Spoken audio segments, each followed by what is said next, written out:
Well, fuck it. Let me start over. Fuck it. Let's start this shit over then.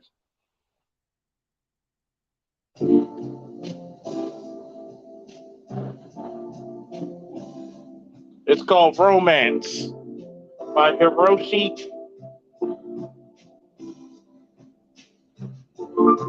Suzuki.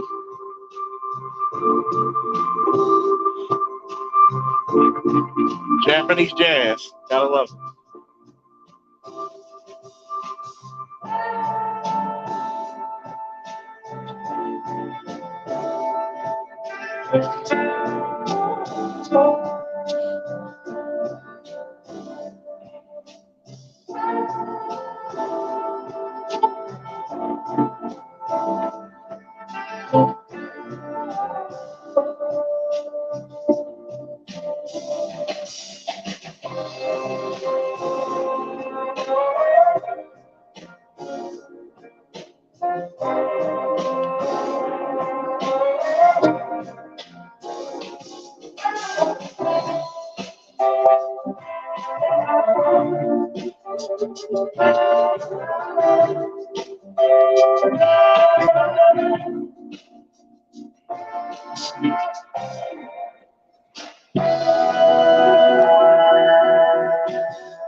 Hit that smooth shit right there.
him, kill him, kill him.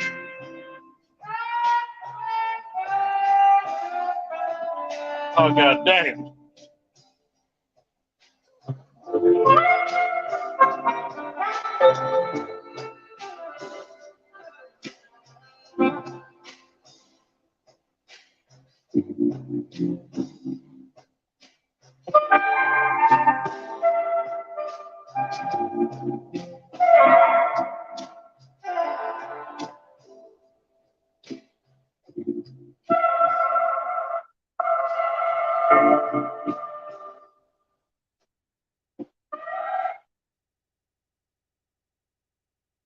Oh, man, that was beautiful. That was beautiful.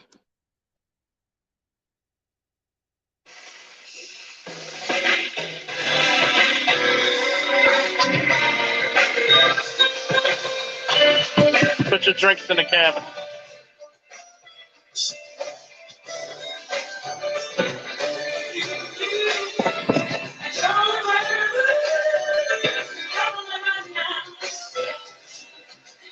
I can remember the stories or things my mother said. She told me fairy tales before I was alive. She was happy days. That's what made real time. She turned around my own. With a kiss on my face tonight. My mind was filled with visions of perfect paradise. She told me everything. She said it'd be so nice if I always was take me on one night. I'd be so happy without my side. We never said that we were her sky screen and light. She never said that maybe someday you say goodbye. Yes, no, yes, no,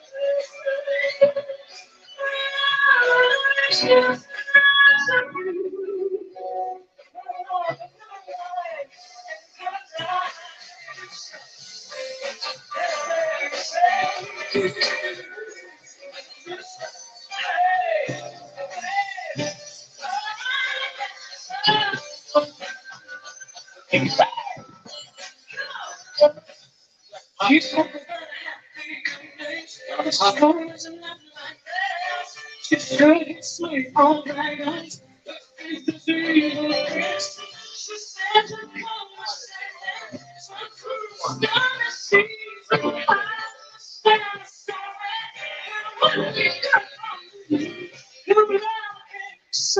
you.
Oh man, that was beautiful.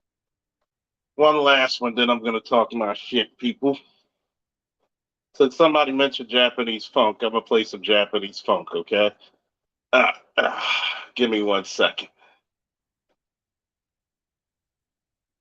Play this Japanese funk for you. By the way, this is a Japanese guy playing the bass line. What's up, Art New Style TV?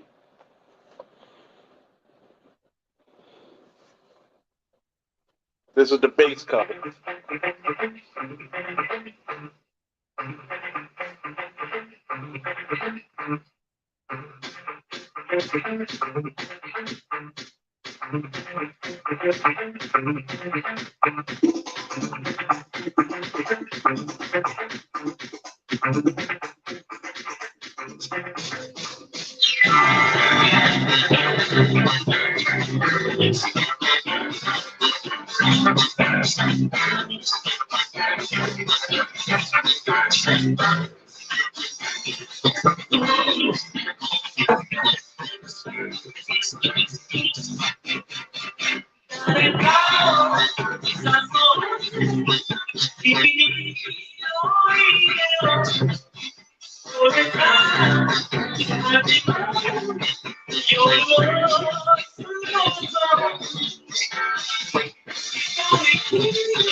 That main ass guitar solo.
That Japanese funk is kind of live, isn't it?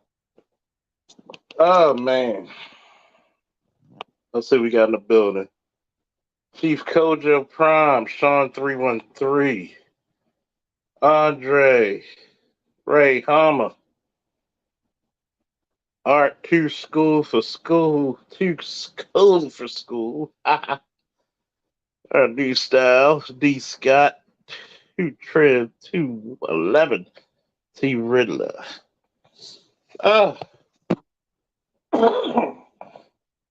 Gotta forgive me, I'm a little under the weather, not totally, but a little.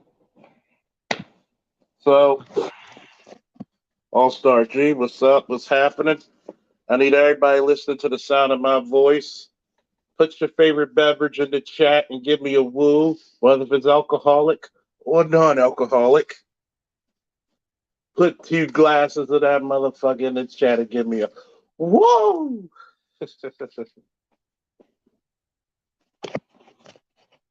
Got the Macho Man Alongo Savage in this B.I.H.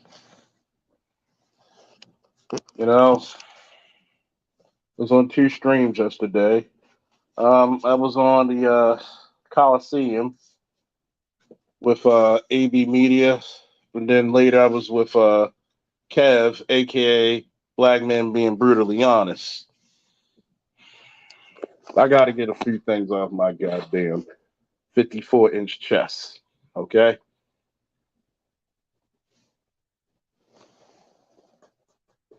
Got a few things off my chest. Put your favorite beverage, alcoholic or non-alcoholic, in the chat and give me a woo.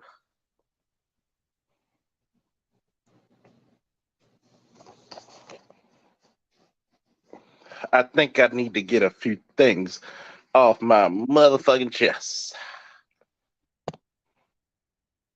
Because I think a lot of people are getting this shit incorrect.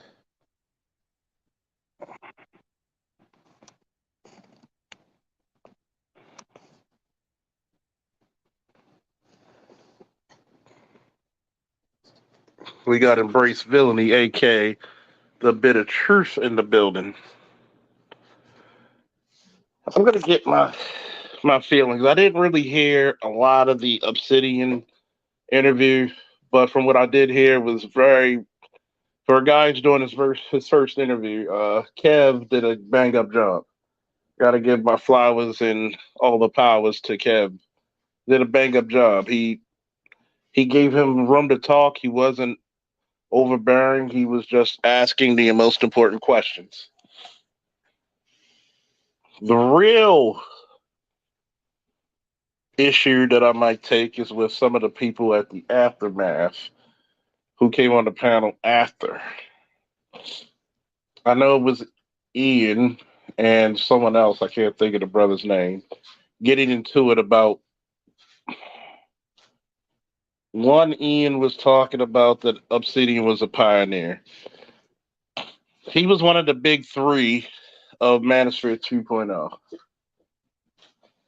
Angry Man, Obsidian, BGS.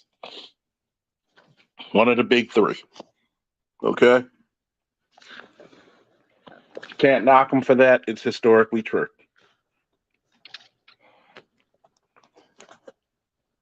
However, to say that Obsidian is the only person to go head to head with anybody, especially from the gynocracy, deep in the gynocracy, is a fictional statement.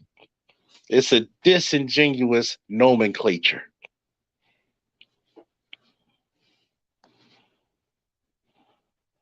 Well, you could put O'Shea there, but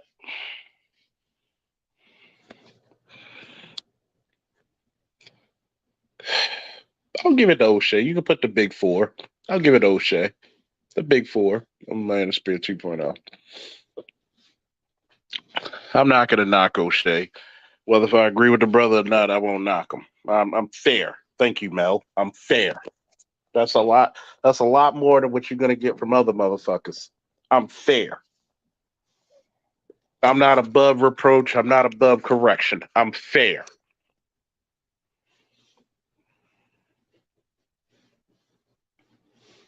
See, Mel will tell you, Art Newstyle will tell you, anybody that's followed the last 7 to 8 years, BGS, Angry Man, Cerulean, Grinch, myself, were notorious for going to other people's chats and debating them. Think about it. At one time, I was one of the most popular YouTubers who didn't have a fucking channel.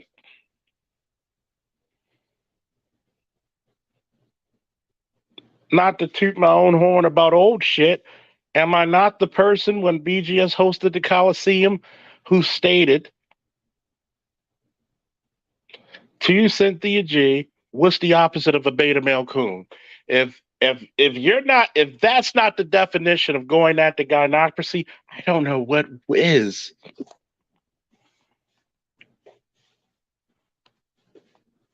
There's times when you had Bay actually answer a lot of the pro-black stuff because Bay comes from the pro-black, not the not the jailhouse intellectual. And I'm not saying you don't have any brothers who were incarcerated who weren't great, i.e., Malik El Shabazz, aka Malcolm X.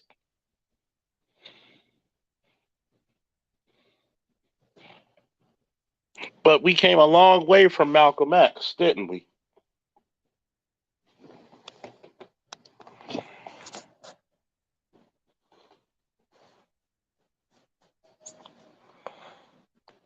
And when Bay put up his stuff, he wasn't talking from speculation. The reason why you probably seen videos of your favorite professors of the black conscious sector was probably because of him and his dad. So if you're going to give flowers to people who put in work.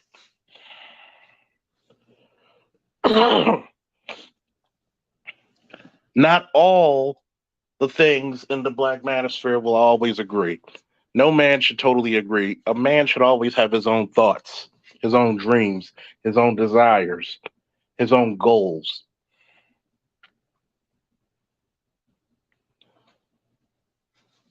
When people attack this space talking about all we do is sit around and talk about women, number one, I'm going to say, so the fuck what? So the entire fuck what?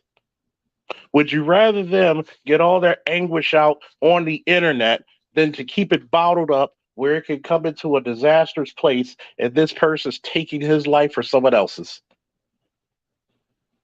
The purpose of the space, number one, is to make sure you and to tell you you're not crazy. You're not crazy. The world is what the world is.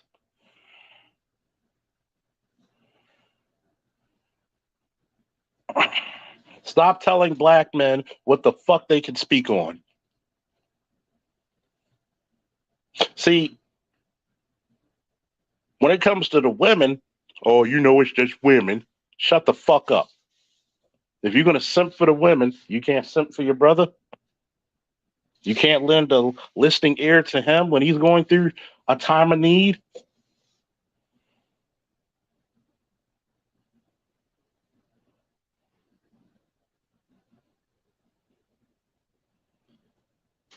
No, because you're selfish. The only reason you even talk to the broads is because of the what? The possibility of sex. Not the certainty, not the guarantee, but the possibility.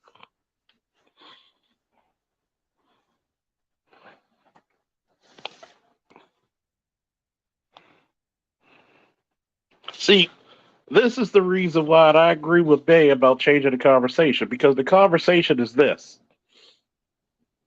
We're talking about political power now. If it's, I'm going to officially say it, it's Manosphere 4.0. I'm officially stating it. It's Manosphere 4.0 because we're looking for political power and political advisors.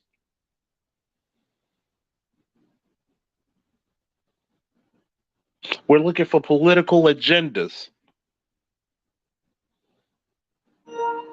We're looking for political partners, allies.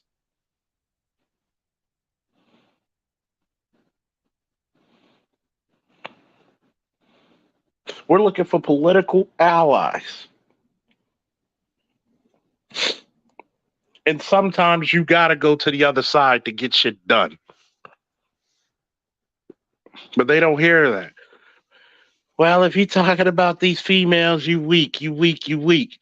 See, I'm tired of you niggas always balancing your strength when it comes in coordination of a fucking female. So the fuck what you're married. So the fuck what? Half of you niggas married are being ran through the mud with your wives anyway. Don't brag on me about a fucking she was gonna leave me type marriage.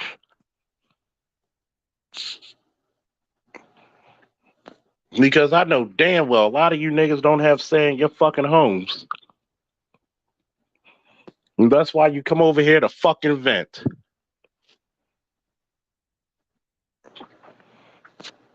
But you'll criticize another black man doing the goddamn same.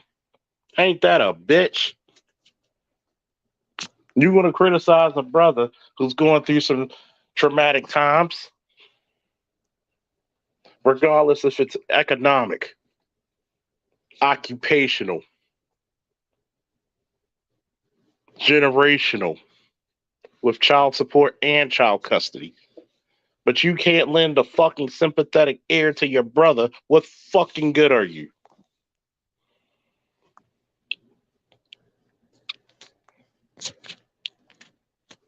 Stop bragging on some shit. Yes, there are some married men in the black manosphere. Yes. But they'll even tell you, not every fucking day is easy. The only easy day was yesterday, as the Navy SEALs would state to you.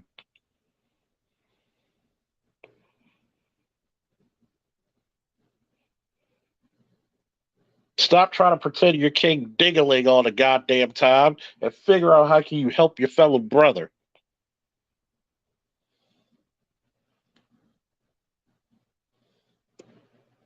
You could either be the person who blesses that brother, or you could be the curse that damns him to fucking death. Which one are you, motherfucker?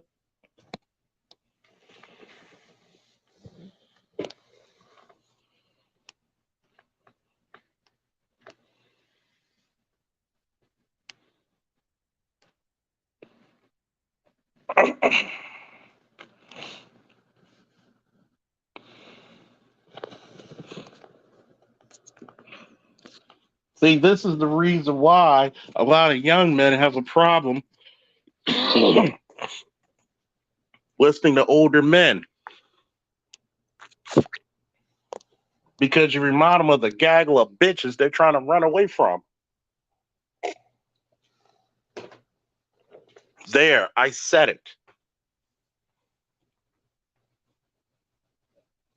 A lot of you have issues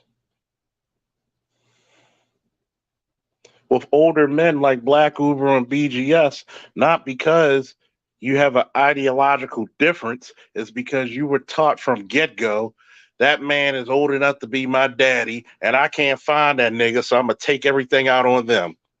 Instead of standing on your square and saying, this is the reason why I disagree with you, and these are my standing points. No, it's too fucking hard for you. Fucking cowards.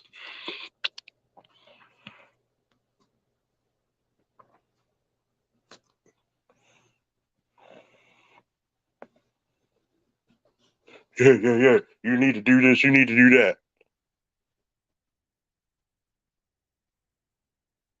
How many of you motherfuckers saying, yeah, I run my relationship, but your girl constantly tell you no?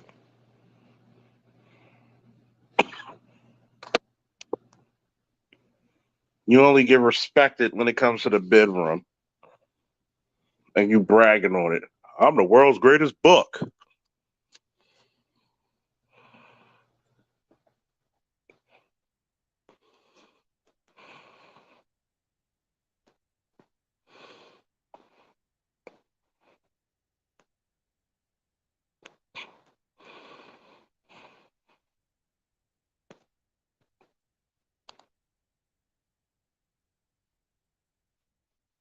Exactly, babe. Fuck you. You ain't my daddy, are you? We kind of favor.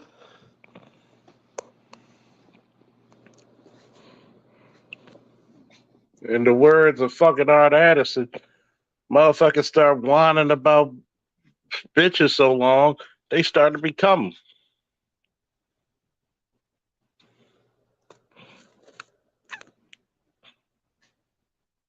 But let me reiterate what I'm talking about. If a man has to vent, let him vent. But at some point, we're going to have to say, what are we going to do to alleviate this problem? There has to be an answer after the venting, after the release.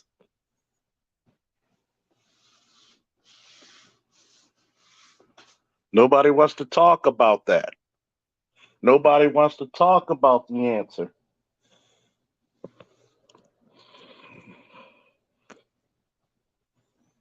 It's a lot of I see you when I get there type of bullshit. Feminism bitched you so long that you don't even know how to pee standing up anymore. On a side note, I had a female coworker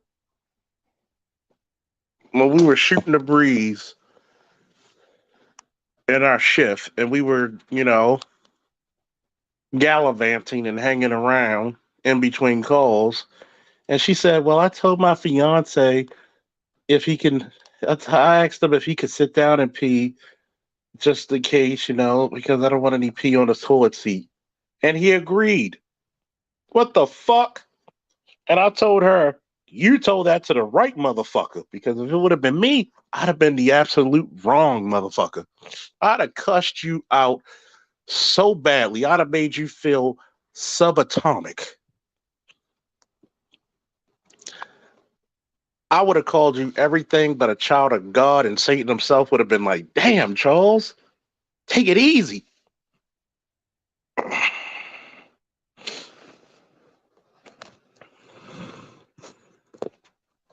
When a woman's comfortable of saying some shit like that to you, you know the battle's lost.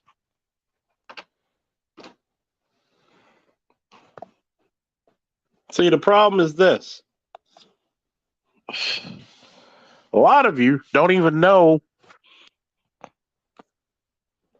the definition of your masculinity towards your everyday life.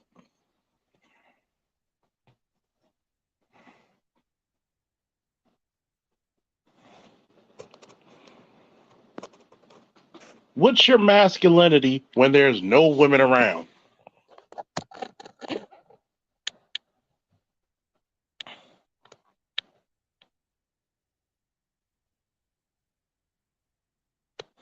You're right. You're definitely right, babe.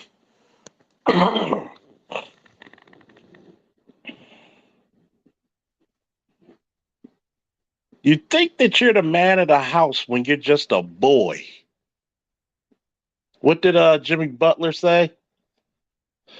The Iceman gonna be used like a carpenter uses a tool. Just because you can fuck her doesn't mean she respects you.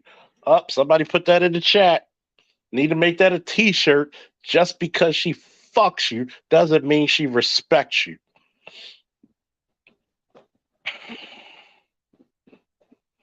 You're just a man, you're just a naturally made vibrator in her eyes. Get me off a couple of times, and then I'm gonna show my ass once again.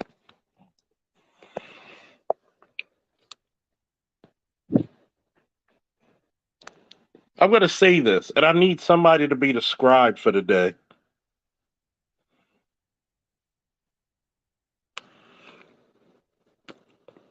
I'm gonna put this out there. For all the niggas in the back throwing the paper airplanes and spitballs and passing notes that says, "Do you love me? Yes, no, maybe so." I want someone to be the scribe to put this for time immemorial. Number one, Manosphere 1.0 was about getting a voice. Somebody put that in the chat, please. Manosphere 1.0 was about getting a voice.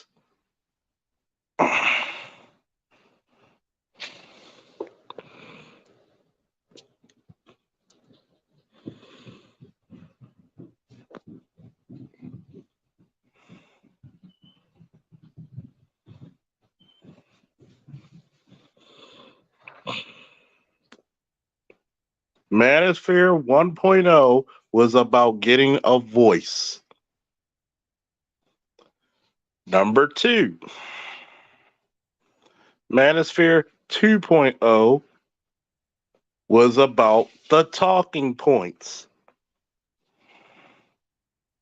It was the things we utilized, the statements that we utilized to combat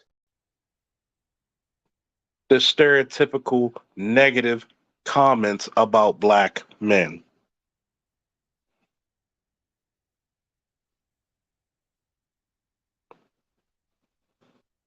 Hey, we could use reasserting. We could use commanding. We could use the assertion, the catalyst. What's up, Art, a bit more? Manosphere 2.0 was about the talking points, the catalyst.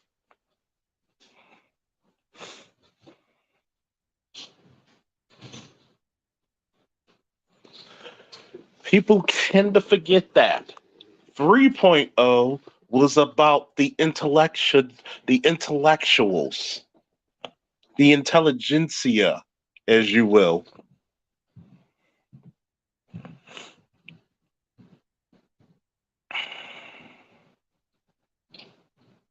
Not. Kevin was the starter 3.0. Kevin was the starter 3.0.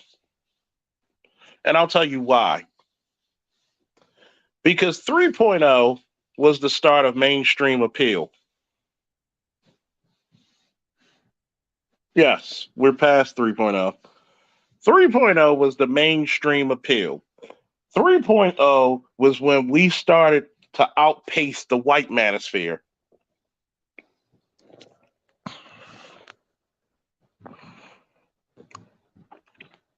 When Kevin came to Rolla Tomasi's or whoever's channel that was and checked that white bitch, boom. Boom. That's when we knew we were leading the pack. You threw us to the wolves, and we came back leading the goddamn pack. Are you picking up what I'm putting down? Woo! Give me a woo if you feel that one.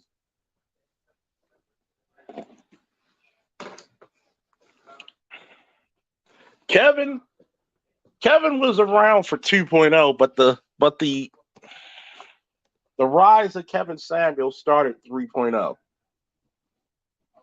The mainstream appeal.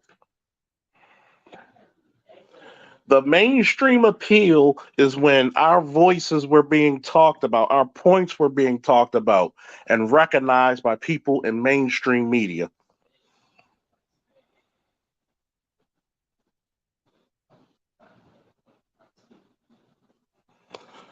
We're going to clarify why Art Whitmore is always bottoms up when he sees a good tranny. But anyway, back to the statement. 2.0 Bay was the talking points when we had the debates with the women. That's why the Angry Man, the BGS, the O'Shea's, the Obsidians were very important, especially they were the largest ones of the Black Manosphere, and they tend to be also where a lot of women would come and try to shut us down.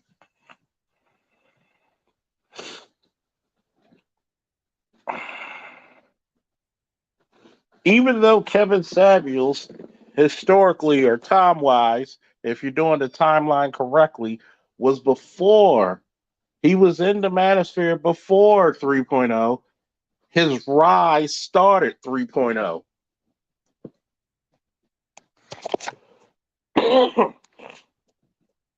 And what really helped 3.0 grow is because COVID kept everybody in the house, and the only thing we had was our TVs and our solar devices.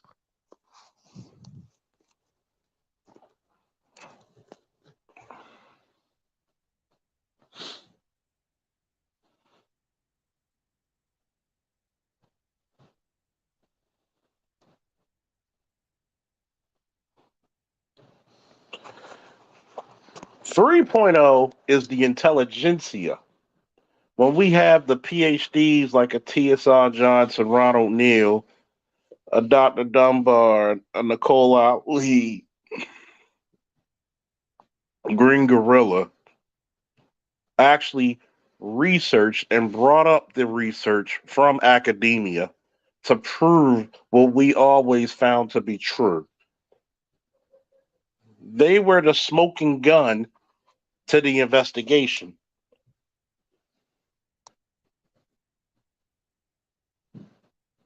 Manosphere 1.0 ended because of a lot of those channels, with blog talk and all that shit.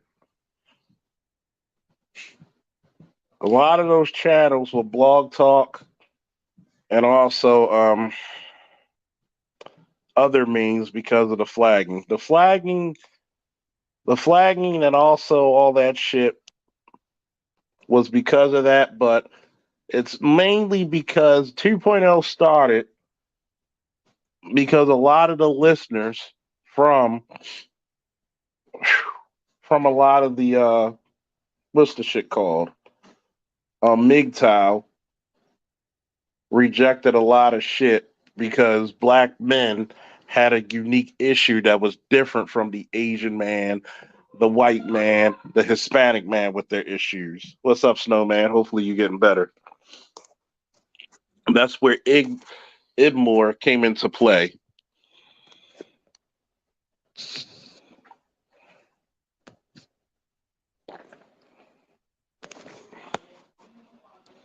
So once we had the PhDs and the learned people verify everything that we were saying from 2.0, now we are into 4.0, which is political presence, political partnership, and allies.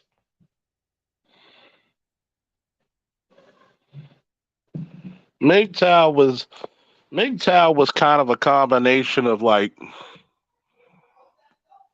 1 to 1.5 to damn near 2. Anywhere in that point. Because a lot of those guys were going their own way because, you know, a lot of the MGTOWs came from the men's rights advocacy. But we also know that a lot of the MGTOW men's advocacies were white dudes.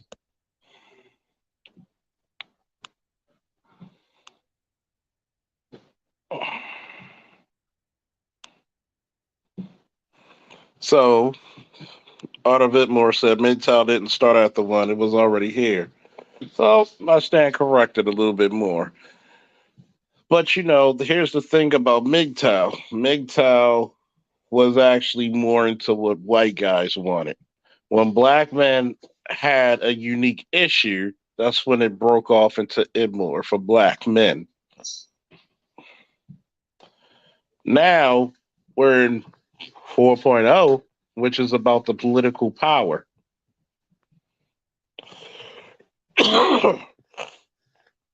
So when people say the space hasn't progressed,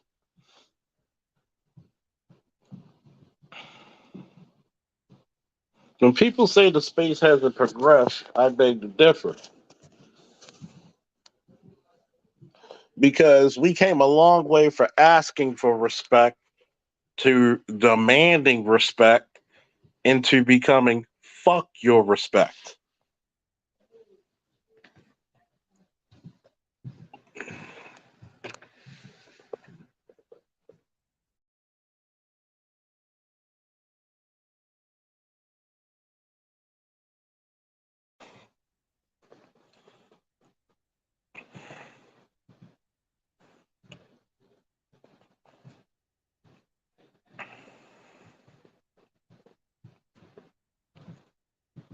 Because right now,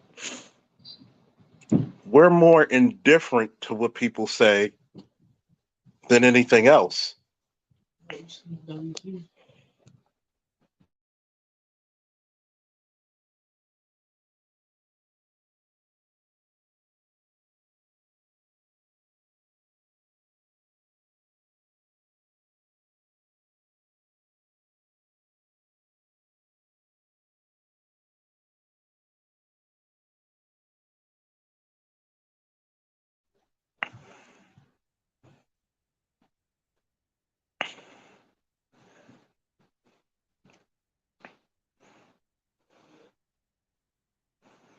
We're more like fuck your respect.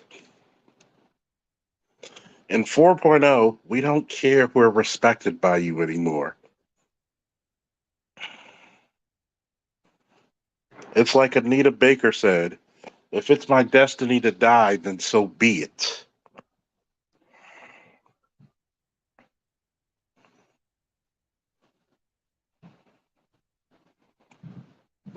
We don't care. We're indifferent. That's the reason why you see the rise of the passport bro. You see the rise of the black man going his own way, being introspective.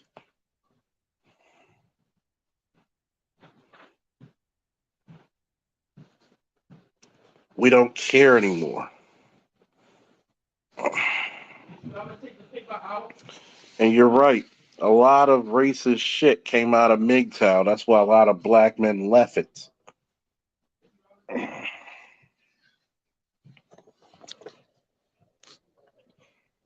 Yet it always goes to prove that black men have a unique balance when it comes to our issues than anyone else in this country. 5.0, I don't know what it may be. 5.0 may be the start, the maybe the rise of the new black family. The new black family may be a black man with his African wife, maybe a black man with his Caribbean wife living elsewhere.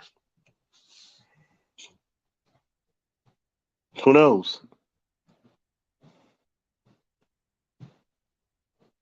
But black men are no longer bound.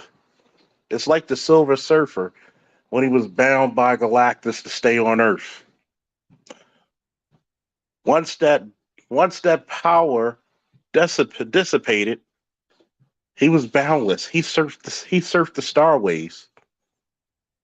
You can no longer hold him anymore.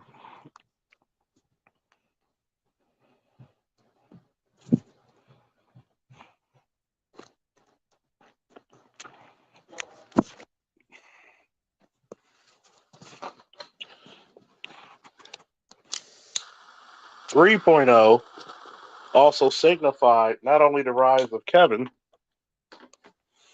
but also the women coming back to the table. And just to reiterate it for a few people who don't understand the purpose of women coming back to the table, my man has to say something real quick to let you know something. He's going to learn you something. Some motherfuckers always try to ice skate uphill. That's the purpose of the fucking table. Because a lot of brothers out there still don't believe what the fuck we're speaking on.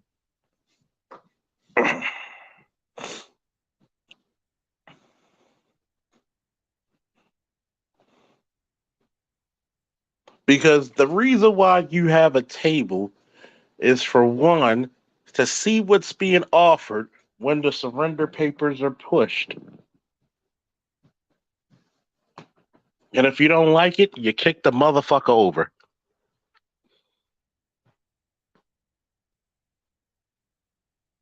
I'm just saying. I'm just super saying. There's always a motherfucker trying to ice skate uphill. Some motherfuckers always try to ice skate uphill. They don't believe you. Or there are some ideological differences between black men and black women.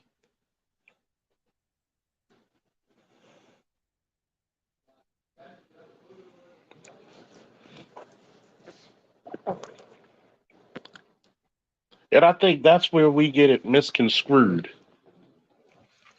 Oh, you just whining about women. I told this to every nigga. You got to get women to whine about them. So the motherfuckers who never got them, the fuck you speaking on?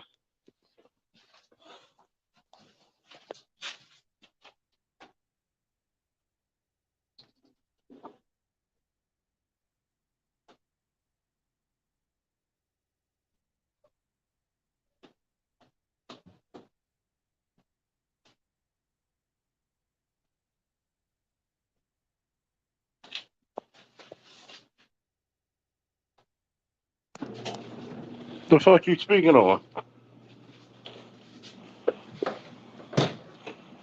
But you may be right, babe. A lot of these niggas lost their manly instincts. And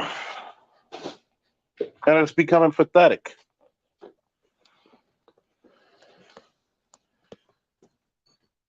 They're scared to tell a woman, no, you're wrong. And you know what the beautiful thing about it? A lot of your sons, a lot of your nephews, a lot of your male cousins, a lot of your grandsons are looking at you motherfuckers like you're crazy. And I enjoy every fucking second of it. But the thought, that's not necessarily true. Prove it to me differently. Prove it to me differently.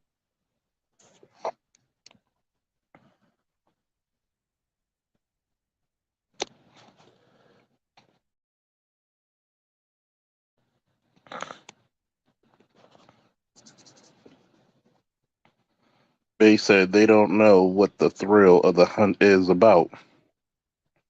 How to look for clues and shit. They want a born liar to be honest up front all the time. Exactly. There's an art to telling a woman no and making it her idea. Yes, it is.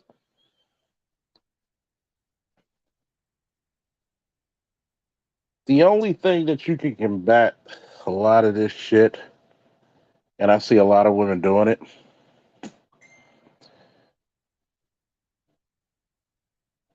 is really trying to make you believe the devil never existed.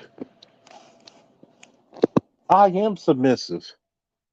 Okay. If you're submissive, can your man tell you no? Uh, uh, uh, uh. I'm gonna be honest with you, Bay, and this is directly to Bay. There's a lot of brothers so foolish that when they go to take their wedding vows, that when that woman, for example, on the video for the wedding vows, when she was told to love, cherish, and obey, and she wouldn't listen and she wouldn't say obey, I would have forced her to say it. I would have told her either say it or I'm walking. And you know what I would have done right after that? I would have walked anyway because you don't willingly want to say it. But because some people are so bitch made, they don't know that they don't know their dick from a fucking tree stump, and they willingly give their testicles to that woman to rule over them. They don't honor them. They don't respect them. They don't care about them. Why deal with a losing hand?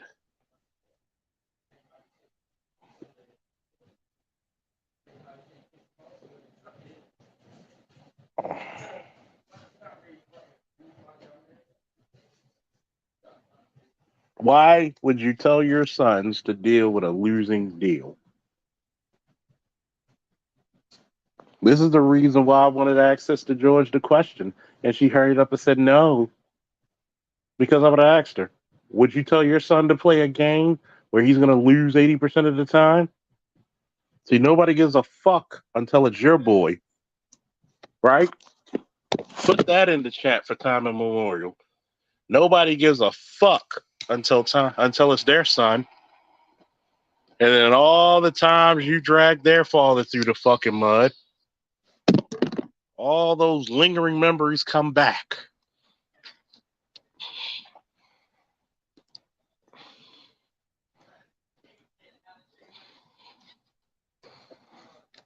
So remembers that episode of Steve Wilco when that 20-year-old young man, found out that both the babies were not his, and his mother, notice not his father, his mother said, well, you got a responsibility. You've been in these kids' lives. You still got to take care of them.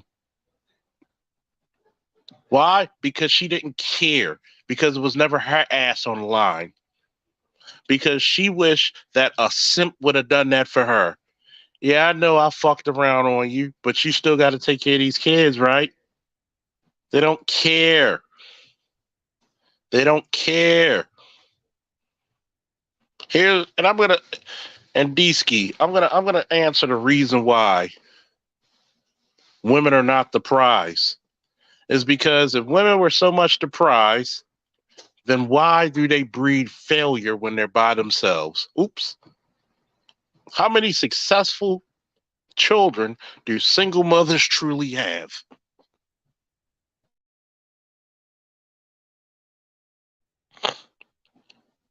What communities do single mothers bring about that are successful? I'll wait. If you're so much the prize, why is it that you're wanting a man to make more than you?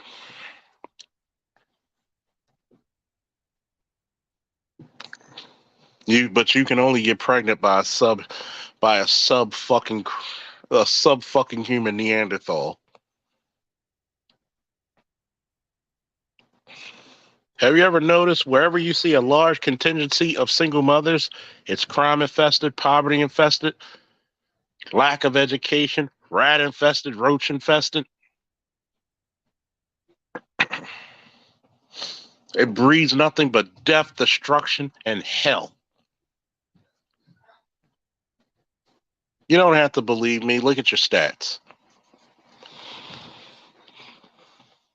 And this isn't beating up on single mothers because it would take a hell of a mother to literally invest in her child.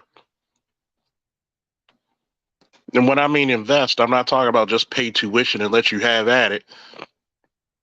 Sit down and teach your child, read to your child, be invested in your child's future. Get them a tutor if they need it. But no, you don't look at that child, that male son, as he's going to be somebody's father or husband. You look at that child as to be a better slave to take care of your lazy fat ass. You want to keep the mind weak, but the body strong. I'm going to just tell you, a lot of black men are just Connie Corsos that's better controlled. That's all.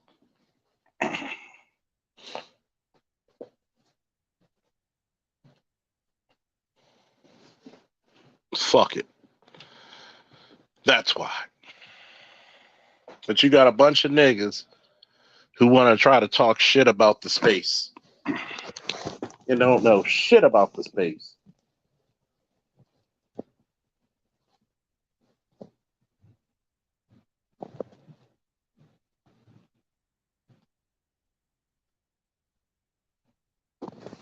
That's the one trip about it.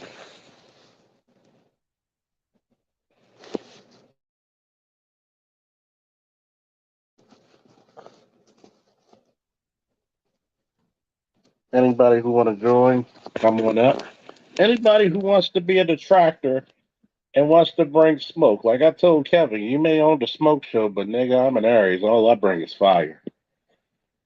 I will incinerate your ass.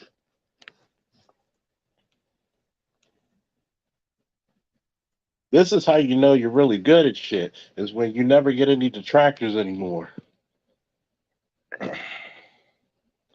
Kevin would make you famous. I'm going to make you feel stupid.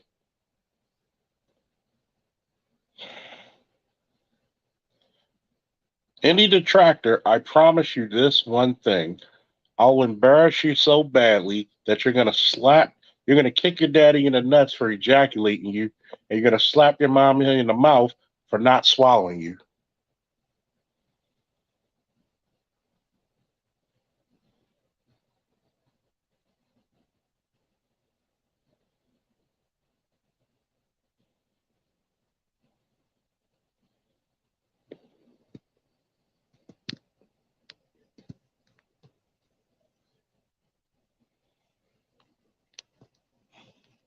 Because this is supposed to be a safe haven where men can talk equally. I don't believe in too much censorship.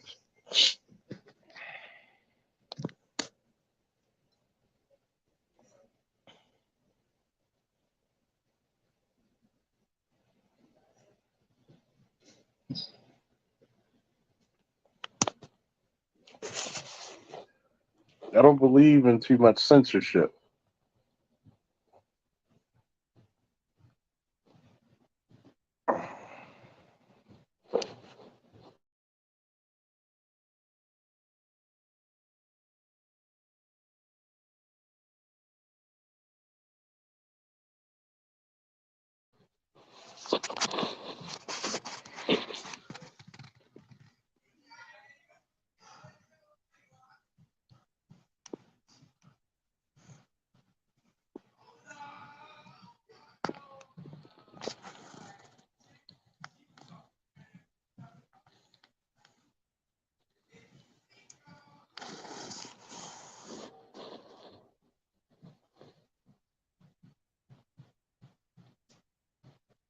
This is the chance for any idiot, or anybody wants to comment, or any idiot wants to step up to the plate.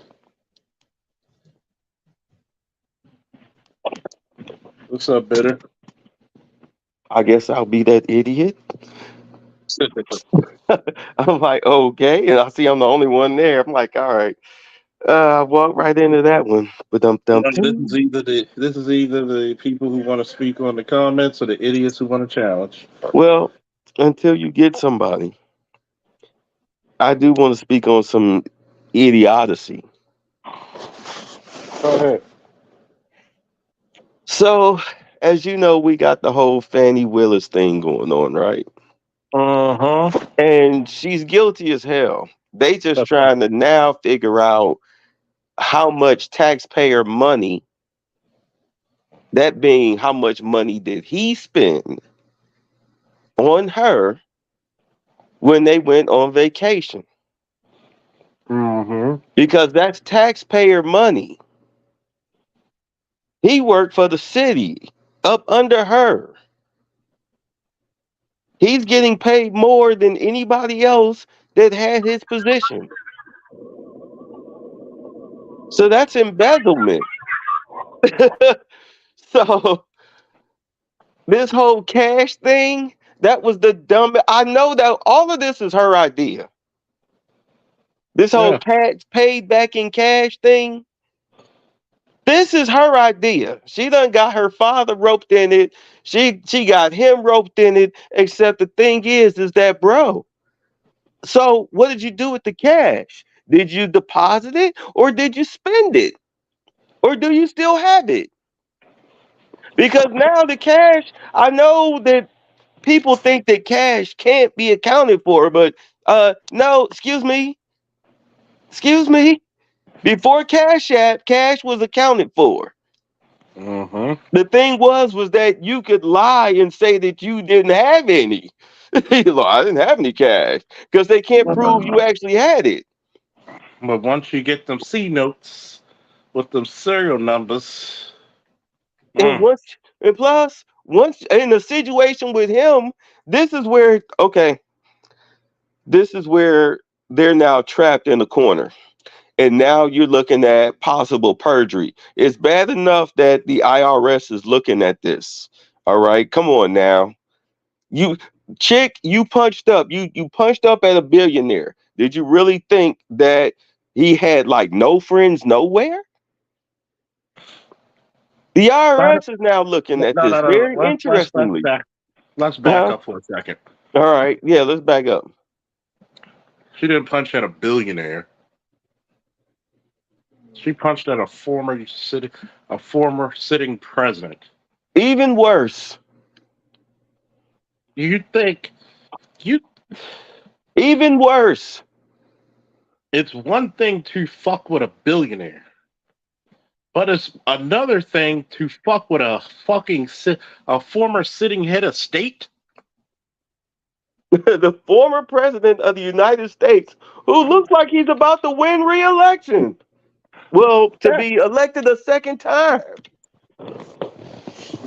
What do he you looks do? like. I Go know it's ahead, then. I know it's political theater, but the thing about it is that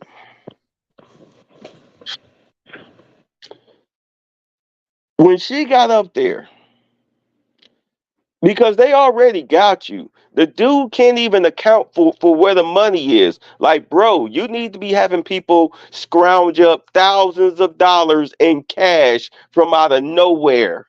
Get it out of y'all bank accounts. I just need to show it to because I might have to pay y'all back. They might seize it. Well, don't tell them that, but they might seize it, but I need to show this money because if I didn't deposit it and I didn't spend it on anything, then I've got to show it. I'm in a corner. I'm painted into a corner because this is taxpayer money. I What's can't going on, plead Charles? no fifth or anything like that. I got to answer these questions. I've got to account for this cash. She is in a corner.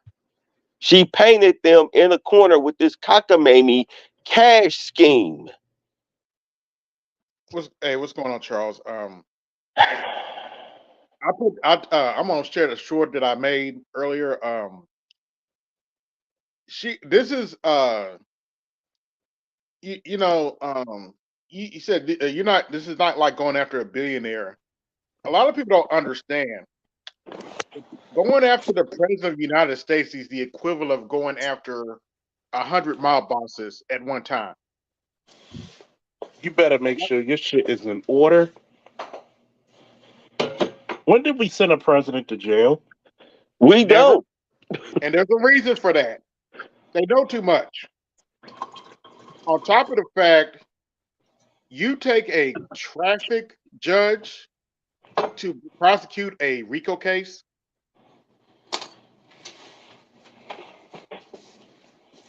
For those of you who don't know, Nathan Wade was a traffic judge. Translation: whenever you got a ticket, he's the judge you go to. That's who she chose to prosecute a former sitting president of the United States. Are you serious? No, He's what y'all joking? absolutely serious. He's absolutely serious. That's what And, he said. That's and, like Listen, and, sending and a if tax anybody lawyer to wants to, represent you. and if anybody wants to dispute what I'm saying, I'm gonna ask you a simple question. Can you imagine if this was Bill Clinton? Dude, Oh, I'm somebody gonna would tell have you. been dead already. You know what? That's my I, point. I, I would have said this. I got footage of the theme song that former President Donald Trump was coming in on the courtroom. Y'all ready to hear it? Mm-hmm. Yeah. please roll that beautiful beam footage. We're waiting.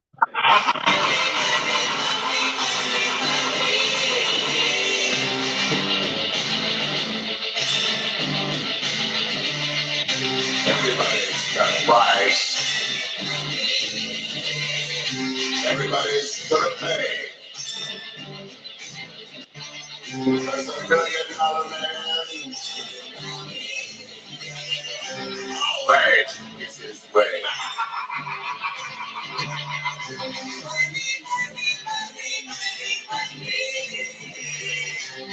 Oh, y'all don't understand.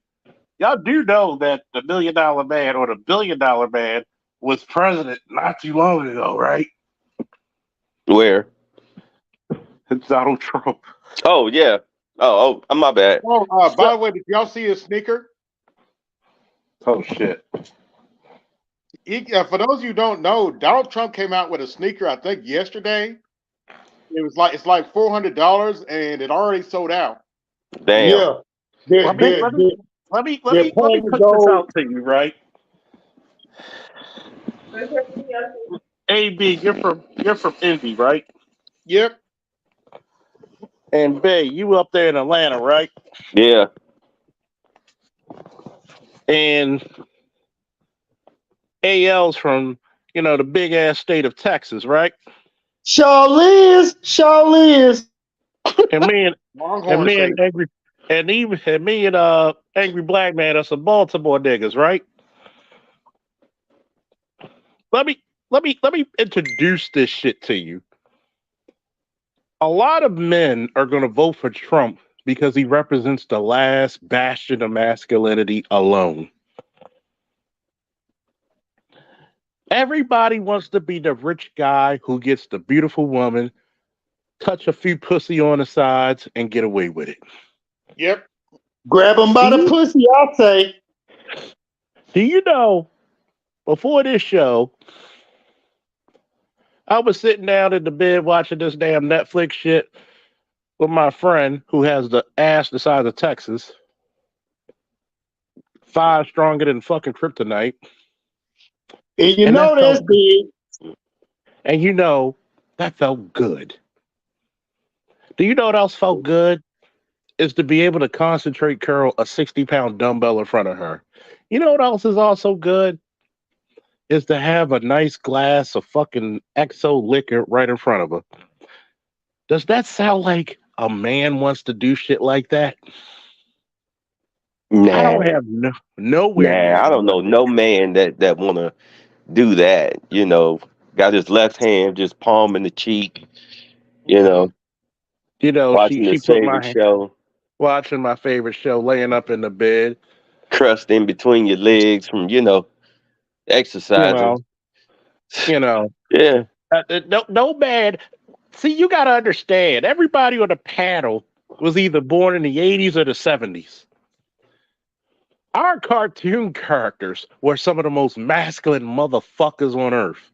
Yep. Literally, one of my favorite cartoon characters, Moniker, was the most powerful man in the universe. Who the fuck doesn't want to be called that? Wait. Who was the biggest pussy on G.I. Joe? You should all know who he is. If you don't know his name, you can describe his outfit. He was the biggest pussy on GI Joe. Shipwreck. No, Shipwreck whoop your ass. No, Remember the Shipwreck. first time they met Shipwreck? They was in a Well, Cobra bar. He whooped some Yeah. ass. Who Well, you talking Shipwreck about, was. Cobra? He talking No, about no, Cobra? the biggest pussy on the GI Joe team. The You talk biggest about Lieutenant. pussy. You talk about Lieutenant Flint. No, no. Okay, okay, nigga, we give Y'all up. don't Who was remember it? that guy?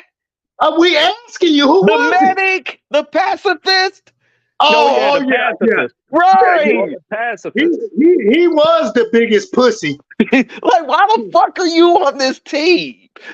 No, no, no, no. I'm gonna tell you what's funny, right? They made And a man out of him and shout anyway. out and shout out to Shipwreck because when they retconned it, Shipwreck's a Navy SEAL. A lot of people don't know that from the show. Shipwreck was a SEAL. Yeah, the Popeye moniker guy. Yeah, he was. He would fuck you. Shipwreck was the type of motherfucker who would go to the most seediest bars in town, have a couple of drinks, and wait for a motherfucker to start shit. Bump into me, please, was his motto. Just to let off steam. Mm. I'm Have a gonna few tell you, beers, kick some people's ass, kick the toughest guy's ass, toughest guy in the room's ass. it is still his bitch. Yeah, and go have himself a good night. And look at the other TV shows. Think of how brave you had to be to Optimus Prime. Even in the movie, he knew he was gonna die, but he made sure I'm gonna die putting my foot up Megatron's ass. Oh, okay. Say I if you hate Hot Rod to this day. Fuck that motherfucker. Uh, y'all Pussy don't remember Hot motherfucker. Rod? You know, what is it, Rodimus Prime? Yeah, but he was Hot Rod. He got Optimus killed.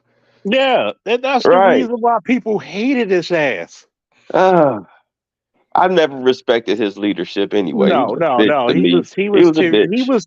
I'm gonna tell you what was the Hot Rod, who turns into Rodimus Prime later in the series, is the reason is the change in masculinity that you see before you today. The always second guessing yourself. Let's shout out to this motherfucker here. This is a representation of I had to learn my job the hard way.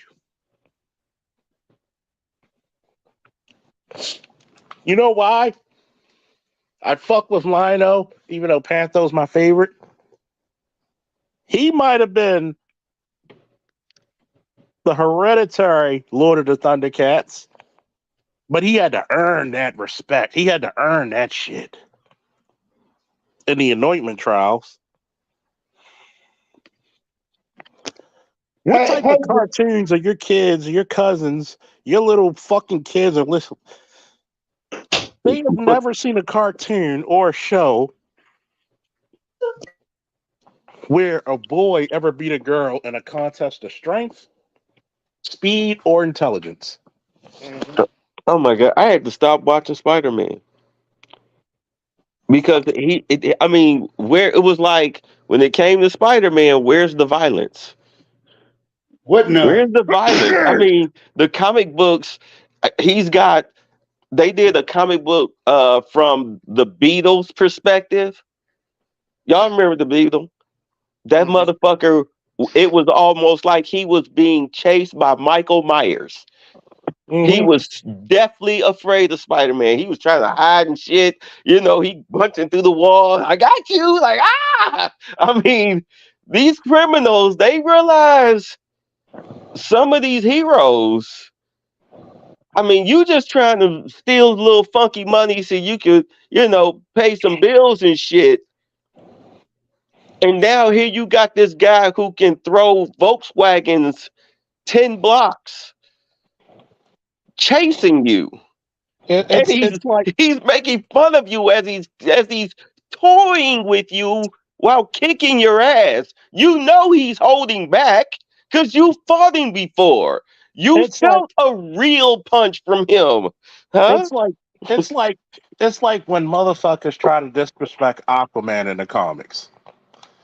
And they Oh, literally shot him with a gun And he looked at him like it ricocheted off of him, and he's like, "Really?" I'm just saying you can't hotbox with. You can't. What the Your fuck would arms are you too do? short to hotbox with God. What would you do if Aquaman gets pissed with you? What's God his knows. What's his strength level? Say, Chuck, the next time you even refer to Optimus Prime, what I need you to do is take a screenshot of my meme, and you need to throw that behind it because that's what you're looking at when you're talking about Optimus. Take a good look, buddy. Is that what that is? Blow No, him that's up, not Charles. Can you bring his thing up? that's Kakashi in the background. But well, you talking about his? You looking at Optimus Prime with his fucking truck behind him? Roll Oh, up. okay. You fucking right. 1983 Freightliner, baby. All day, every day. Gotta love it. Freightliner. That Look at that. see, people don't think that men don't live their dreams. See, you got to understand something. G.I. Joe, Thundercats, and He-Man pretty much. And oh, let's not forget the show, the cartoon Cops put me on a fucking journey, the law enforcement of the military. I'm going to tell you something. A lot of the cartoons back then whisper to you, you don't have to be a nice guy all the time, but you got to be an honorable man. You got to think about it. Aquaman is notorious for holding back. This motherfucker can lift ocean liners. That's why I asked, like, what's his strength level? His strength level is incredible. Because I mean, He's I know probably Submariner's out of up there. out of the Justice League, he's probably the fourth strongest motherfucker. You got to think, Aquaman He lives at the bottom of the ocean. Think about just just the water pressure alone to withstand the water pressure. You don't want to get hit by that motherfucker. let me put He it to can you this knock you way. across the country. Let me put it to you this way. Just to stand up from the throne of Atlantis, he's pushing back against 5,000 pounds per square inch of force. He has perfect night vision because it's completely dark. He actually, in one comic, just to get rid of them fucking cannibalized fucking deep motherfucking creatures, the motherfucker pushed the tectonic plate. What the fuck do you want against Cow? Like people be like, crime doesn't pay. I'm gonna tell you what the perfect cop was. Aquaman is not really weak. Aquaman's one of the few, I'll say 10 out of 8 billion people, maybe 10 in the DC universe, and the DC universe is Earth. Aquaman's one of 15 people on the planet who can hit. Matter of fact, in the New 52, when it was the Atlantis arc, he hit Superman so motherfucking hard. He sent that motherfucker faster than a speeding bullet. He literally knocked him 20 blocks with one punch and did not hurt his hand. He fucking put fucking Batman in a chokehold that he couldn't get out of. He rushed Wonder Woman faster than she could think. That motherfucker is the king of the seven seas. He literally has the largest army on Earth. Like, what the fuck can you do against that? Make Seaman jokes. Yeah, and then get killed. I mean, think about it. Like, you know what? I love DC and Marvel equally, but I'll put it to you this way to all you Avengers fans. You send one member of the Justice League against the entire fucking Avengers team, you won't just do the Magnificent Seven of the Justice League. You know what? There's They will nobody fuck. on. They will On fuck them up. the only person that would have uh the power to go toe to toe with. I mean, we're just. I mean, like Wonder Woman. I mean, take out Batman and the Flash and Arrow, and as far as super strength, you're looking at what Wonder Woman is. Where's she ranked? Who's the Wonder Woman. weakest? Wonder Who's the Woman is weakest but like the strongest? this is one Wonder Woman is like basically second to Superman in strength, Okay. which is not a bad place to be. So, based on what we know on Hulk Superman crossovers, Wonder Woman and the Hulk would be a good. It would be an even match. She might kill him because here's the difference between Superman. He pulls his Wonder punches. Woman, Wonder Woman is a 800 to 1,000 year Amazon warrior. She believes in killing. Oh She yeah, told the Flash to his face, "There's a reason why I don't have the Rose Gallery of you and Bruce because when I deal with an enemy, I deal with them." dude. She doesn't have that ideology. She's a warrior. I've watched the Warner Brothers animations dealing with Wonder Woman. Them things were violent. Yeah, she will fuck you up. Them chicks are those chicks are they're killers. That's why I said one of my favorite Avengers teams. I have two. I have the one with I have one when they redid the Avengers when it was Wolverine, Luke Cage, the Sentry, Captain America, Iron Man. I love that one. But my first one, it was the Mighty Avengers when they had heavy hitters on this motherfucker. They had Iron Man, Black Widow, the Sentry, Wonder Man, Ares God of War. Ares God of War. If Ares show up, let the bodies hit the floor. All right, see now that team right there, simply with Sentry alone. And Ares and Yeah, Wonder Man. but I mean, but Sentry don't need backup. You Sen- understand? Sentry is the one. Sentry is like Thor and Superman. You call them motherfuckers when a superhero needs a superhero. Exactly. They're not. They don't call for backup. They call for cleanup. Mm-hmm. So just him alone, I would love to see him and Superman go at it because they appear to be so equally matched. Yeah. The difference is that Superman will probably win because he's more mentally stable. Yeah, because Sentry is insane. Let's be honest. He's like Moon Knight, only with Yeah. Superman's powers. Jesus Christ. I mean, you got to remember, there's a reason why I brought the superhero community into this talk. A lot of people really, and I mean really, and I had to remind a lot of people with this manosphere shit. How many connects did you have when you and your dad had that shop in Atlanta? Oh man, we had a Rolodex. We And had a probably still Rolodex. do. And probably still do. Nah, a lot of them. Peter Last time Pan. I mean, my cousin has that Rolodex.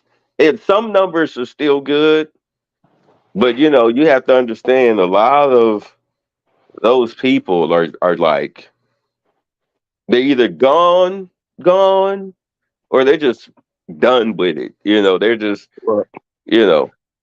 Well, Elongo, I'm gonna say this right.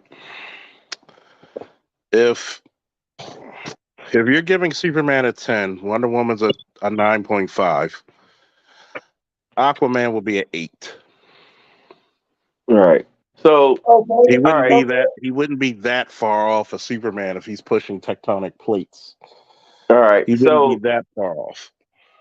to get, I hate to do this. I mean, it's your show, but to get us back on track, Mm-hmm. because we was Oh, of talking course. about Fawny. Yeah. So here's the thing. I had to explain this to these people, to our people. Like that smart mouth, sassy, hood rat stuff, that works on you and the people around you that look like you. That don't work in the courtroom. No matter what cases. Matter of fact, especially in a criminal case, that works against you because they see you as a hostile witness. And And And the This, crazy part is she knows this. She's a goddamn criminal defense attorney. she's the DA. and she and she put, oh my God, I know, because you know what it is? You know what it is? She fell right into the trap. Because they weren't giving, she and dude was not giving them the dates and times that they was asking for. So they lied in open court. They knew that this wasn't the correct dates and times. They said it with her sitting right there. And sure enough, because they already got her psychological profile. If she thinks she got you, oh, she gon' lord it over your head. And what did she do? She hopped her monkey ass. If she had a good lawyer, he would have told her, sit your ass down. We'll get them on cross. Let me handle this. But no, she wanted to do it herself. She hopped right up there. See, you lied. He wasn't at this address. He didn't come to this house. Well, what house was the first house that he came to then? Oh, well, he came to this house right here. On when? What day? What time? This was after work hours? Oh, okay. And she just giving it up. And I'm like, oh my God, you dumbass. You fell for the oldest interrogation trick in the book. Except they played it with you right there in the room.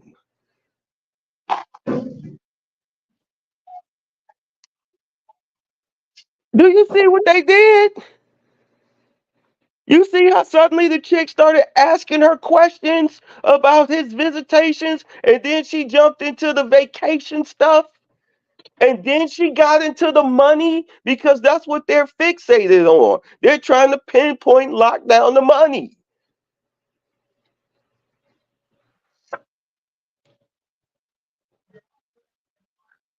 I'm sorry, am I over your heads? No, you right there. Stay in it. Keep Okay. pounding on it. I Keep mean, pounding damn, they on got her. But the average Negro think that, you know, she done told them. She told them off. Look, so she told. Look, she checked her. She checked her. Yup, she sure did. She checkmated herself. Well, I mean, didn't we all see this from the get go with all these black prosecutors?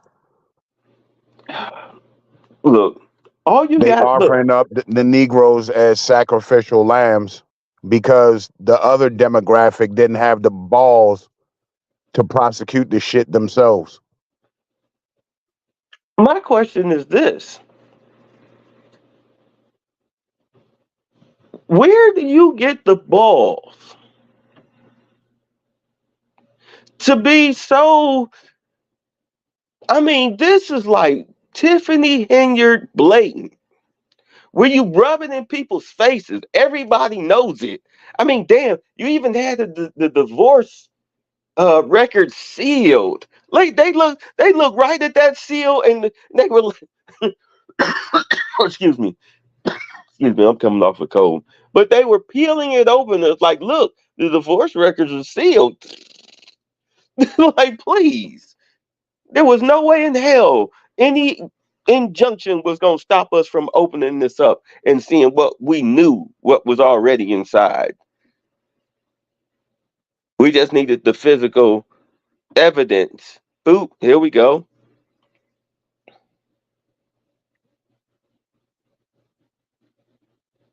They don't get it. You, number one, they already nailed you on sleeping with a subordinate.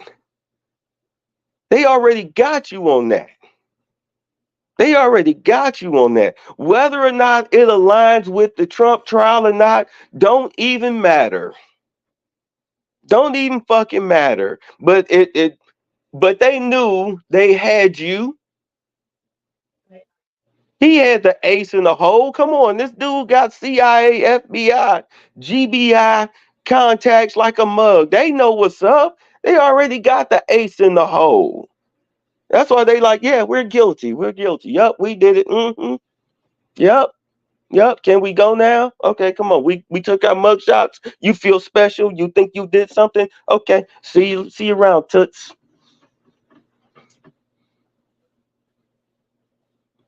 They already knew she was dirty. How do you not? So I mean, this speaks to the arrogance of black women because Absolutely. you knew you got shit to hide and you still took this case. I'd have fucking quit first. Did you see what Pink Book Lessons did a whole collab video where she was um talking about the one woman who got caught sleeping with the subordinate, the one who bugged the guy's car down here in Georgia. Yeah, you talking about that city council woman? Yeah, Yes, I stayed yes. abreast of that. The That dude one won was $1 million settlement.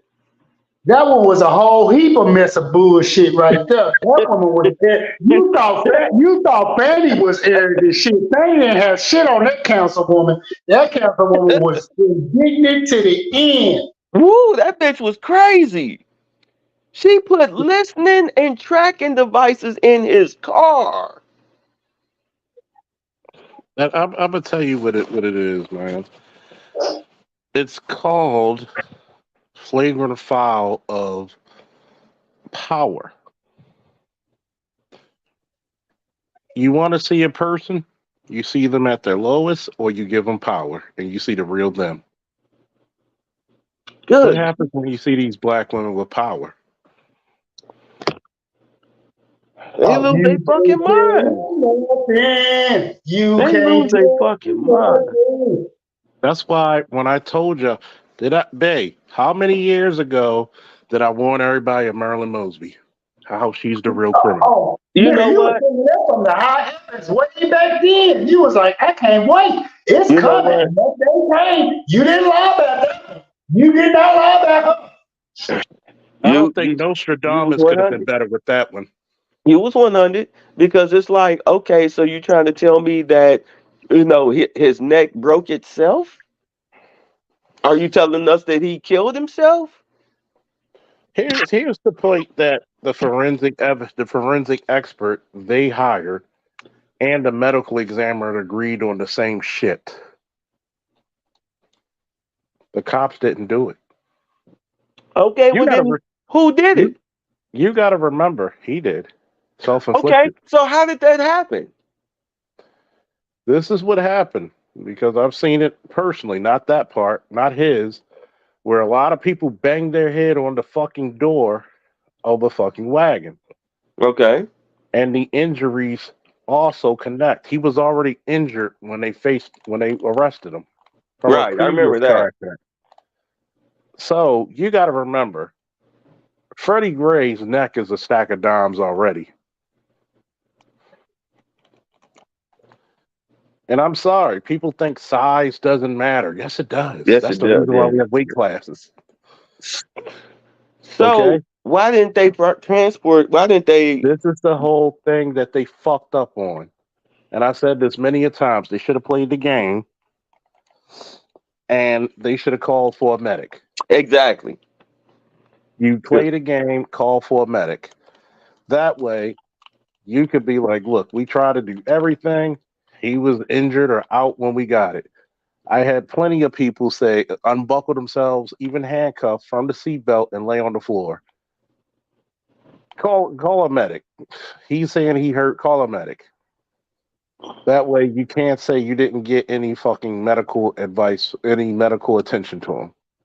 And he did ask several times while in the wagon for a medic, right? Yeah. That's why I'm saying that the city was culpable for Yeah. his death because he They were continuously asked for a medic and one was not provided, therefore resulting in injuries and his death, further and here injuries in his death. and here's the fucked up part. You gotta be responsible for dumb motherfuckers. And this is the part where the hubris comes in. She was so hell bent on getting those cops to make her name because she was gonna make a run for attorney general or for a higher office. but she was so incompetent. She never did a criminal case in her life except for that one. Are you serious? Right. He ain't lying. He is not lying. You know And she then, was on Judge Judy. yeah, snarky as shit, wasn't she? Yes, she was. I watched that Typical, shit. typical Mos educated, typical light skinned educated bitch, wasn't she? Yep. Mosby is just like Charles said. She was the pretty light skinned uh token Negro. She thought this was going to be her case. She got in the national spotlight, and this was going to catapult her to the mayor's office. That's what it really all was. But here's the problem: you fucking traded on cops. Mm-hmm. And I remember telling my wife, I said, "This bitch is going to pay the price for that one. She's going to pay the price for that." And I thought at least one of the cops would have went down as a sacrificial lamb. But I remember telling my wife and telling other people, I said, nobody's going to fucking jail about this shit. And I thought maybe the guy driving the van would, just as a sacrificial lamb. I said, but it's not much going to come out this shit. So again, the Hey, arrogance what's of up, the black Charles? woman, because you got to understand these people are coming for you now. Did you really think that nobody was going to dig into your shit, And she stayed Mrs. in Mosby? Baltimore.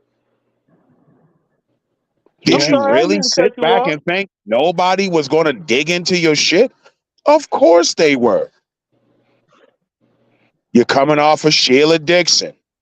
What's the other one? Look like the camel. Oh, you talking about you They talking about just sent Captain her up the P. river. Captain P. Catherine P.U. Yeah. What's the other broad before her? That they allegedly she stole $2 million from somewhere. She got up out of there. Oh, you talking about Stephanie Rollins Blake. Rollins Blake. Yeah. I mean, come on, man. You had to know these people were gonna come for you.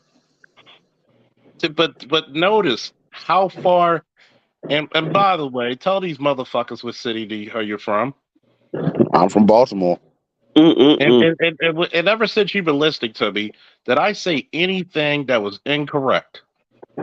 Nah, I No, can vouch for him.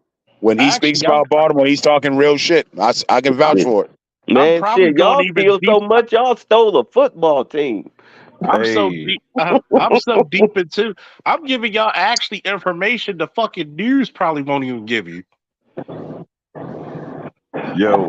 what's up, Charles? What's up, Terry?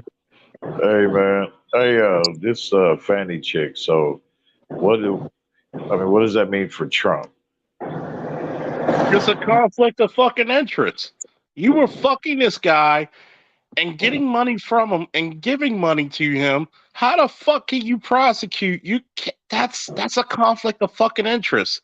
That's like, let's say you have a sister, right? I'm messing around with your sister, and she gets into a case, and I'm the officer responding. That's a conflict. How can I judge that fairly? How can I come as a police officer fairly into that case? you can't. There's times I told people, and there are times that I've told people, like, look, I know this person. If it had to be, I'll be like, look, I know this person, I'll look out. But if it's a serious case, if it's a traffic case, I'll look out for them. But if it's a serious case, I can't do it. And people are like, what you mean you can't do it? I said I can't because I was fucking her. That's why. You're gonna come. It's gonna be found out, and it's not gonna be something good. Well, By the basically, way, basically, by it's the going to help way, his case. by the way, I'm watching this Ken Shamrock versus Don Fry fight. You talk about two men fighting. Oh man, it's funny, right? Because I watched the Don Fry Dan Severn podcast. You want to talk about some? They call it the double D's, by the way. double entendre. And they had Ken Shamrock on there. You know, they both Dan Don Fry and Dan Severn had big rivalries against Ken.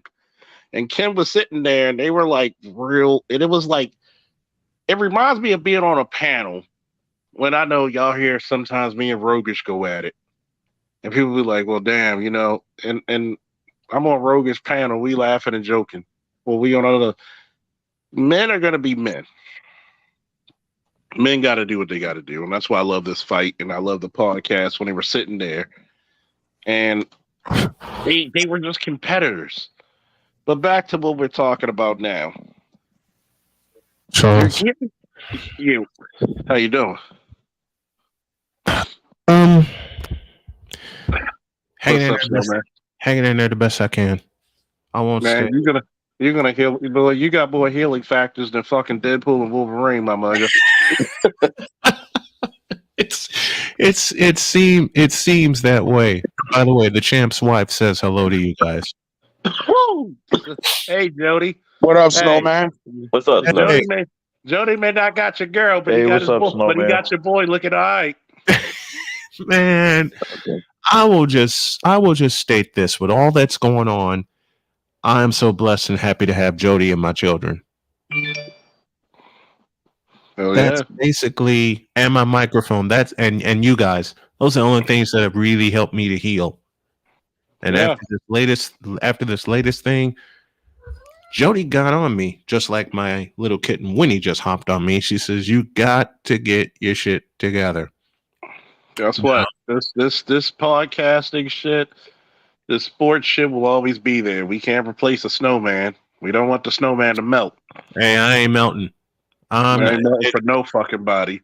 You're like Shamrock and Fry. You going to the distance, and it's like it reminds me of that when my friend was over here, and I said it's always been predicated for men to be tough, Mm-hmm. and it's cool to be tough, but it's even cooler to be smart. Yes. You know, we got military men, we got engineers, we got people, truck drivers, we got, you know, the classical American tough guys. Mhm. You don't want to fuck with a truck driver because he get that breaker wrench and wear your ass out with it. Yeah. You know, Not get tired. for that tire thumper. I know AB got a fucking sawed off at a tire thumper in his truck. I mean, Mhm. not AB, AL. I mean, but you got to, like, right now, I'm a little under the weather. I'm chills. Like, you can't, even Superman got to be Clark Kent sometime. Yeah, and today was that day for me. Me and Jody didn't do a fucking thing, and I couldn't have been happier. It's a beautiful thing. I'm talking to you guys. I had to get some shit off my chest from, you know, Kevin's interview was great, but some of the guys on there at the aftermath were just fucking horrible. We're just assholes. Let's And just say it real. They're assholes. they're dumbasses. I mean, an asshole at least could think, but they were dumbasses on so many levels. Be true. Let me hold on a second. And I'll say this about the whole, you know, going back to what Bay said about the whole Fanny, and it's funny that a chick who was getting fucked by Trump's lawyer is named Fanny. By the way, I see the and you know, Lewis, get your ass up here. Where you at, Lewis? Get your ass up here. What's up, Lewis? Because, you know, it's been a while since I spoke to you, man. One of the brothers from another mother. hilarious. Simplify, do or die. Lewis was one of the first ones that checked in with me when I did my Super Bowl stream last weekend. And it's funny, right? Mm-hmm. Because when I look at this shit and I saw, but this is how you know on my shift, because I'm the second in command of the shift. Mm-hmm. And usually I'm in command of it during the weekends. On Fridays and Saturdays, I'm in command. Yeah. But frankly, I've been in command of it for largely the week because my lieutenant, he's recovering from cancer like you, Snowman, and he goes to chemo, and I know how chemo just wears a motherfucker out. And I said, don't worry about it, you got it. Does it ever?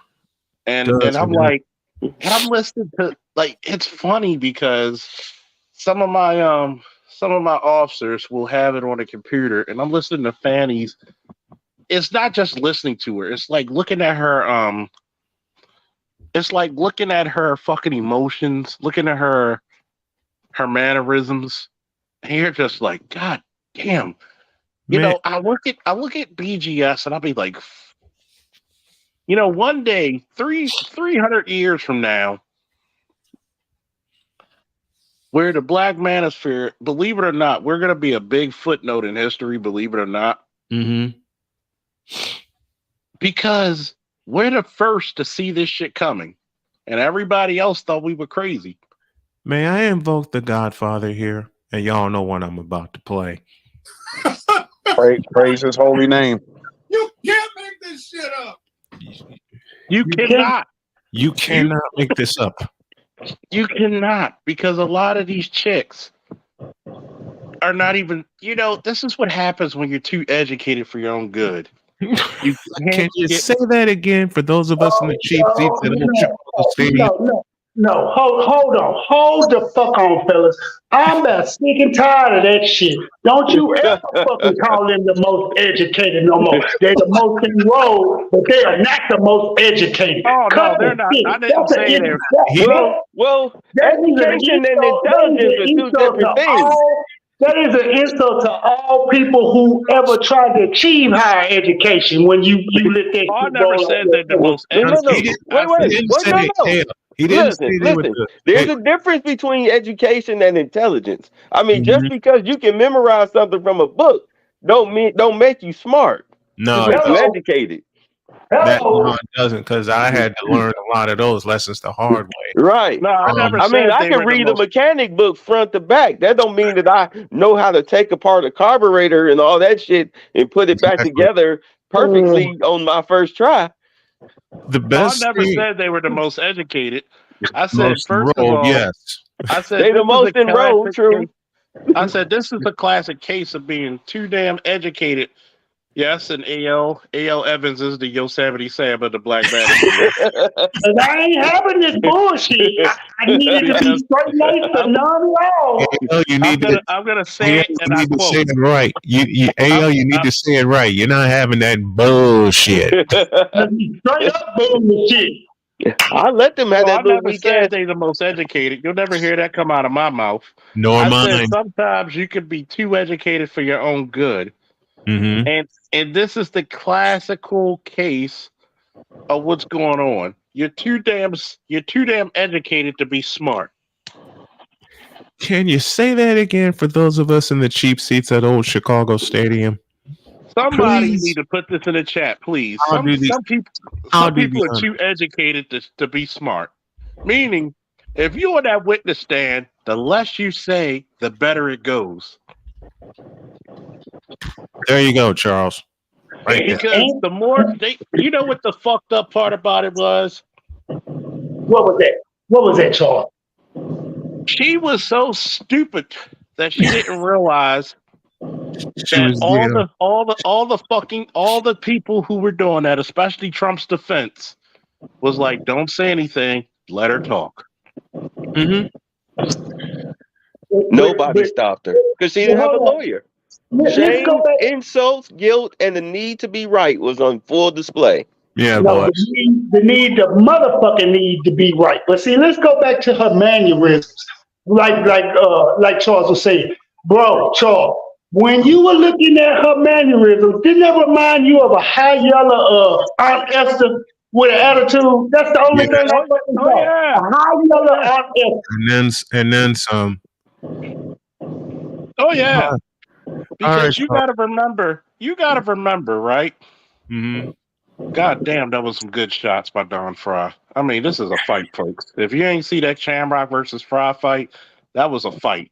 And remember, in the first round, just to put some clarity, first round, Shamrock had him at a heel hook and broke his ankle. Mm-hmm. And then in the third round, Fry dropped him. And he still recovers. With And a broke Shamrock ankle? recovers. Huh? He did that with a broke ankle and still whooped his ass?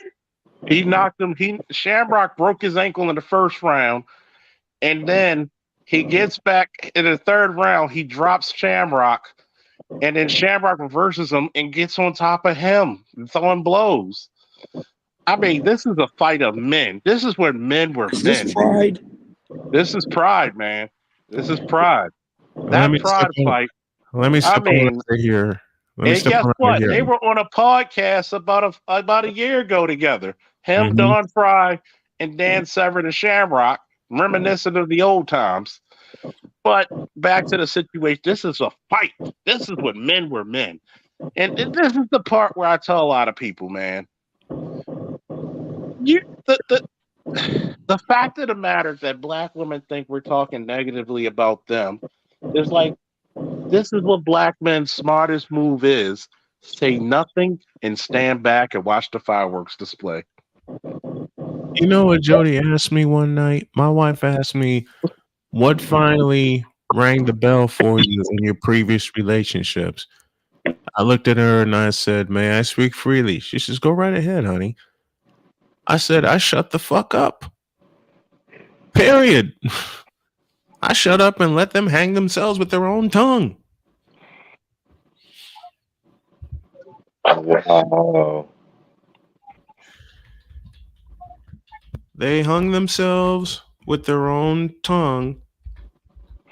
I shut up, stood back, and watched the fun. Yeah. You can't. Here's another tidbit for y'all, man. Here's another quotable for y'all. Never interrupt the idiot making a mistake. Ain't that the Better truth? not. Better not ever. Better not. Never ever. Oh my God. By the way, in the third round, not only Shamrock got back in control, he actually puts another ankle lock on his other leg and breaks his other ankle. God damn, that's a fight. And a half.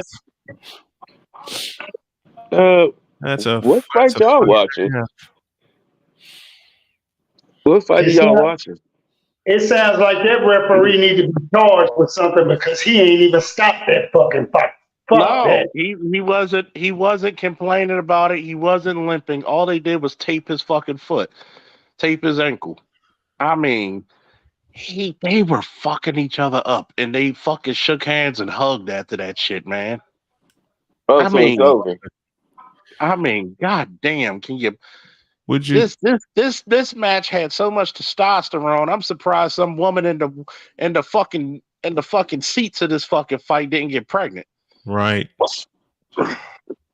Can you do me a favor, Charles, and throw my cash app up there? I'm gonna wheel myself on the bed. Oh yeah, that Just Don Fry. Here we go, right there. That Don Fry Shan. Oh my God, he got it locked. And God knows that tells you how tough Fry is because yep. you don't get out of any fucking submission hold fucking Shamrock has on you. You don't get out of that. He's either gonna tap you out or he's gonna break you. And And it's then he comes from that old pancrase shit. Mhm. But who's coming back? Come back on here so I can look. Anybody who was in the waiting room, come back up here so I could bring you back up. Oh All my right, God, his ankle doing a 180. God damn. But all right, this is Charles. this. Is, Let me say all good. right, man. You get Say some good rest, night. man. I'm going to bed. I gotta wheel myself back to bed. But thanks for putting my cash app up. And if anybody can support, especially this coming week, it would be very, very helpful to me and my family while I continue to heal. I appreciate you guys. All right. Peace out, Snow. Hmm. Oops.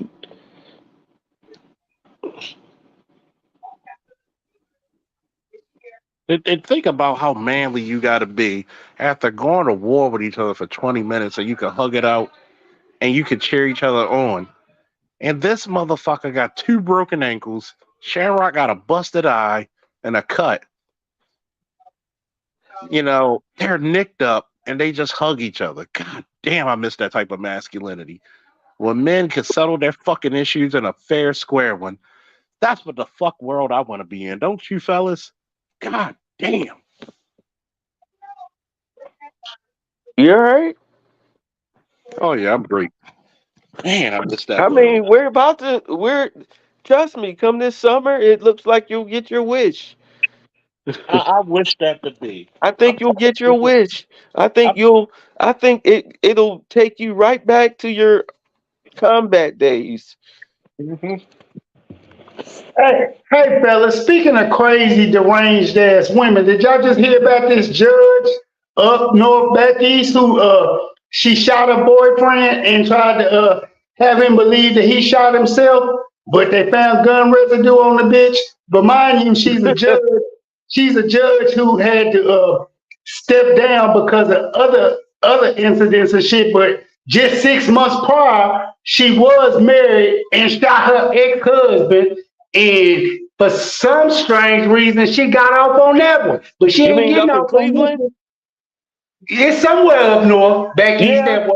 Yeah, okay, yeah, I've loosely followed that. So she wound up killing her boyfriend? No, she just shot this motherfucker. The bullet went through his eye and out the top of his skull. He woke up in pain, not being able to see. Talking about, man, call 911. I don't know what 911. I don't have my phone. And what? How do you die now? This bitch was playing double than a motherfucker through all this shit. So she tried to stage his suicide. Yes. And hold on. Take a wild guess what color she is. Just take a wild guess. Don't worry. I'll wait. Please don't tell me. No, she came. No. Wait. She's okay. Let me see. I just need you to guess what color she is. Oh my gosh, she gotta be black. Bingo! This boy done won the $64,000 question of the day. Yeah, because that's why I wasn't surprised about the sex stuff. But I'm like, damn, you tried to stage his Can suicide you hear me? and you failed. I said That so she's black. Yes, sir. yeah. Because I remember she had to step down. She was all the way fucked up. I mean, for some reason, this Tiffany Henyard syndrome is just all throughout the country with all of our black Democrats. That's why when Charles was saying, now it's time to seize political power, I'm like, shit, we should have did that back when Barack was running. We should have been You running too. you hear And shout me? out to Mackenzie for the Cash App support. Don't be afraid to salute the Cash App, fellas. We talking about shit that y'all might want to hear. So, we got 25 people watching. I don't give a fuck. I know we know everybody, all 25 people watching right now know that it's a goddamn shame that a motherfucker got over 4,000 fucking plus subscribers. I'm at 4,030. And how the fuck is it that I only got 25 people watching? That's disgusting. But guess what? YouTube. It's Yeah, shit YouTube suppressing those numbers. YouTube is suppressing the fuck out of me because that's if you have 1,000 subscribers, you're actually one of the bigger YouTube channels on YouTube, believe it or not. On average, yeah. On average. So That's if I have 4 times as many motherfuckers, what is that telling you? how, man. That's why I just do my damn shit, bro, and just say fucking, just throw it to the wind, man. You know what I You mean? know, I do my shit and just move on to the next project. Say fuck it. That's And all. that's the way I That's do all it. you can do. That's the well, way what you do it because you got to support your content creator because we ain't gonna make shit off of fucking YouTube. what question? What are your views like days later when Well, you averaging? I could check that out because I know when they suppressed my shit, I was averaging about before the suppression shit. I was averaging about what? About 1,000 views. Right now, my last one was 300. The one before that was what 225. The one before that was 503, 158, 283. Let me see. The one after that was what 1.1K. That sounds about right. That's about Yeah, the same way they doing the Roger Report, BGS, and you and everybody else on here who content creators. I know I pretty much follow all y'all who make sense and who's relevant. But mm, I then was I think I was that averaging before the suppression. I was averaging 2,000 views a video. Well, I mean, shit, people's lives change. Mm-hmm. Their lives change, their interests change. Like my Bitter Truth channel. I got 4,000 subscribers, but that don't mean I do, them numbers. Yeah. Over here is I like a mean, breath of fresh air. I'm not even worried about it. It's I like mean, of course, it's like a diary to me. to my most popular live stream ever was the Kevin Samuels Rest in Power when I have almost 20,000 views. Oh yeah. Excuse me, Uh, journal. My bad. I I'm had over tired. 800 lives. And it's funny because I have a lot of videos that was averaging 2.2K.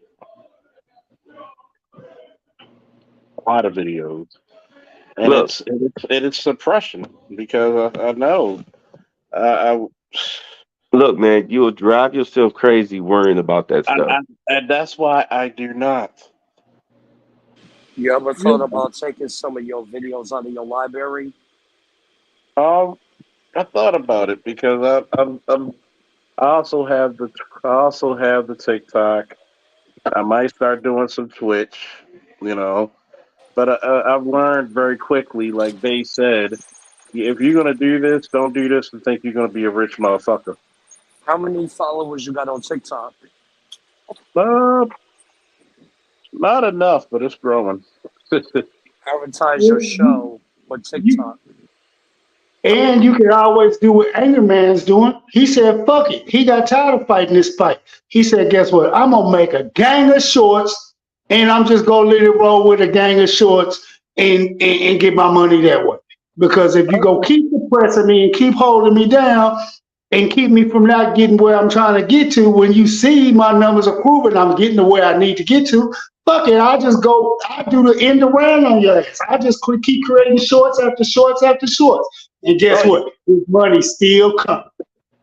Oh yeah, one of my most popular shorts has 37K. I mean 37K. You know what? So, I don't even put. I very rarely, maybe once a month, put an original video up on my TikTok. Maybe once a week, maybe. But I get paid off of other people's content. yeah, well, that's what I was doing. Yeah. I mean, it's funny because if I tell people if you're gonna talk about this controversial shit we talk about, don't expect a lot of love. Shit, no. It ain't coming our way. That's for damn sure. At any rate, where were we? Back on that crazy ass female judge. Oh, okay. Yeah, so she tried to fake the suicide / murder of her husband. No, her boyfriend. The second one. Boyfriend. The first one So- she tried to off her husband, and that didn't work. But for some reason, they acquitted her. Didn't bring no charges on that one. But this happened within a 6-month span of each other. So, goddamn, in less than 6 months, bitch, you tried to kill another motherfucker. Huh? You shot and tried to kill your first husband. That didn't work. There's something in your right mind that tell you, okay, I got away with that. Okay. They took me off the bench. Let me go quietly off into the sunset and act like a pill bug in the dirt and bury myself and not get seen again. But oh no, we talking about a black woman. We talking about a black woman now. Oh, if I can get away with that one, bitch, I ain't afraid to do it again. Diplomatic immunity. She ain't getting none of that shit. None of that It's sort. just been revoked. But see, I can't wait till election time roll around this cycle. Because all these uppity ass black women in office, running mayors, running city councils, all that shit, when they look up and see they done been booted out, booted off, and they gone. They're gonna be, was everybody turned on us? Nah, bitch, you turned on your own self first when you thought your shit didn't stink because you didn't know your ass was on your shoulders, and you want to walk around here like you was above all the freight, all the flat, all the gunfire, and you gonna talk shit to everybody around you. Then you gonna try to embezzle taxpayers' money from Illinois to Georgia to New Orleans to shit Virginia to Baltimore. These hoes is just despicable. I mean, y'all call yourselves public servants? Hell no. But then when y'all lose, and y'all gonna lose, y'all gonna be feeling some type of way. With no black men there to defend us. Oh no. Remember, y'all strong, independent, couldn't nobody tell y'all nothing. Who go check you, boo? It's all about you. Remember, all y'all Well, don't look now, but it's already happening. Look at Tiffany. Look at Tiffany Cross, for example. Remember how she got fired right after she made that ignorant ass comment out her mouth on CNN? Why don't black men just get in line and follow black women? She was fired like right after that shit. Now she's went away for a while, and now she's come back and she's trying to sound like fucking Angela Davis and shit, like she's some type of, freedom fighter or something. And never forget who her sidekick is right now. Who is the motherfucker she talking the most shit with? Angela Rye. And Angela Rye has been booted off of CNN and every other platform, major news network platform, because why? This bitch couldn't get along with nobody. She was the most she's the most despicable, divisive ass, high yellow heifer multimedia has ever come across. Many of them are not likable people. Many of them don't get along with other people. It was a black woman that fired Tiffany Cross, by the way. It wasn't a white man. It was a black woman. You absolutely correct. But she didn't throw her arms all up in here screaming she was done indignant and wrong by that black woman. That black woman, I got a check I got to receive to. I got somebody that's above me. And if they say you got to go, bitch, you got to go. She's trying to blame other people and seek simultaneously not put the blame on that black woman, which is still the sisterhood, the fake ass sisterhood that only exists in this world, by the way. Doesn't exist in real life. What about Joy Reid over there trying to protect child molesters and pedophilia in school? Yo, babe, I am so laying dead for that bitch to get her ex. I've been like, God damn. Joy Reid has to know she's on the hit list. Her day is coming. Don Lemon had his wake up call. Yeah, I mean, come on, Joy Reid got to know her day is coming. She's trying to hold on. I mean, she got the Bunny Ruckus tomboy haircut. She's signifying that she. She's of the alphabet community, or at least is a supporter. No, she's a supporter because she actually has a husband. If you can believe that. Yeah, she's an ally. She's a black woman. But she's trying to hold on. Well, her ratings don't suggest that CNN needs to hold on to it. Is it CNN or MSNBC? She's MSNBC. Yeah. Well, the ratings don't suggest they need to hold on to it. She got to know her time is coming. She gonna say that this is racisms. She got fired because of racisms. Get this shit out. The one that she replaces, the one that should have never got rid of, Melissa Harris Perry. That woman was at least she was decent, and she played it down the line across the board. But oh no.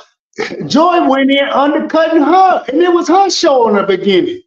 That's the crazy part. And when I was watching that shit go down, I was like, look, bitch, no time is gonna come because this shit you pulling on Melissa, this is some foul bullshit.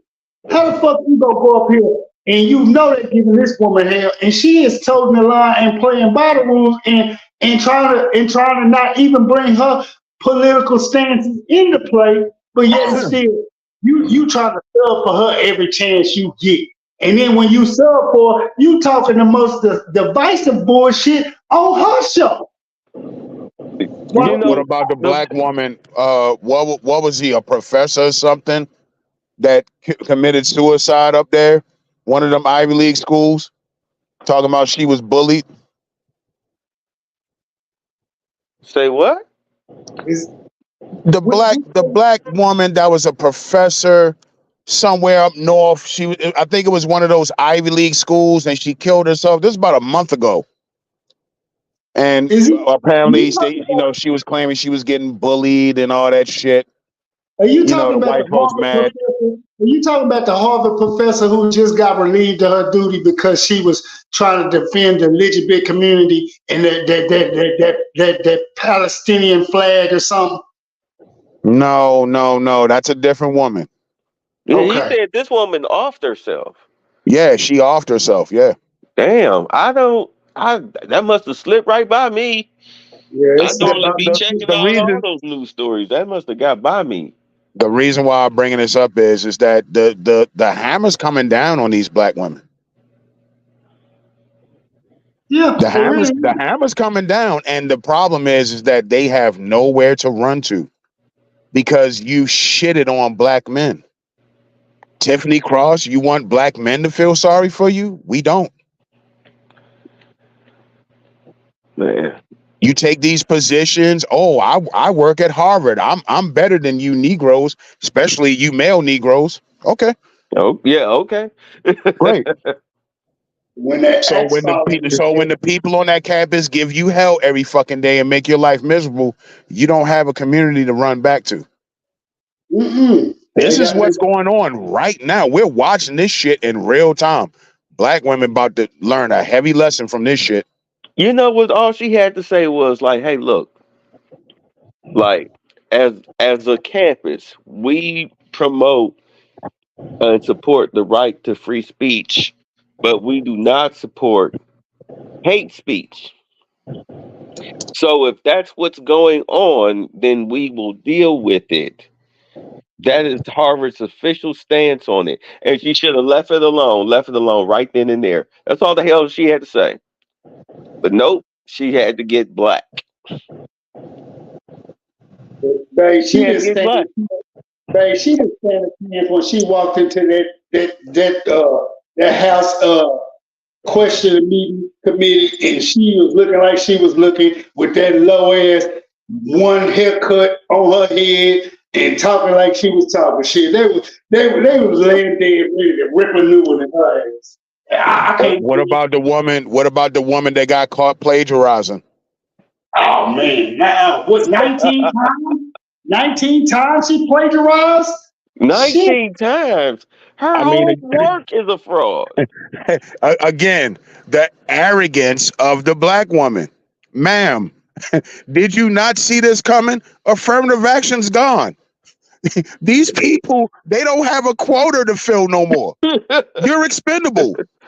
The slightest mistake, if you step on the wrong floorboard and it creak crazy. If you don't tie your shoe, if you don't come to a complete stop at the stop sign when you're pulling into the parking lot, these people are on that ass. And again, you don't have a community to run to. You work in academia. Y'all been watching these people shit on black men. Y'all been part of the agenda to get rid of the nuclear family. This is why you're pushing all this other shit. You don't push black family. And now these folks have come for you. You want us to feel bad for you? No, we don't. Yes, we don't, because guess what? When the chickens come home to roost, they are, and they are, why aren't you black men supporting us? They're trying to get rid of our jobs. Let's get rid of y'all. Look here, bitch, you're supposed to have a job. These rights that we got lynched for, hung, dog sick on us, that was for us. Men first. Look, not you. But you want to overtake and override shit, so guess what? Whatever comes your way, comes your way. We feel nothing. I wasn't good enough for you then. I shouldn't be good enough for you now. Look, the government felt that affirmative action that it was time to end because it did not have the well. It actually gave them the effect that they figured that would happen, which was that if given the opportunity, these children, these fatherless home children, would rob, steal, rape, kill, maim, like just for pleasure. Like it's not even a matter of feeding the family. Oh, the loaf of bread that the Democrats like to wave in front of people's faces when they bring up the crime statistics or whatnot. What was the one girl?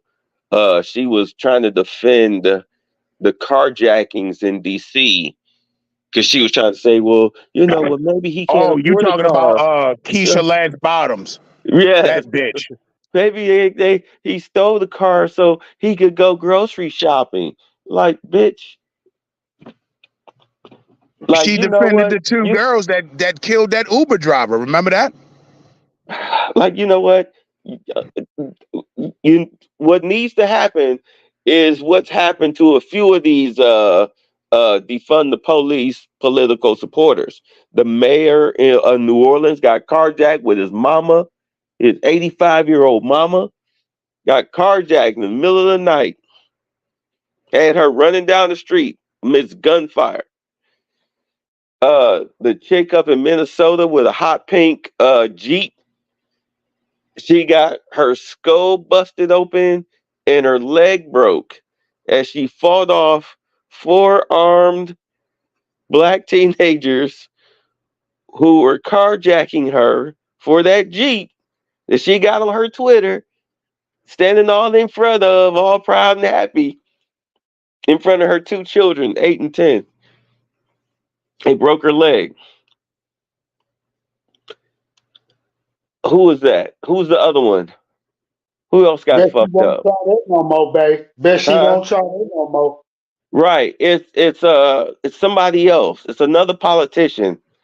They wound up getting roughed up by criminals. I can't think of who it is, but now that the violence has affected them personally, suddenly now they've changed their tune. I mean, we can go into why it is what it is, but the thing about it is that you know we're getting ready to go next year around this time. It is 100% gonna be hold your own nut stage. You understand what I'm saying? I mean, it's already getting that way. In all honesty, it's already there now. It's just that it's not happening in droves, but it's coming. All right, because y'all know when they get hot, it get crazy out in these streets. Charles, am I lying? So, nope.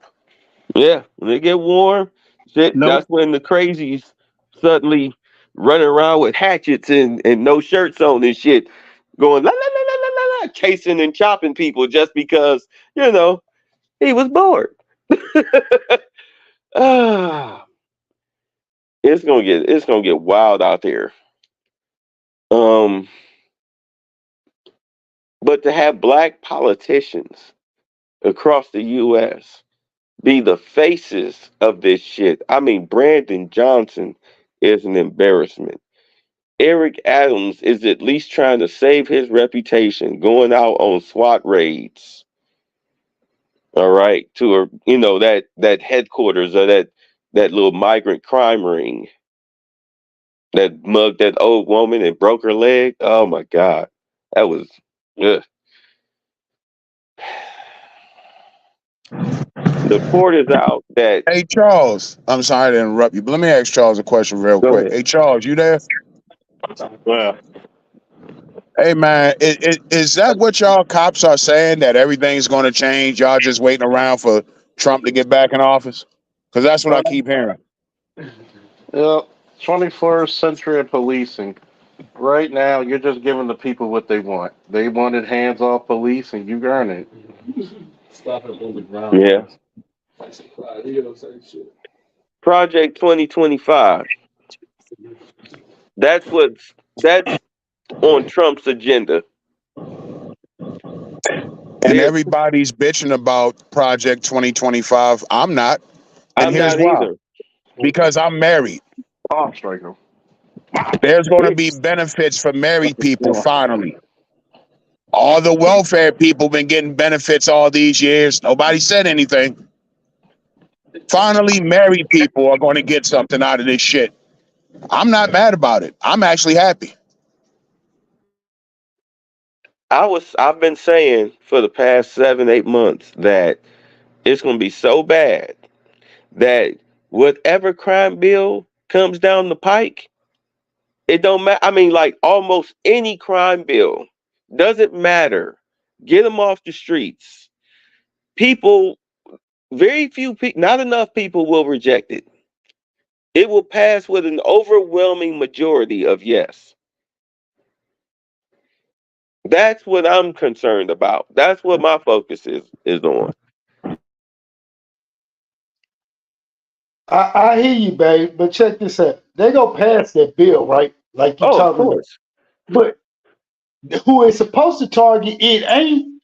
They go turn right back around and circumvent everything they trying to do and just come straight after the black man. But you got all these illegal immigrants that's coming across the border in droves, doing God knows what, God knows who to everybody and their mama. You can see it up there in New York, DC area, all around those Democratic strongholds who said, "Yeah, let's take them in. Sanctuary this, sanctuary that. Ain't no Project sanctuary for us." So Project Project 2025 deports those people. The whole purpose of them being here right now, the way that they did, I'm telling you right now, come this summer, we're looking at, if not this summer, probably sometime this year, we're going to be looking at a civil war. You're going to be looking at a civil war scenario. Because what I'm saying was the MS-13 gang and other gangs like them and other criminal organizations that are here, all right, they're all joining forces. Because I've been saying, like, the dumbest thing you could have ever done, and you can't tell me that this was not intentional, was to They make better it make they theft better join forces. right. Was to make theft under $1,000 practically legal. You've legalized petty theft. You've done that. B, the cashless bail system, the revolving door. That was crazy. This is intentional. And then to sit back and then actually defund the police, like Charles said, we'll give you what you want. That's the embodiment of evil. Okay, we'll give you what you want. Your own Democratic Party will give you what you want. Now you have illegals joining forces or migrants joining forces. I just did a video last month on one of those guys. Y'all might be familiar with the clip where the guy was like pretty soon you will know who I am. Like you're a fool if you don't know who I am. You remember that clip? dude, that motherfucker Mustafa Cat had me shaking in my boots, and I ain't gonna. I'm sitting there going, "This mother, hold on, He's a you know good terrorist. well." Yeah, He's I a say you know. terrorist. Yeah, you know good and well this motherfucker. It was nowhere in hell he was supposed to be coming in through Mexico to get here, and you can hear in his voice he ain't nowhere near Mexican, Guatemalan, Argentinian, and none of that shit. But he up here talking about you gonna remember me. I say this motherfucker coming here to blow up some shit. Oh yeah. You know, they done caught Chinese nationals sneaking across the border. And I'm like, why are y'all sneaking across the border? You don't have to sneak unless you ain't supposed to be here. Yeah, they straight out and out criminals. That's why they sneaking across. They know they can't come over here legitimately. That's why he said, "You gonna remember me." I really do think that come this summer, that whole little situation last year around this time, That month of February with New Palestine and all of those other quote unquote incidents. Man, shit. Those are gonna be the good old days. Those are gonna be the good old days. Because the first thing you would do in a situation like that, if you really wanted to reign some real terror, you would take out a power grid. And then you would go hog wild.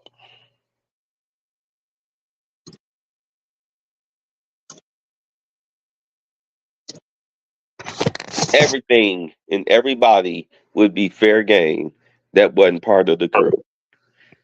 And what's Hey, going to happen? And what are the single black women going to do? The independent, strong black women that don't need a man. They're gonna run outside with a taser wand to tase the guy who just threw a cat toy through your living room window where it's just you and your 13-year-old daughter. Many of these people come from backgrounds where the life the life of women don't amount for much, where rape is ordinary shit, and you're going to be an easy target for these people. And they don't do it for the sex. They do it to teach you a lesson. The sassy, loudmouth, big mouth. You at a gas station somewhere and you get out of line with one of these dudes, they'll follow your ass home. And then what? And you support Democrats who put more and more restrictions on law-abiding citizens to have guns. You think MS-13 gives a fuck about gun laws? Badges. You think the Badges. Mexican mafia cares about common sense gun laws? You think they care? We don't need no stinking badges. Well, fuck no, they don't give two shakes. This is the stupidity of black women. Where they drop them migrants off at? Where them migrants where they camping out at in Chicago? Where they camping out at? In the what community? It sure as shit ain't the small hat community. Let's just put it that way. Oh no. They on the They south side. all on the south side and the west side, homie. Uh-huh. In Chicago. All up and down black community. Oh, and you know who you can thank for that, right? What's the little stud mayor last year? I forget her name. She looked like Beetlejuice. Yeah. Oh shit. He just showed up behind me. Why you say it 3 times? Don't say Hey, I it one wanted more to add time. something real quick. Can y'all hear me? Yeah. Yeah, we hear you. First off, I want to say appreciate y'all letting me on. I was having some issues because I left my laptop in my other apartment. But I wanted to add this piece because I do agree with everything y'all say. 100% like what y'all talking about in terms of who's going to protect them. I mean, they're going to really put the onus on the simps. So all these individuals that these YouTubers, when all this stuff pops up, I'm just waiting to see if they're going to hide or are they actually going to stand on business. Them's gonna be No, the they first not going to ones to stand on go. fucking business. No, they not. I'm being Dog, if they facetious were when I standing say on that. business, black women wouldn't be the lowest married demographic in this country. I'm Look, being very facetious when I say that, y'all. the simp would be the first one to go. He's going to tuck tail and run. But not why are y'all talking about the Simps gonna defend them? The Simps are not gonna defend them. Them niggas gonna move around like cockroaches when a goddamn house light come on. You know how cockroaches move when you cut on the light. And another thing, the studs are not going to protect them either. I like to say this. This is the problem with studs. Y'all ready for this shit? Women want to be taken cared. They don't want to take care of people. Every woman will tell you, I'm not going to take care of a guy if he loses his job but for so long. Oh, but I thought you loved him. Stop thinking that you're equal. Stop. Like, I challenge any woman, right? Strong, independent studs, right? We ain't got to go UFC rules. I'm gonna take it old school. We go pancrase rules. You know what pancrase rules are? You know that was the Pancrase Association when they first started, about a couple of months before the UFC one. You're not gonna do closed fists. You're gonna do slaps and open palms for punches. Instead of punches, slaps and open palms. Kicks to the body and knees to the head. Kicks to the head. Legal. Palm strikes to the ground and catches or submissions. Any dyke who wants it, go ahead. Who wants that? Who wants that bet? Because guess what? I could throw a harder palm strike than a punch. You know, if you really think that they're going to protect them, put it to you this way. In the next coming year or two, you're going to get so much pussy from dykes and so-called straight women that it's going to be unbelievable. Why? Because the dykes are looking for you to do the same thing. Hey, just I wait till know, you come across that big Queen Latifah bitch. She gonna put it on you. man. I'm a wearhead. I'm a drag her ass. A pretty dyke. A pretty dyke You is the a last man's time. best friend. I You remember the know, last time a dyke tried to fight me on duty. I There's no remember a such dyke. I thing as remember a dyke trying to fight me on duty, and she tried to push me, and she couldn't move me. And I'm looking at her. I'm looking at her, and I said, "Are you fucking crazy?" And you know when you just grab a motherfucker, you sling him to the wall. Like, I'm a girl. I'm a girl. Well, you a girl today, huh? it's See, being real quick. well, see, never mind. I'll leave it alone. No, don't I'll leave it tell you. alone. Keep your mind. Do not leave it I'll tell alone. you. I don't. I I, don't I see put it this. to you. Go I, ahead. I put it to you like this: the easiest way to get what you want is to, like, literally hang out and not even want it.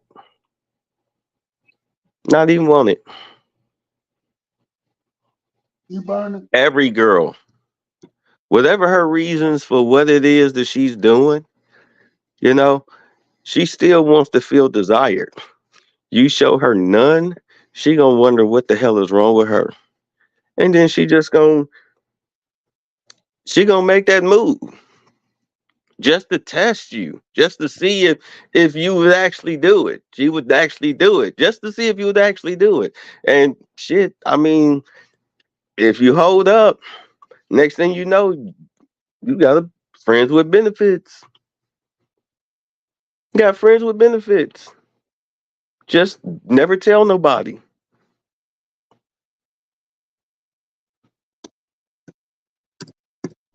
At this point, these bitches got more friends than Barney. I love you. You love me. I mean, I'm just speaking from experiences. So I could tell. I could tell because shit, I can speak from some shit. If I speak from some experiences, I might need to go to Patreon. No, but outside of all of that though, I mean, as toxic as TikTok is, it is the pulse of the country. You see, ow, you see what the average everyday person, as far as what they're talking about.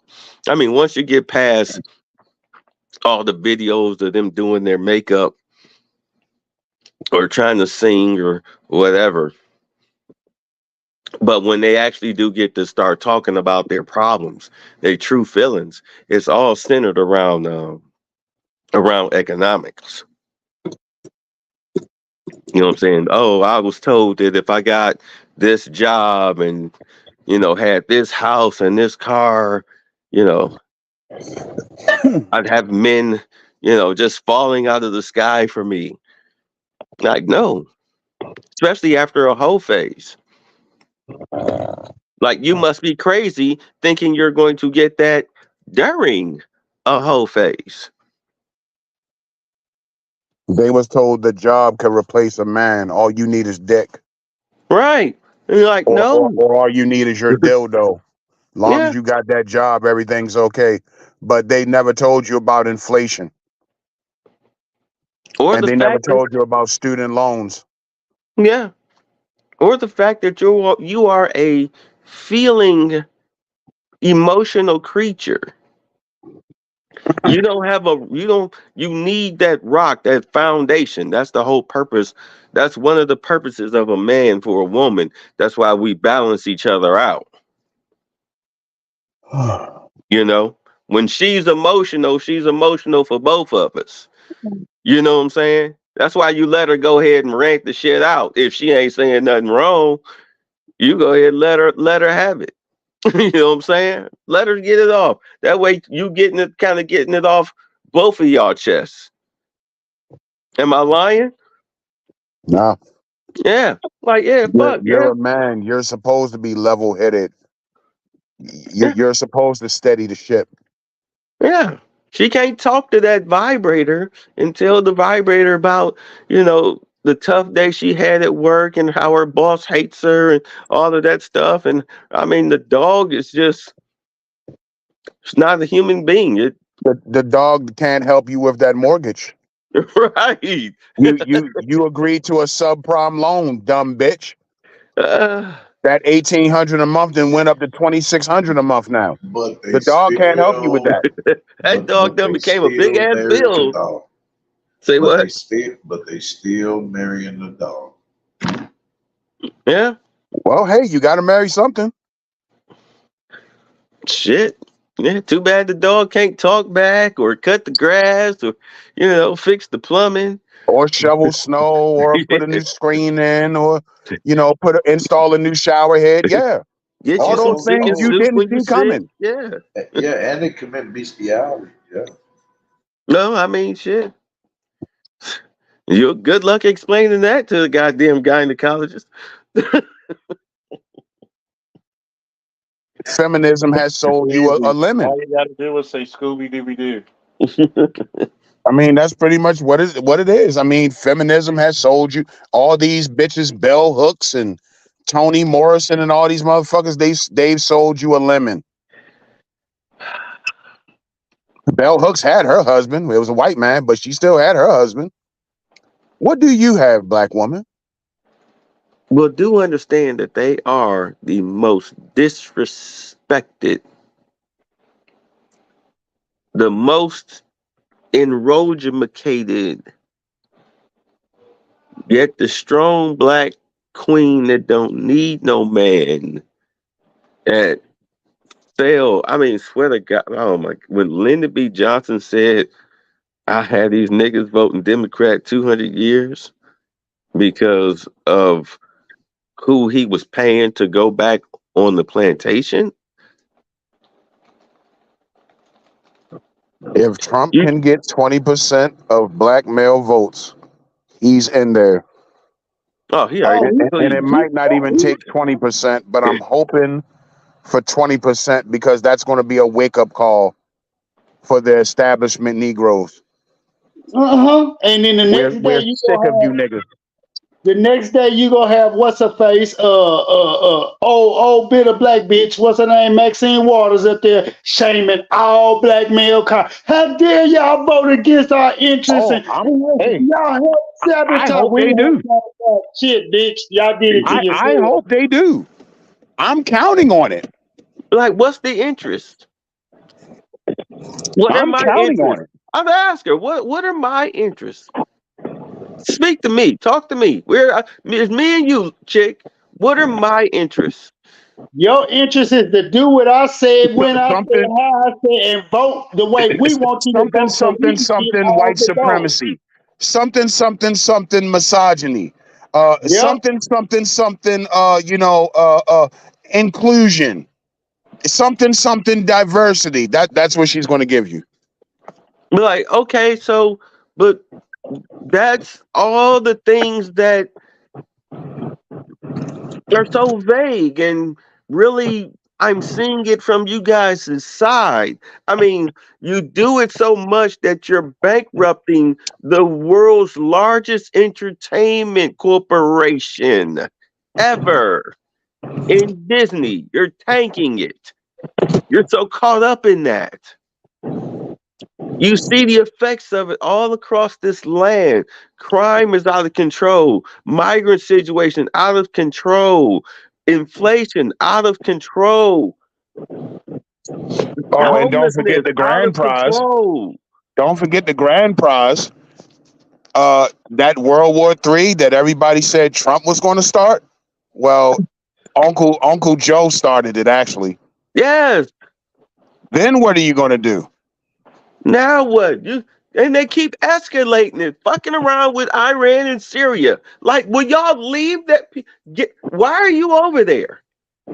Why are you over there? I know, People because been you're told trying to us protect Israel's interests.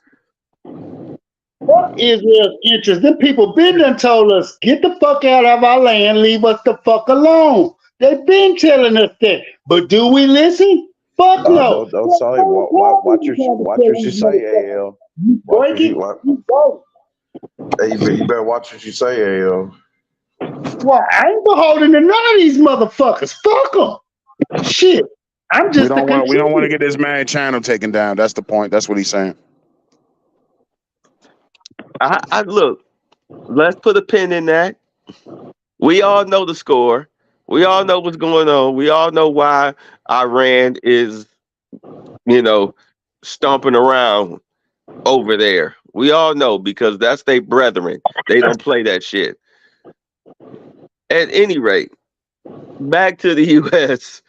I mean, so you mean to tell me that this is what you have to offer me? I mean, you're literally ripping children away from their parents because the parents don't want you grooming them to be trans, not just gay or bi, but actually trans. You've corrupted the medical field to where it's legal. Didn't say it was ethical though, but it's legal for you to perform a sex change on a teenager under the age of 18. Why isn't that? Oh boy, y'all went down a whole nother lane, nigga. Oh shit. No, you did. Oh, do you know about the books in the elementary schools?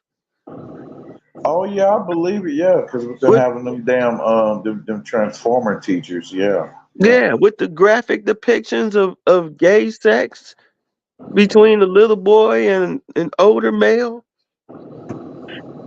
Hey, I don't know. I'm not trying to change subject, but I don't know if you paid attention or not.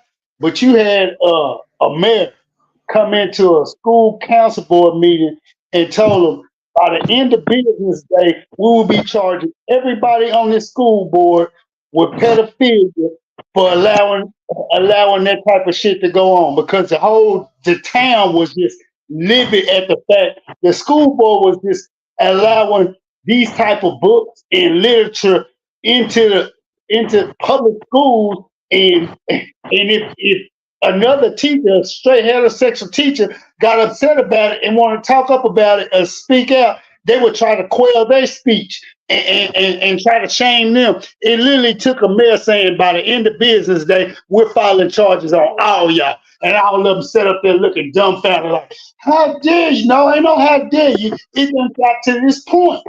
Yeah, Y'all want because to keep playing games. the books were straight pornography. It was Absolutely. child porn.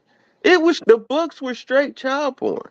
I mean, you couldn't even read them in the town because the parents would read them,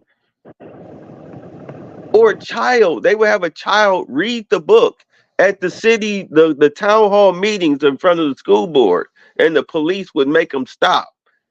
They would have the police make them stop reading the book. Like, well, then why is this in the school? If I can't read it out loud with its graphic language, with pictures to match, then why is it in the schools? This is what your boy down there, DeSantis, this is why he pulled all the books in Florida. That's why he pulled the And black books. women say nothing. Notice you rarely see black women. Where's the black mothers? They the ones putting eyeliners on their sons. What you mean? Where the black mothers at? We got a black woman down here open up a little kid stripper pole exercise routine. Oh, yeah, I seen that shit a few months back. That shit was sick. That shit sick me to my stomach. Yeah, Totally out of control. her adult daughter is in on it. Did you see the black woman who has a waxing salon or something, and she had like her 5-year-old daughter in there Oh my God. waxing chicks, private The areas and shit. JJ, yeah, waxing neighbor JJ's, man, look at here. Somebody was talking about that a little earlier today, and I was like, man, come on, man. Well, I mean, and yet still, if we stand up and we say something as men about this, we ain't shit for saying something about this. These We all women are completely fucking out of control, dude. Look, I mean, just completely out of control. if you handed mommy the glue stick, okay. And All and right. and what's even worse is wait a minute. So you're a client and you just went along with this? I mean, maybe she asked permission. I don't know, but good Lord, I can't picture somebody being. I cannot picture another grown woman being stupid enough to let a 5-year-old rip wax paper off of their private areas or whatever. And again, Talking about some. Oh, she learning. nobody called Child Protective Services. Of course not. They think it's Y'all cute. see this going on, and you just it's just normal shit for you. You just walk out of there, nothing. What's Sweet Sweetback's backstory? Dog. What's Richard Pryor's actual life? Oh yeah. Yeah. What's the movie? Antoine Fisher. Remember that? Yeah. Getting his ass whipped by on the one hand and then molested on the other one. Shit crazy. So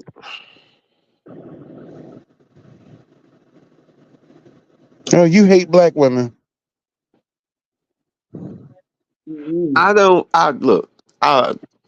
tell them quick. I do not hate black women. I hate what you become as far as this monster that America has turned you into. It's turned you into a monster. It has poisoned your mind. It's done a good job. It started over 400 years ago. And the thing about it was that, look, even though there was the Emancipation Proclamation and everything, black women still had their white boyfriends and whatnot. Remember the stories that used to be told about how a white man could walk in your house and rape your wife, and it would, nothing could be done about it. You bet not do nothing about it. Yeah. Yeah, I don't think those were rapes. I think they were treated as such by the husband, and the wife went along with it. Not in all cases. What the hell now? Because when you look at what happened the second they were given the opportunity to be free from black men and back on the plantation, but yet they didn't have to work. All they had to do was just be a broodmare. They were given the option. Either tough it out with your husband, or we'll pay you to sit at home and be a broodmare. Because the more kids you have, the more money we give you. The majority of them pick the broodmare, but that's something they don't want you to speak about out loud, babe. They don't want history to know that the majority of them on a Friday or Saturday night. That's where the term honky came from. Remember, he used to drive down to the bottoms and Mm-hmm. blow. Honky here for you. Honky here And for you. and look Mm-hmm. how academia went right along with it. Somebody just showed a clip of Bell Hooks. She was doing a Q&A, and this young black guy was getting her shit in the audience. And who was on stage with Bell Hooks? Maya Angelou. What's my man running for president? Oh, This fake nigga, what's his name again? Ooh, Who you Cheeto talking or about, Bob? Jesse? The Afro dude, ugly dude with the Afro. Oh, Never black got guy his Cornell. named You hair. talking about Jonathan. Cornell? You talking about Cornell? Cornell West. mm. He's on stage with the bitch. He's co-signing Bell fucking Hooks. Black academia ain't shit, man. Black academia ain't shit. These niggas ain't shit. So when black women sold us out for food stamps and welfare and the projects, nobody nowhere in black academia had nothing to say. They just went right along with that bullshit. Man, fuck Well, these niggas, man. Yeah, because well, remember that then, whole situation that you could be out in the streets, but yo, if you see like Mrs. Johnson coming down, everybody chill out. Matter of fact, hey, somebody help her carry her groceries to her door, because probably he either know your son, so it's a respect thing, or your kids are too small. You remember there used to be that code? We ain't seen that code in over 50 years. Yeah, because that code died out in the 70s. That code died out in the 70s. But that was a holdover from back when we used to have our own shit. That was a holdover before integration, before the dark times. but but it's gone. It's gone. Chivalry is gone. All that shit. Everything that made black women feel safe the way that they think that they should feel, and then let's be honest, they should feel that way. No man should be out here threatening them, and they're not putting themselves in you know threatening situations. It's really a situation where oh, big crazy nigger, and you got to do something. Sorry, but that's not where it is anymore. It's been destroyed. Everything has been destroyed. They have really left themselves, because of the programming, they've left themselves so vulnerable. The children, I mean, we don't even care what happened to these teenagers for the most part. I mean, Charles got his job program and everything, but what are the rest of us really doing for these teenagers? I mean, what can we do for these teenagers? A lot of them are so far gone. Shit, you can't put your hands on them to put them in check no more and straighten them out. So guess what? Fuck it. If we're not going to get back to the fundamentals, then that's a good question. What can we do? I remember somebody asked Joe Flacco that once when they was running that Wildcat shit on the Ravens, and somebody asked Joe Flacco, did he like it? He said, hell no, I don't like it. And he said, if we can't do the fundamentals right, then how are we going to do trick plays? What good is job programs and all of this other shit really at the end of the day when we don't have the fundamentals of a society in order? And all If of this we is can't by even fucking design. agree on what's a man and what's a woman, if that's a debate now, then we're fucked. It ain't no point in talking about it. It's really not a debate because men are not debating that stupid shit. That's a one way, a big ass blowhorn that they're blowing on by themselves. Yes. And every day more and more they're being ignored, and they wonder why. Hey, remember, you gave them an inch with that gay marriage shit, and look how many miles they've been taking ever since then. The Common minute sense shit has to be debated. I'm seeing people say, "Oh, the nuclear family—that's a white supremacist concept." Excuse you? Like, bitch, that concept has been in circulation since before white folks even knew that they existed. What Before are there you was any talking such about? thing as a white man, Right. What we the fuck had are the you nuclear talking about? family. Wait a minute. Patriarchy. Oh, patriarchy is bad. But you want me to pay the bill? I should pay the bill because I'm a man. Bullshit. She Uh, got it. That's what you I said. told a She little got bitch on Twitter recently. I said, "Bitch, patriarchy is the reason why Assata Shakur is not in prison." just so you know.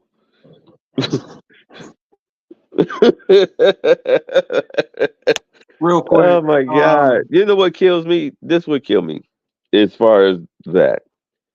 Because I mean, I believe in expatting. And it's like, well, why are you going overseas to marry a woman? I mean, like, this is the argument. Why are you going overseas to marry a young woman and have her in economic slavery? Like, well, then what is the point in you looking for a high value man? So, real quick on that one. Can y'all hear me? Hmm. yes. Go Yeah. ahead. So the piece I wanted to add to that, I talked about this on other streams that's not YouTube based. But the biggest thing that Black women are trying to fight for right now and maintain is privilege as well as culture. So, because if you really look at it and you think about it, it's like, what are they really trying to protect? Even the way that they respond, everything is based on privilege that was promised to them. That's where the deal happened. So it's like when they see that someone is not adhering to that culture that's been passed down to them and they need to pass it down, that's when they get extremely feisty and aggressive. I wouldn't even say defensive because it's not even defensive, they're angry. And with the privilege, it's like, all right, I should be able to do whatever I want now, and then that golden parachute is going to get me. It doesn't matter how old I am. It doesn't matter how big I am. It doesn't really matter because this is what I deserve, and this is what I'm going to get. The issue is that now when the passport bros started really blowing up, which has been around for generations, it's just that now when black men do it, now it's a serious problem because they can't maintain that privilege and that power. And what's starting to happen is really starting to erode the class that's happening in America. Black men are not going to be on the bottom anymore. So now that they're not on the bottom anymore and they just exit out of the game, now we're starting to see on a like on stage what's actually happening to them because they're falling flat bottom and they can't really blame black men if they're not there. You know what? As a not a pan Africanist, but as a globalist, I've been saying that, like in all honesty, we should have took our walking papers right up out of this country the first chance we got. You know, on the first thing smoking, because it's like, why would you want to stay here?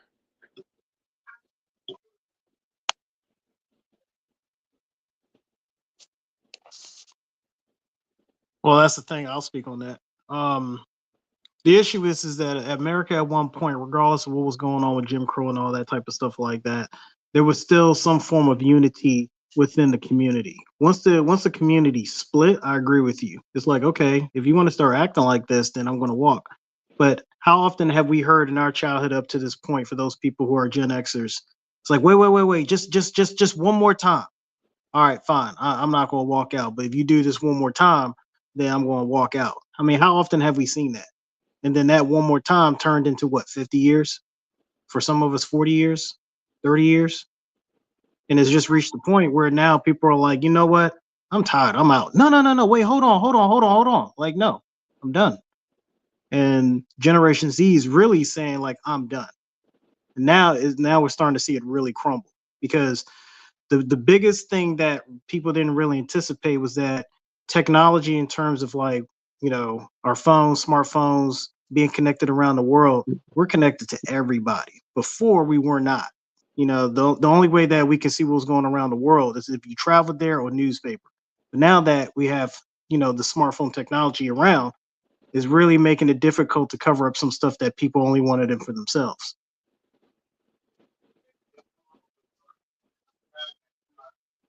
Oh, keep cooking, bro. Oh, I'll stop there. I'll just wait for someone else to jump in. Oh, okay. Anybody else want to build on that? I mean, he's right. Yeah. You didn't have that in the 80s and 90s, even in the early 2000s. Now, thanks to social media and all this other crap, you can see there's other stuff out there. And I think that's what's making black men look so attractive to other races of women, because now they can see for themselves. They're not just listening to stereotypes and all that. They're seeing in real time what it's all about. You got a lot of women out here that come from real, black women bitch about patriarchy. These other women from these other cultures, they come from real patriarchy. Now you can deal with a black man and it's like, hold on, wait a minute. He's going to cook. I come from a family where men didn't go in the kitchen unless it was time to eat. Oh, he's cleaning.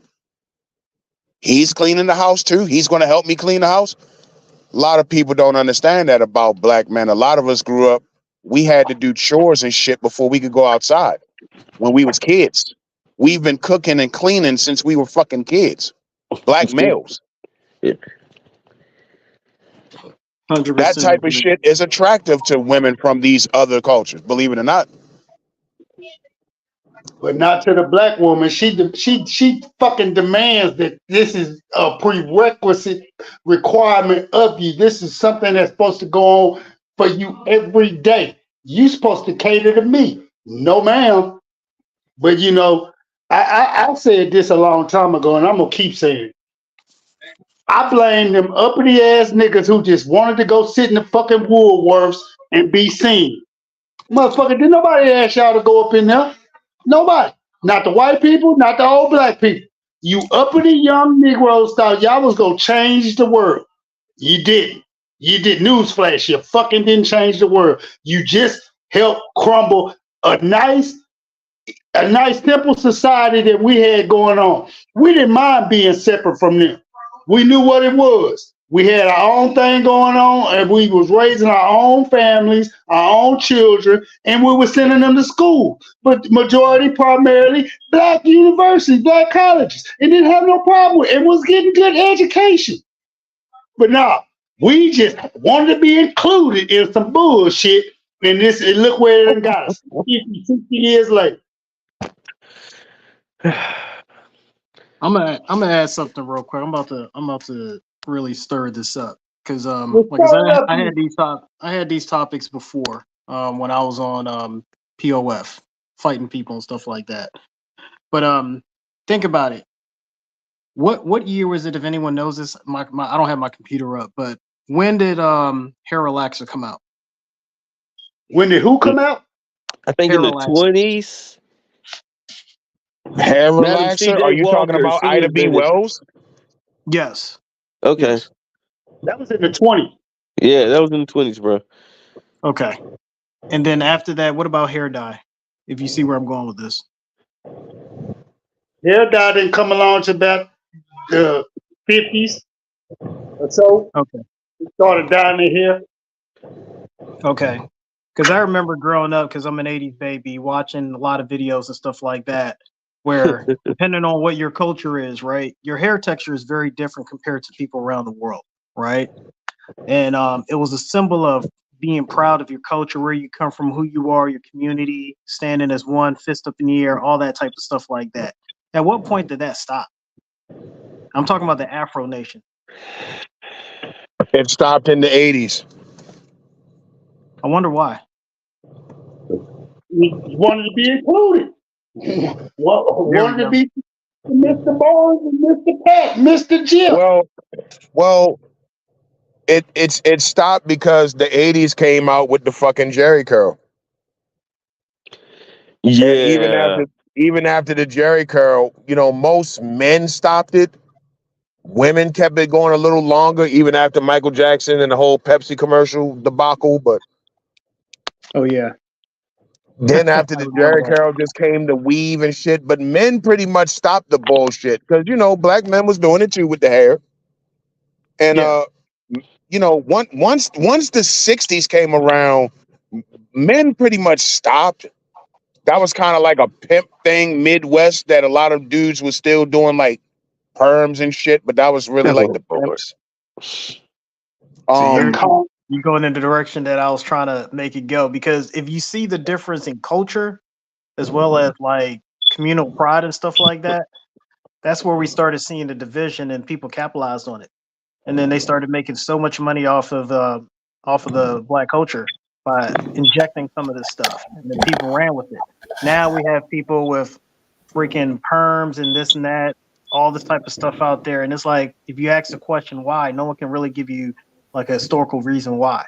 But it's like, You talking about the pro-black era or something like that? yeah, like back in the set, In like the 80s, the late yeah, 80s. yeah, because like I grew up in that and I remember that, and I'm like I'm an growing 80s up baby to the also, point. yeah. Yeah, I'm by the way, y'all, just so you know where I'm at, I'm 44. I mean, I'm 43. I turned 44 in May. But growing up in that and then seeing the change, it's like I will have to say, it's like I think some of us who are Gen Xers, we reached a point where we saw where things were, and we're like, okay, we're done. Because it's like, what culture are we forced to maintain at this point as black men? I'm sorry, hold on. Which one of y'all got a smoke detector going off? That's not me. Amen. That might be me. Come on, man. Oh, I done chastised the motherfucker. I need to chastise the shit. The motherfucker don't want to pay attention. I'm gonna let it be like it is. It's like an ice pick to the eardrum. Hey, sorry. The only reason why I bring this up is because it's like it's a culture issue right now. It's a very, very serious culture issue. Like if you look at it, like when you look at black women and you see how they dress, you see exactly how they behave and how they act. I mean, I can't remember who said it first, but Kevin Samuels said it best. He says that's the Magic City, or even Pink Book Lesson said that's Magic City uniform. It's like we seen in the movies, and then people try to make it a reality. It's like that's the uniform, freaking bright. Excuse me, the freaking bright, hot like colors, fluorescent colors and stuff like that. And then it's like they're trying to inject that into every started with facet Lil' of Kim. professionalism. Baps was ahead of its time. But that Yeah. started with Lil' Kim. Remember With that all those bright bodysuit? colors. Oh, what's up, Lewis? What's up? Remember that bodysuit? Holly I Berry remember that. won in Baps. Mm-hmm. Yeah, The cheetah one. that's normal outfits today. You know, that's the norm today. Thank God they stopped doing the goatees.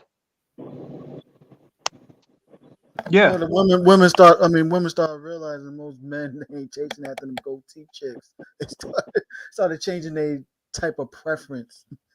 Cause back in them days, even when I was a kid, there was dudes that smashing them type of chicks, even goatee and the super weaves like that. Dudes still smashing them. I guess they started changing their standards, or a new generation of young dudes came in the scene and had a different type of standards, so they stopped doing that. It's always like that, yeah. Like every generation comes in and change things, and boom. They say, us older guys now, if someone's in our 40s, 80s babies, we not a new dinosaur. But that looks like the imprint now It's on men. sexual liberation. I say, no, our generation was the first generation of 30-year-old grandmothers. Shit. Yeah, you ain't lying about that. Now they're in competition with their granddaughters and daughters in the clubs. Shit. Oh my God. Yeah, the reason why I bring that up is because I forgot who said it. But the reason why, some of us are growing overseas is because we're trying to go back to that traditional value. And there's still places that still honor that. Over here is glorified and is monetized that you go to the extreme, if you want to call yourself progressive or whatever. But to go to the extreme and to see who can go to the extreme without breaking, raising the bar of foolishness, it seems that's what's going on. And what's happening is that every generation it becomes a standard. Like I said, people with the stripper uniform or the pre-strip uniform, now people are walking around like that. I mean, people wearing bonnets. Like I said, I'm an 80s baby. That used to be the things people put on their hair so their hair wouldn't get wet. But now that's a dress a dress attire.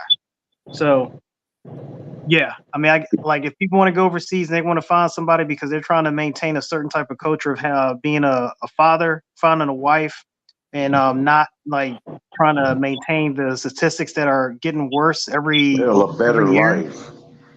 Yeah, better quality of life, raising kids, being there with your kids, not having to add more stress because if you're black and you walk out the door, you're going to have more stress than anybody else. And then you don't want to add even more stress just because you got to go out and fight.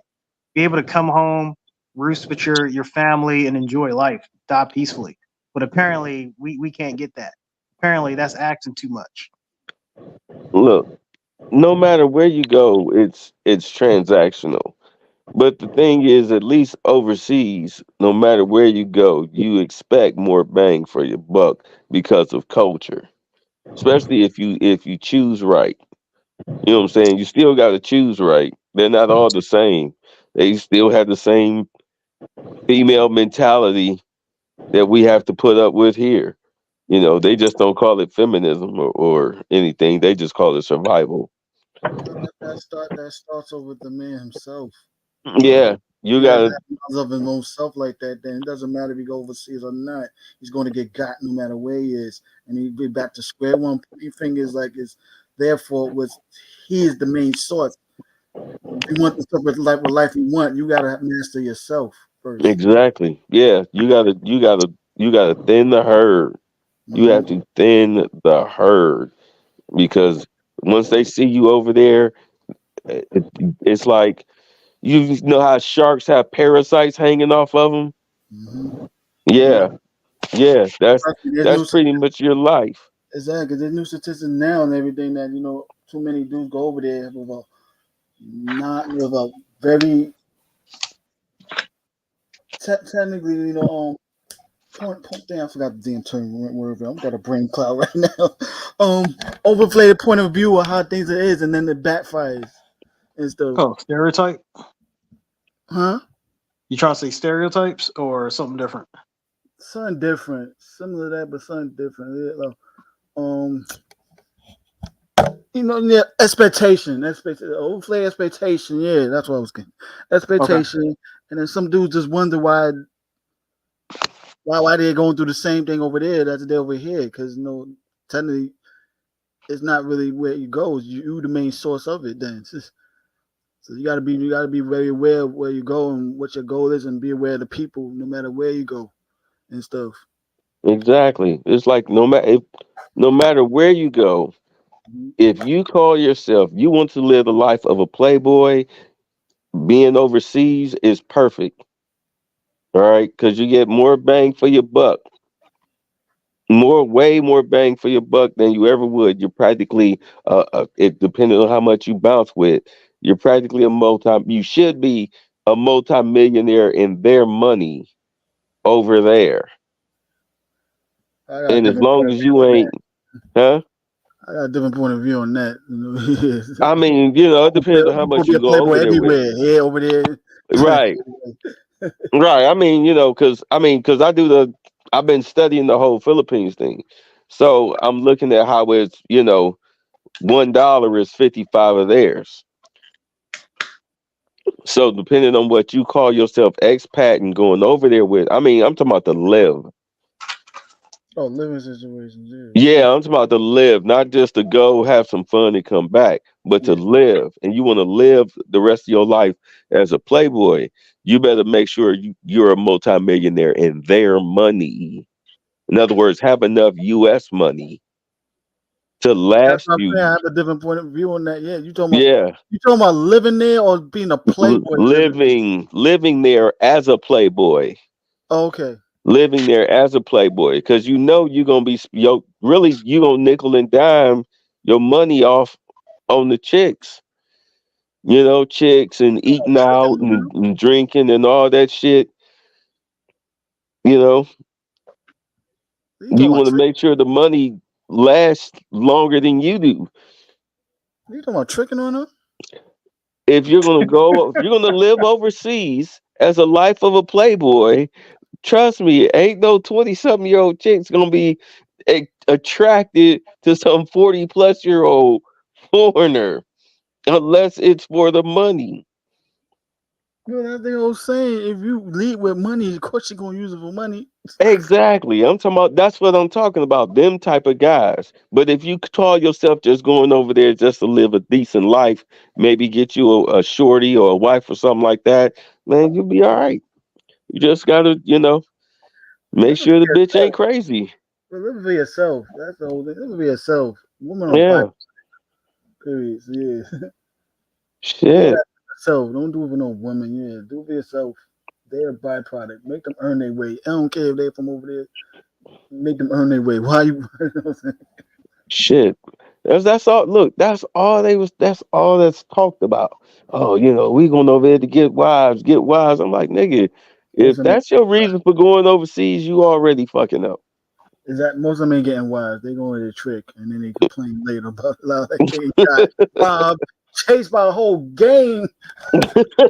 City dudes getting set up. I'm like, oh, fighting for his life. Like, damn. Scopolamine is grown right there on the side of the road down there Mm, in South America.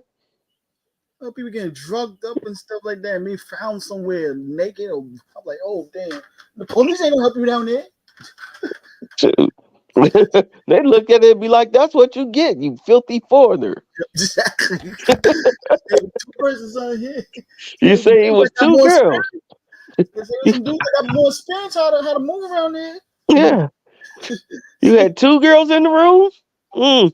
You were drinking. Next thing you know, you woke up. Everything was gone. Some people that you thought they were cool and stuff like that. Like you met them one time, you found them in a village somewhere, and they all gang up on you, watching you.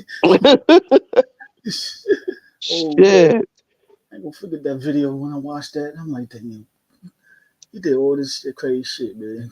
Oh my God. O'Shea played cause some chick, she over there, she homeless. She a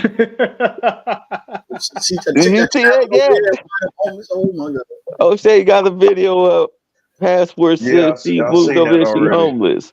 I'm like, I'm trying to figure out. I'm like, wait a minute. So you left this was her story. She left her her luxurious $1,600 a month rent apartment. Oh, She cried that she had to take down her 70-inch TV and sell it. She sold this, she sold everything, and she moved to Japan. she tried to do what dudes do. Unfortunately, she did what the naive ones did and didn't do a proper research and due diligence. Exactly. So she said Japan was too expensive, so she moved to Thailand. True. Dying But by she was homeless. She was like down to her last $7. oh my god. And I'm This a like, black chick? Yo. it's a black chick, a bald black chick, look like a dude. You know how small Japan rooms are? But I have to see the video too. How they little apartment rooms is bad small. They started to make freaking Manhattan apartments like that, converting office buildings to apartments, and they making them too small like that. Dude, I'm trying to figure out. I'm like, so you did no research. And what happened to your money? There you go. She did no research. Please please don't tell me you moved over there on like $10,000. That's probably what she Let's did. She thought she could let's only unpack see that real quick. Let's unpack that real quick. Yeah, I'm in the mood right now. I'm for the shit. So, but anyway, the thing is this, right? Think about it. Think about like regardless, and we're gonna assume. We're just gonna assume for just to make this a little bit more entertaining. So let's say that she did do her research. First question: who did she go to talk about this? Right? Oh, well, I can answer you that.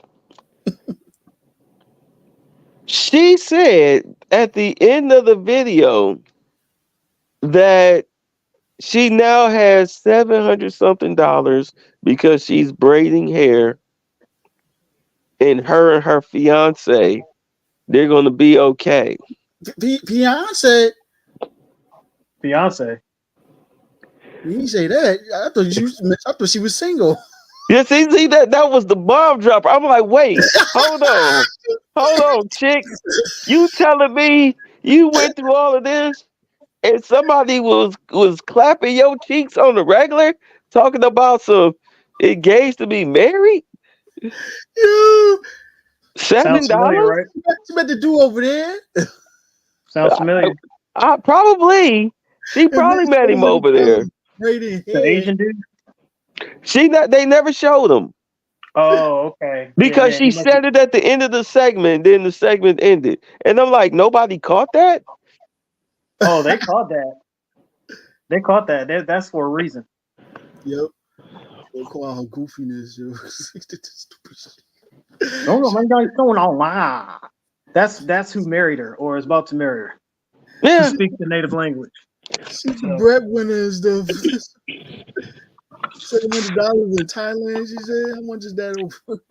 But she did have people tell her not to do it. She had people tell her, hey, don't go, you're not ready, blase. But she said she considered them to be haters and naysayers, and she did it anyway. And then, of course, when she wound up in Thailand with no money, nobody would help her out. She wound up, they did show her talking to, she said she got help from an expat. And they showed her talking to this brother, this big Captain America sized brother with the beard and everything. She was talking to him. And he looked like he got her. They said that he got her a hotel room for the month. So from there, I guess she started braiding hair. He got her a hotel room. Yeah, he got her a hotel room for the month. I mean, they cheap. You get one for what? Less than $300. I hate to say this, man, but I want to ask you advice. She better start an OnlyFans page. Oh no. You have to see her. You kidding me? OnlyFans will pay her to shut down her account. Well, trust me, man, for real. I don't think that will matter, yo, for real. Hell, no matter what it is, they'll still spend their bread on. She ain't even got to be the most beautiful looking chick. They just be like, look, we'll give you $300 a month. You don't update, don't do nothing. We'll just consider it a gift. Desperate dude out there, man. Like, yo, that one's low value fruit. Good Lord. Just trust me. I mean, I'm gonna leave it alone, but nah, ain't nobody. Oh God, who? That's like the Rachel Dolezal OnlyFans. Who's paying for that? This chick is making thousands. I'm like, how are you making thousands? Group of dudes paying for that. They want to see that. They want to see some Rachel Dolezal. Hey, I know she might will pay some money, man. Fuck, she doing right. Shit. She lost her teaching gig. I don't even think she really cared. I don't know. She's still claiming she black. She got the tan. She got the braid. So there you go. Be a group of dudes that gonna fantasize about that. she do them set your ass right. Shoot, she'll make a couple of thousand, man. She'll be some 6 figures in no time. I mean, think about it, because nobody knew. I mean, we knew she had one like a couple years ago. Back when it was the craze. One, man. Oh, she been had it. She been had it. When the craze happened, she got one. And we laughed and left it alone. But then suddenly it wound up just slow news day. They brought it up in her teaching gig. So she lost her teaching gig. But I guarantee you, her OnlyFans got a big bump in subscriptions. Exactly. I told you, make them 6 figures and no problem. So like, the other teacher's like, yo, I like doing this better than teaching. Like, fuck teaching, yo. Like, fuck them kids, man. But she at a crossroads though. Do she give them the naughty ghetto black girl or the fake tan teacher? Oh my what do they how does she play it? She can still pull the white girl hot wife for the BBC. Like the cop did. She like the white cop did with the BBC. Oh Lord. She gonna Why make did we, mad money for how this did we shit. get here? Is this my I'm fault? She gonna wondering. make mad money for this shit. She do BBC. I think we're talking about options for those people that really can't accomplish their dreams overseas. I think that's Right. how we got here. So okay. So let's get back on track. So the thing is that look, there are men that do want to go. They want to expat. They want to go and live overseas. They want to have like a steady, be it a wife or a girlfriend or a baby mama or whatever, you know, and just so they can have the company and then just live out their days in peace till they're gone.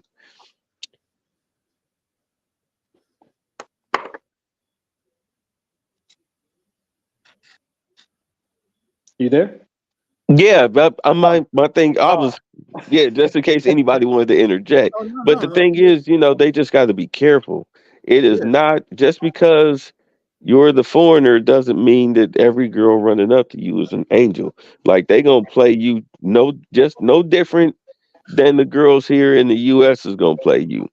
So if Yeah. you're going overseas to chase women, you've already failed the assignment, bro. Can't be overly impressed and stuff. That's the whole thing. They get so overly impressed. And then when they get caught up, they're back to square one and then blaming women. I'm like, yo, you forgot one part of the game. You was too overly impressed. You can't act like that. Right? Shit, Got like bro. calm collective. Hey, you always gotta make her work for you. Like, yeah, make her work for your privileges. Remember, dick is a gift. So you gotta make her work for it. Sheesh. Like, dude, like just so you know, they don't really do toilet tissue like that. They don't have the plumbing system for it Mm-hmm. like that. So, their hygiene issue it leaves a lot to be desired. Not to Fact. mention the storms, the loss of power, not just internet, but power for like days on end, which means everything in the refrigerator is going in the trash. What And was they that? comfortable with it. Remember that show, 30 Day Fiance? That short dude with the no neck. Forgot his damn name. And Yeah, his name. Yeah, when he had that Philippine chick and shit. He was saying, yo, her breath was kind of stinking. She got the bucket. I'm like, damn, look what you dealt with a chick like in that country. It ain't really got I good. mean, look how they was taking a bath. Exactly. Like, what the fuck? She watched him like a damn dog. She had to be up and like, what the fuck? This Well, type of that's woman y'all normal for chasing them. now. Like, this is who I'm selling myself to? This Exactly. That's normal thing? for them, but it ain't normal for me. I can't. Good Bring Lord. him over here. Bring him over. Adjust to your lifestyle. She was like, "Yo, I ain't going back to that country." Shit, I gotta no, take. no more taking showers with a bucket. Yup. Shoot. I bet you got one of them freaking whirlpools in the bathtub and shit. System. Oh man, shit, man. Shit. And you got the best massage set in the shower holes and shit. Oh yeah, she ain't coming back. Nope. Shit. God damn. You turned her into bougie right there. That's shoot. Remember the black chick that and she was pretty. She pretty. Got a hell of a body on her. She tried to get the Dominican guy. She was trying to do it the other way. I think I She seen was clips trying to on 90 Day Fiance the other way. And she was expecting the Dominican guy to I think move them into a house and all this stuff of her standards. I thought you know what you're talking about because I seen clips of that. Yeah, that chick going crazy with it. He tried to run. Yes. I'm like, yo, you crazy, man. You trying to do it. She have to try to spaz over on the phone. I'm like, yo, chick. It was like, what the fuck? I, he told her he checked her. He was like, look, you trying to control me with money. He's like, that money you loaned to my family, I give it back to you. Don't you worry. Yep. He was done with her. And then the one chick, she moved like an idiot. She brought her Dominican husband. She married him, brought him home to the States. He wound up getting a job. Next thing you know, he's staying later and later at work. She rolled up on his ass at a party that his job was throwing.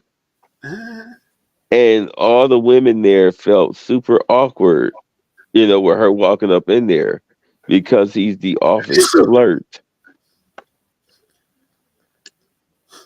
And he was scheming on one of the chicks. Him and one of the chicks was getting real close. Oh my goodness. So when they got home, he told her, he said, you know what? This ain't going to work out. He was like, I'll move out. You can keep the house. I'll move out. We can do the whole immigration thing, whatnot. We can work that out later, but I can't deal with this. You two controlling. But the truth of the matter was that, well, yeah, she was. She was too Motherfuckers controlling. kill me with that whole damn, or you can have the house shit. That shit's I mean, it was her house, so. They played the song, fuck this shit, I'm out. Yeah. I Yeah, mean, he come dumped on her now. ass. Like, what the hell? What king just offers up his damn kingdom to the queen? So here. I always notice though, every dude they go over there chasing after a chick, they always go with like with less than 50K. They're making about the woman too much. And then wind up having the time they're supposed to have and backfire on them. Well, hell, a couple of countries, dude. It's been told that, like $3,000 a month will cover you. You damn near have you living good, shit. If I ever did something like that, 50K. I still want to make my 6 figures in US dollars over there. You never know, shit. So I don't want to. I want to barely make it. I want to actually live, not just survive. So people come trying to make 30,000 a year comfortable with it. No, you just barely making it. I don't want to barely make it. I want to live and relax. Oh yeah, nigga, I ain't going over no damn country just to eat some damn ramen noodles. Exactly. Like who in their right mind? No, but nor am I going to go over there to try to stunt and live lavish either. No, that's why I definitely say fuck you. Shit, I ain't trying to press not near motherfucking shit. I want to go over there, damn it, with enough money to, to have a bunch of damn fun as much as possible. Mm-hmm. So with exploring different sites and all that shit. Hey man, I've seen some shit from the pictures so forth. I'm like, yeah, I want to go there.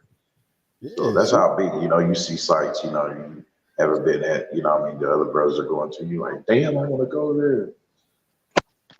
So with that, I say that to say I don't understand the hatred from motherfuckers is hating on brothers traveling. So I'm like, why not transform that hatred into joy? Why is it so hard? No, you're making about you. When you travel, you're making about you. That's what it's supposed to be. Women are a byproduct of that. Like you said, you want to see different cultures, different sites. That's how you're really supposed to have fun. You're making about you, what you want to do, having fun. But even if I do go over there and say, hey, yeah, I'm going there to, pay for some coochie, and what? That's what you want to be about that also. Yeah, be about that also. Don't be naive about it either. They do have remote jobs. Exactly. They do have remote jobs, if you overseas. Like I remember looking into that last year. There's some pretty decent companies too. They pay pretty good. Yeah. House building out there is really cheap. Like the most expensive I've seen. I've talked about it Dude only spent 70K. You know, really he came in 10K under budget, but yeah, he spent 70K and he got like marble floors and everything, swimming pool, outside gym, uh, 2 layers, 4 bedroom, 3 baths. And he's a remote worker. Yeah, he does insurance. He does insurance. I think he makes like 60K a year doing insurance. Yeah, that's enough to live over there, depending on what country you're at. Oh yeah.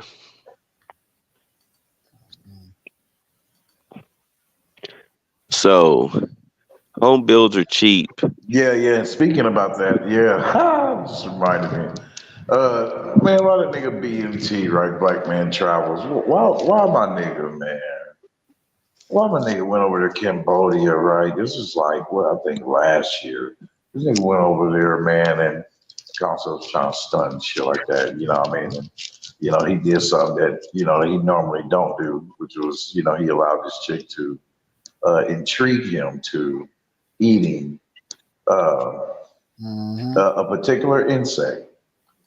And yeah, that motherfucker was a whole spider, nigga, on a stick. I'm like, Nope. oh, barbecue. Nope.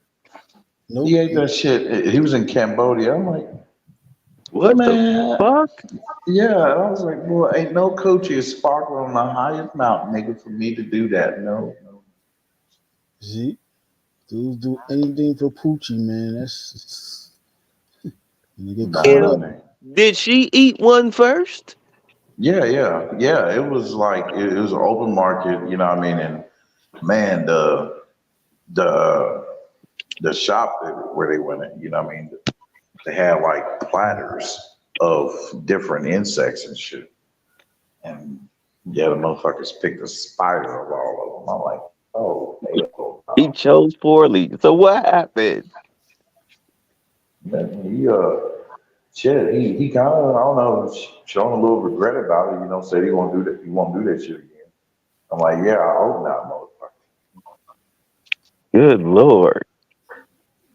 Just so you can sweeten the pie. Just so you can sweeten that pie. You get Did he at least get the tacos? did he get any tacos though? I hope he did, shit, motherfucker. I know there's no way in hell I would have told you that story and it wouldn't have concluded with me not getting the tacos. I'm sorry. I would have made that a point of emphasis. Yeah, he did express that, man. I don't know, man. He's a little, I don't know, he's a little off, man. A little weird. I don't know. Just Right. Is this the same dude that went to DR and had $700 and wound up being broke or something like that? No, not. I'm talking about Black Man Travels. Okay, it's a different dude there. Yeah, he's been passport bro for years. I mean, I guess I would say one of the originators, one of the founders.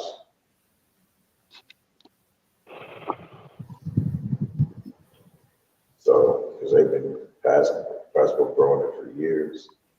You know, DJB getting shot here, 1MT. You know, his name's Scholar now, Scholar D. Ronan.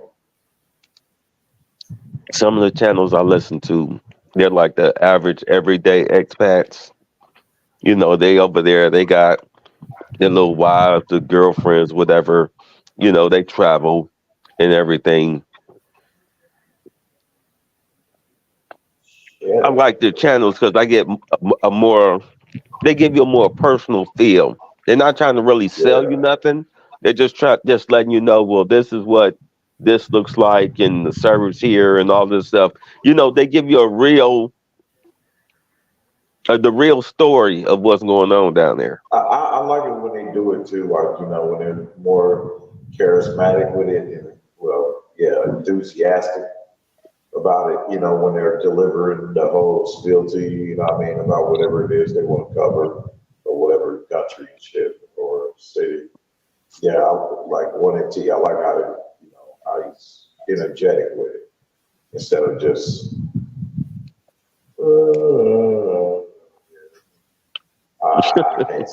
Motherfucker, no, I can't listen to you if you're gonna make me go to sleep now.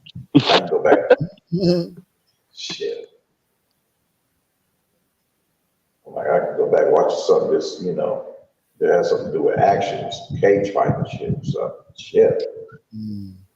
You supposed to be doing a morning show and shit, motherfucker. You put me right back to sleep. No.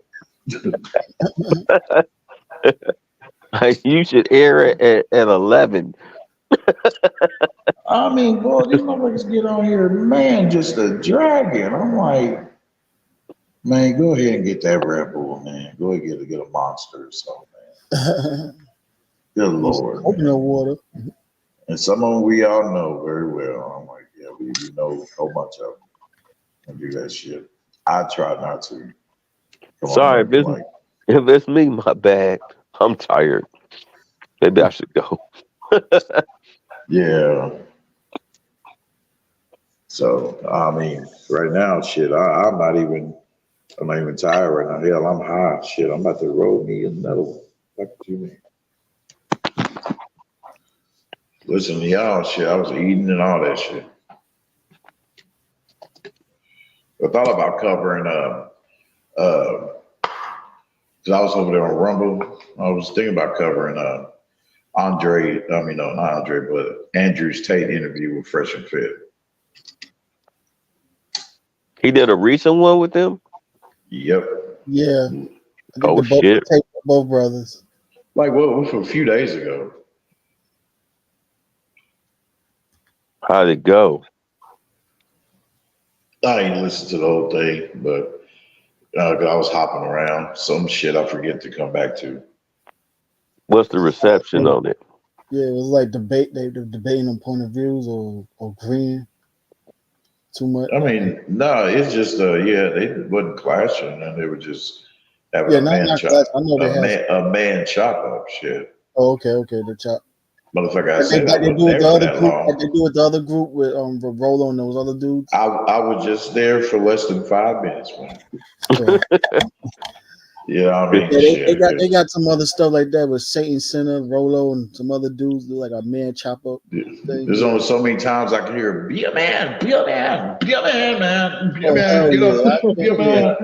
Yeah. I'm like, I've been a man, or I already did my 100. This is the dude that's trying to teach dudes game and shit, and it's like, yo, I heard a dude called in, like he tried to talk against him, but it was like, yo, I don't hear nothing about them telling him how to be charming or nothing. Like, it's more like just like for any content creator, man. When I hear you going into repeat mode in midstream, and it's your third repeat mode in the same damn stream, I'm gonna go give somebody else some little attention. That's why God rest his soul. Yeah, man. Alonzo Curry did a show when he was gonna go to Fresh and Fit. First, he was like he wasn't really too sure because he just had his kid and he wanted to be away from his kid. Then they sort of gave him a back and forth runaround. Then by the time he kind of did change his mind about it, when he made some schedule, they changed their mind. And I told Alan like, yo, I know why they changed their mind because they kind of know how your style is. You would have took over that show. Especially with the Strag. You would have them Strags gravitating towards you also too. And they don't like that because they was know you a dude that got way more game than they do. Like I might argue with them chicks too much and shit. Alan and them be arguing with them. You could tell in the point of view, but still be charming about it. Nigga, arguing with them, just being in their dwelling place drains a man's life force. So fuck that shit. I see it clearly now, Lord. Thank you, Lord Jesus. I see it now. I see it. Thank you, Lord. Thank you, Lord Jesus, for Dr. BOA and Black Ram and them, and especially him, definitely Charles, because we put the mixture together, hell, because they both, they all three of them say the same shit. That means that just don't put up with the red flags shit. As soon as you see the red flags, damn it, address them and judge on them if you're willing to deal with them or not. Shit. Cut that bitch loose. Otherwise, damn it, hell, you keep dealing with them, that's the more life force just coming out of you. And now you getting gray hair sooner than you should. Just like if you was a president. Shit, you saw how fast Obama had the gray hairs from when he first Yeah. to his That last. weird, Oh, damn. that weird motherfucker Salt and talking pepper about, look now fully. talking about he's against LGBT and then gonna come back later on talking about, well, we should accept these people. And, oh man, Cause he wanted them votes, man. That's all about. Shit. these motherfuckers reneging like a motherfucker. He wanted to play the game to get them votes. He decided to play the kiss ass game and shit. So it's safe to say that all of them are gonna renege on their promises. They always do. Well, most of them, the ones not gonna get fulfilled. Even if they tried to do some promises, you got those. Like I said, president's just a figurehead face.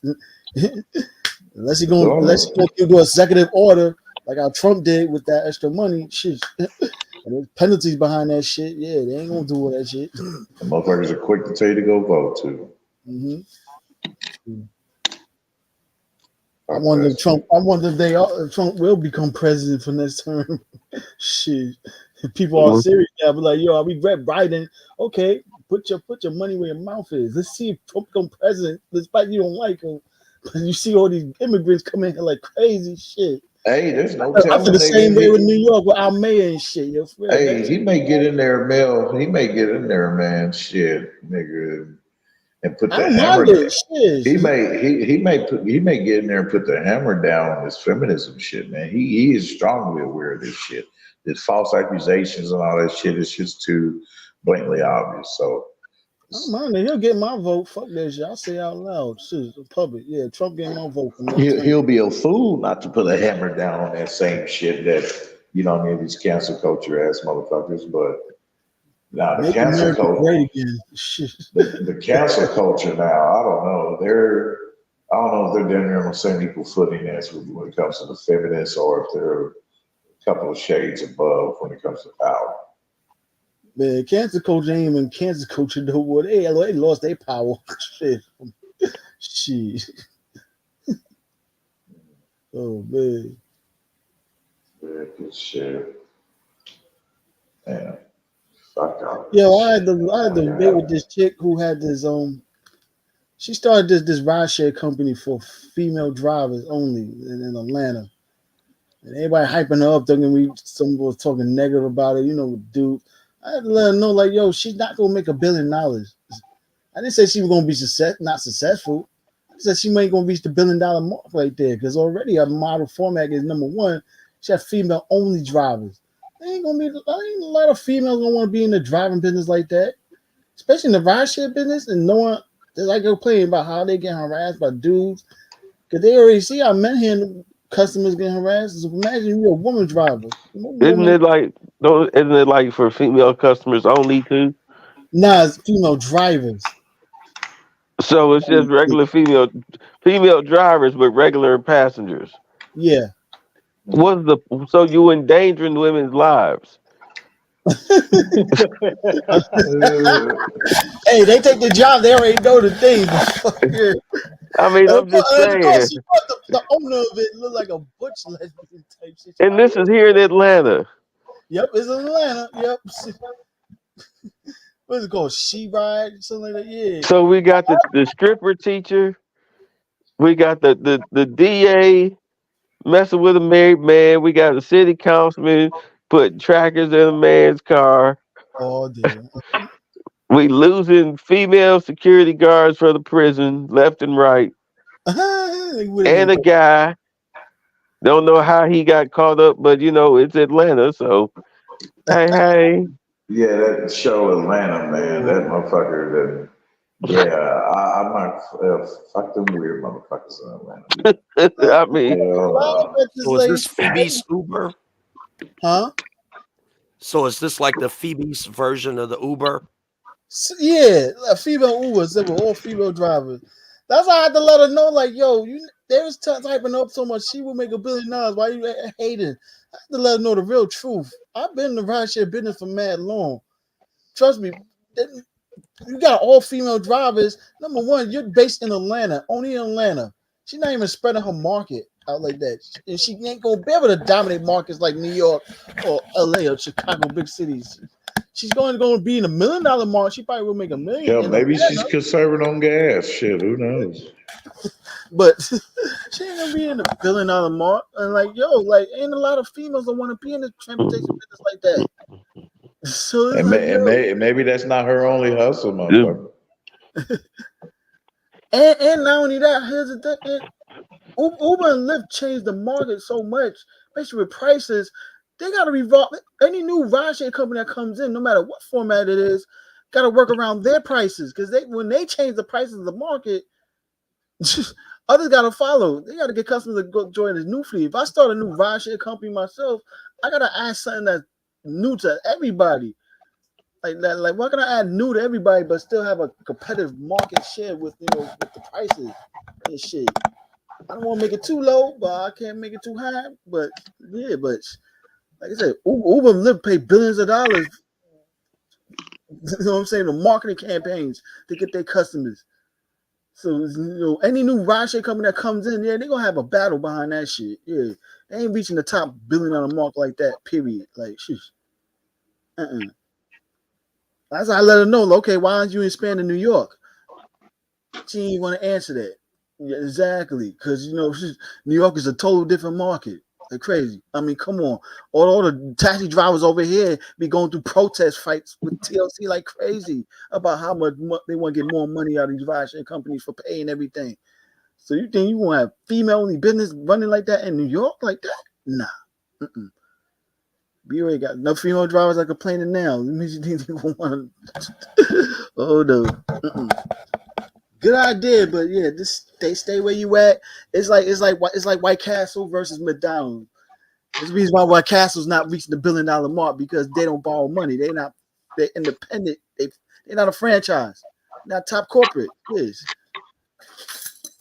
Uber's different. They got shareholders, so they gotta make their shareholders money.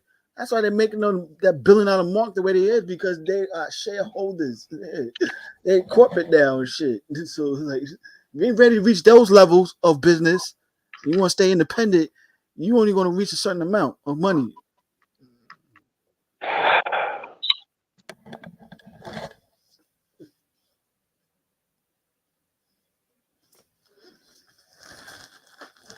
Well, seems like shit.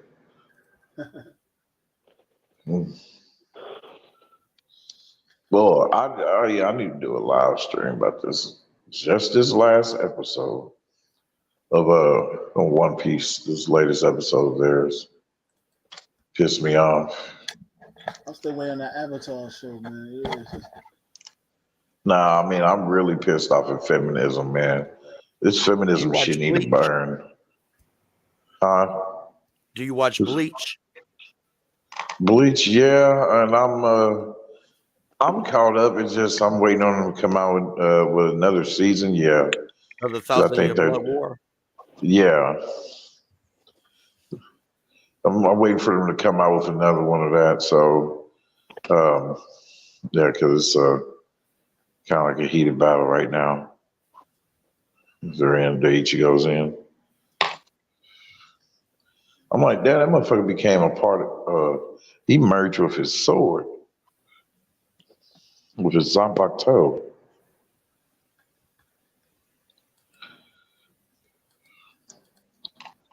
I'm like, oh shit.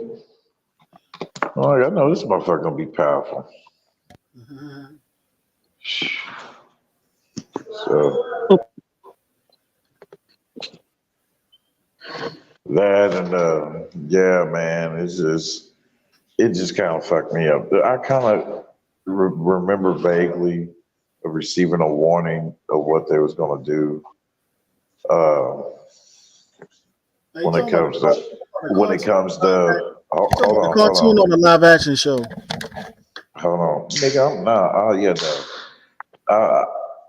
Yeah, I was gonna talk like I was gonna talk shit about the show, even though I haven't seen it in its totality, but I will because I'm a fan of One Piece. So no, nigga, I'm talking about the anime. But nigga, no, like male, man. Man, y'all, you guys, man, if I put y'all on that latest episode, it'll fuck y'all up. It'll change your life. Yeah, you'll be pissed too.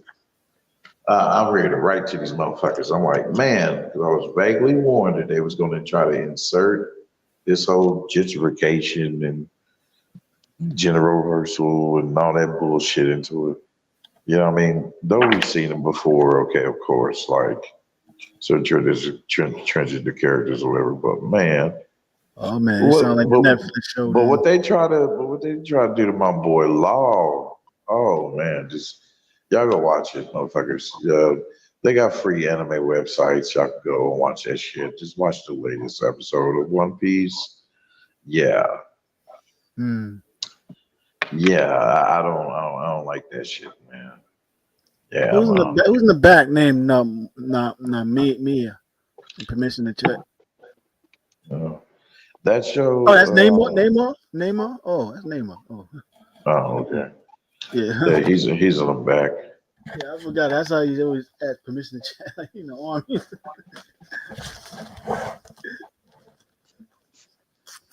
I didn't even recognize that.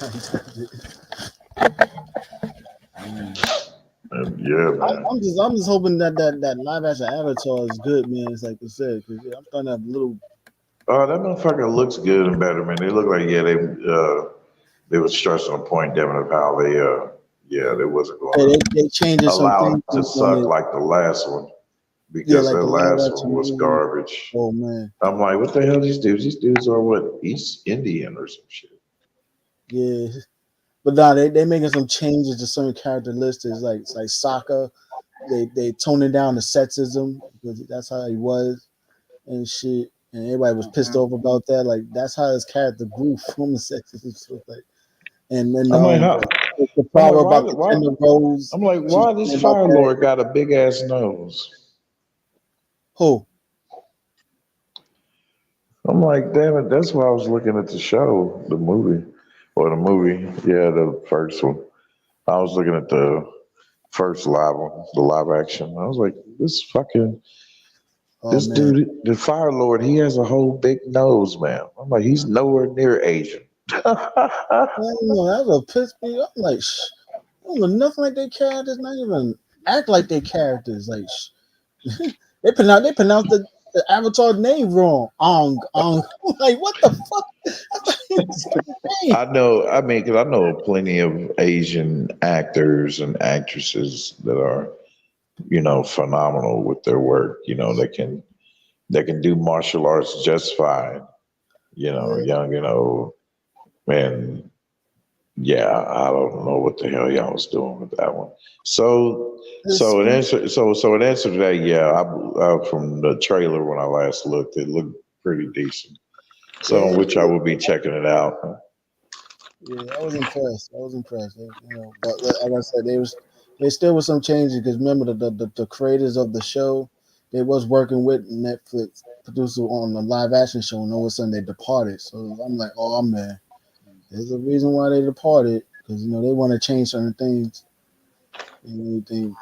I'm like, I don't mind it if it's going to enhance it because I know some things don't transition from cartoon to live action, but certain things you shouldn't really change about it. Like, yeah, if it's character growth. And we know these changes, mostly these recent times and stuff like that, but shows it ain't really in good favor, period. I mean, look what Marvel's doing. They hire a lot of writers, source material of the characters they writing about. Hey, y'all, what's good?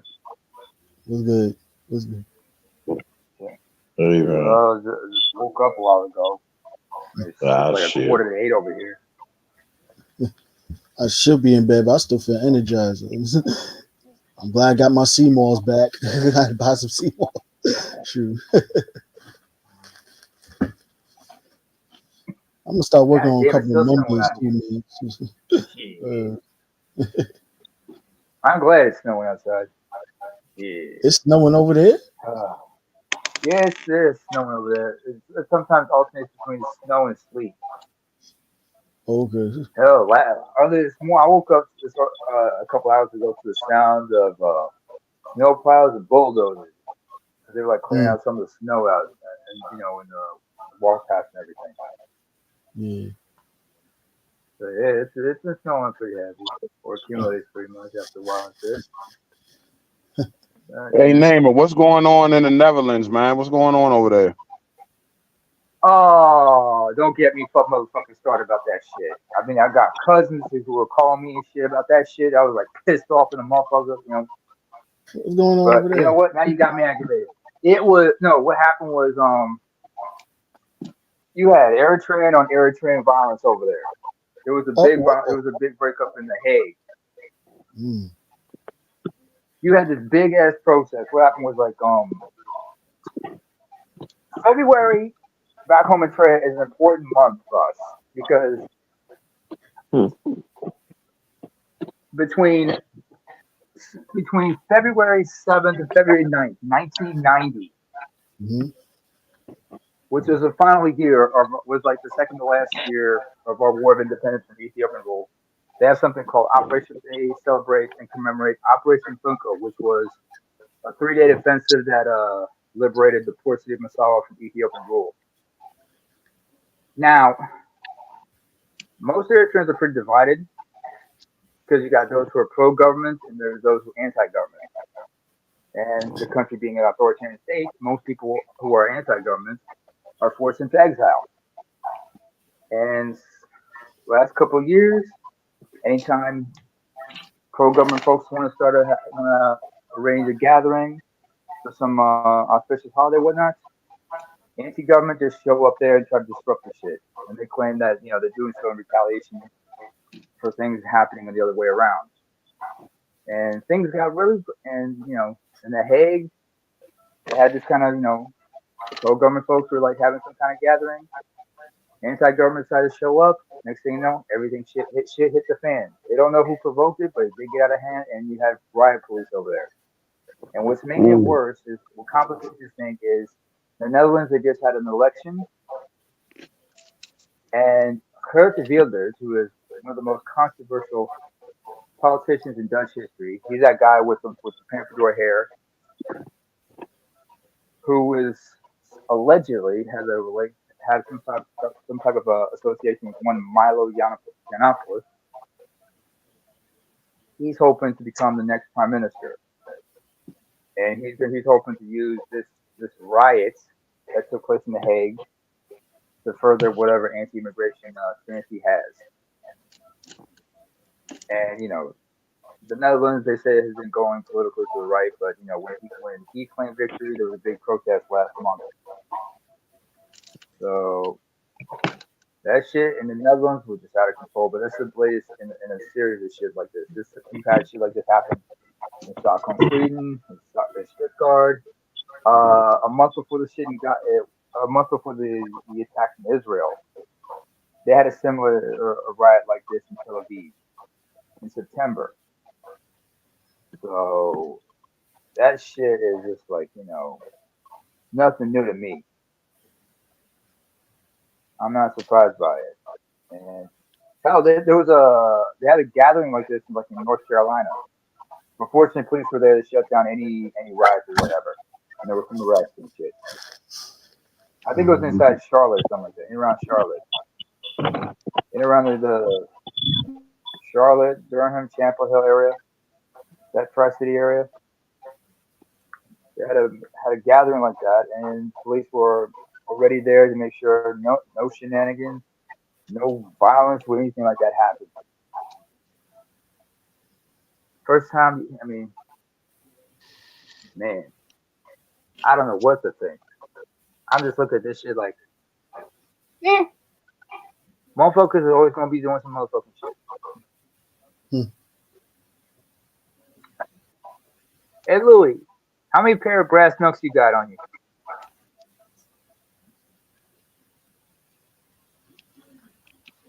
Louis? 2, because I had sold 3 already. What's the best quality brass? What's the best type of brass knucks you think I should have? Especially like you got big hands, but you got long extended fingers.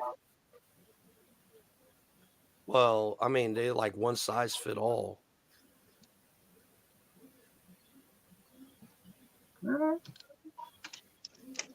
What's the best material you think it should be for brass knucks? Should it be brass or some other shit? What's the best quality you've had? Mine's is lead. Oh, I know some cats who are bouncers up here, and they wear like protective gloves that have lead lining on the knuckles and shit. Yeah, I got some military gloves like that with the lead knuckles. Yeah.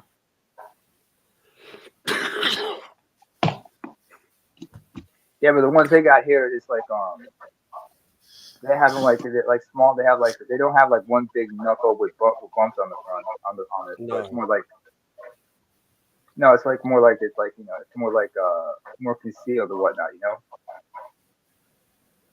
So you barely see like the lead on the knuckles and shit.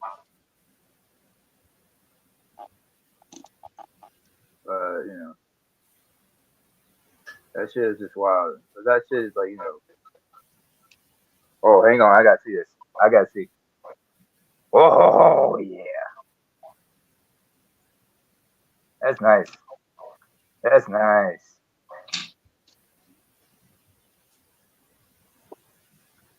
That's beautiful. Okay. Yo, how do you maintain your baldy, by the way? What was that? How do you maintain the baldy? I just cut it low, like right, like You half keep it guard. short? Oh, Yeah, half guard. okay. Okay. Because if I cut I it don't know. I down to just the use something. skin, if I cut it Uh down huh. to the skin, I get a lot of bumps. So Oh, you got I keep sensitive skin? yeah, just because I sweat a lot, so I prefer I just keep it And at half guard. I use something called Skull Shaver, and they got these blades designed for people with sensitive skin and such. So doesn't so I don't have to worry about like cutting shit when I shave my head. Only problem for me is like it keeps going back fast. So I gotta shave it every other day or every day. It's hard to maintain the baldy. It's hard, I tell you.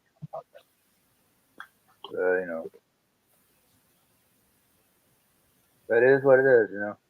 Hey, how are things, by the way, in the supermarket? The supermarkets these days. Busy. Valentine's Day, we sold over $100,000 worth of flowers and balloons. The cards. What? No chocolate? Yeah, all that. Well, all that stuff included, like the cards, the chocolates, the floral, the knickknacks, the balloons. Paddywhack. All like Give a dog a bone while they at it. Yeah, all the stuff that pertain, with Valentine's Day, we sold over $100,000 worth.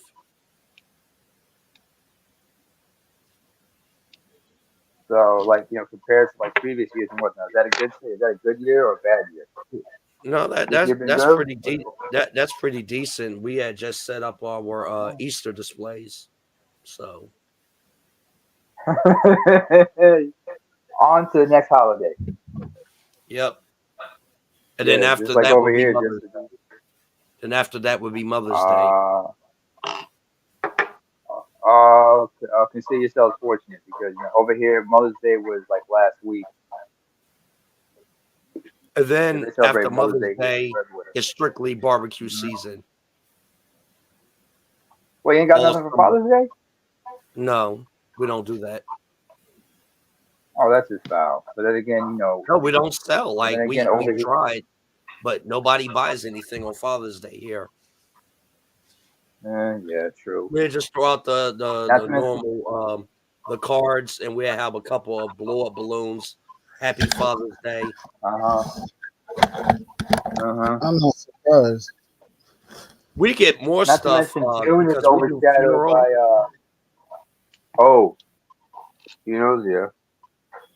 We do a lot of stuff you have more people buying the things for you put at the grave site for older Gen X people. We'll buy stuff for our fathers. If they dead, we'll buy the thing. We'll put it by the tombstone and stuff like that. But the youngest, All right. half of these motherfuckers don't even know who their father is. So Mm-hmm. I'm grateful I knew my father. May he rest in peace. I mean, but then again, I can tell you one thing for sure. When you're the oldest or the firstborn, your birthday is actually your parents' own personal Mother's Day and Father's Day, which can be a trip at times. But it is what it is. The day you were born was the day they became parents. So yeah. But youngins, I'm sure some youngins they don't go all out like that, because even if they didn't have a father, they may have had a father figure who still might be around. But it is what it is. And as far as Father's Day goes, that's overshadowed by Pride Month. Because June is Pride Month, so everybody's gonna be waving the rainbow flag. And we got Juneteenth. So like 2 other stuff that interferes with Father's Day. oh yeah, my store Yeah. during Juneteenth, Mhm. we last year we sold like a whole pallet worth of the Juneteenth colored reusable bags for groceries. Okay. The red, black, and green and yellow. Mm-hmm. Oh, okay, cool.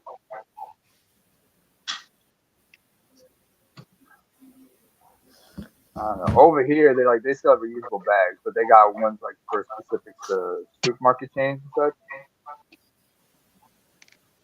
I know those are too. Some percentage of men are too afraid to tell a woman what they want. So they like, you know what I'm saying? You have like like I think that's another like some women be thinking that it'd be hard to shop around for us. That's because most men don't even tell women what they actually want, or at least give them hints what we like, what we want. So what they do, Don't they be kidding. either We just I buy a remember. elusive gift like a tie or socks. I'm like, ew, like yo, buy me a nice cologne, buy me a nice shirt. You buy me socks, underclothes, or one damn tie. Like no. What cologne Women are are you? terrible gift The givers. other joke too, even though funny, but it's true though. Yeah, I seen a skit how this dude spent all this stuff for Valentine's Day, and he was like, "Yo, what you got me?" And she was like, "You gonna get this bomb ass pussy?" And he looked Yo, at her Mel. like, he's like, "Bitch, you take that shit back. I want that shit." It was funny Women though. are terrible gift Give me givers one because they only and look at shit through their lens. Exactly. Funny thing about it, they had no they don't problem even telling bother us to what know what they you want. into, man. They had Yo, no Mel. problem. Yeah.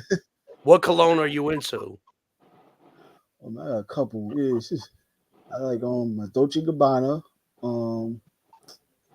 What's the other one? This is a new one, man. I gotta save too, because I gotta get it. I'm gonna order next week too. Well, at least as long as you're not wearing that Paco Rabanne. I remember Prince in a It's song from talking about it's disaster from that. Lacoste. I can't pronounce the name. It sounds like a French name, but yeah. I What is mean, it? it's The one doing with the crocodile logo? nah. This look. Lacombe or is it Lacoste? Lacoste, you just said it, yeah. This brand cologne Lacombe. is Okay, Lacombe. Ela Des Balu. I'm sorry, I can't pronounce this.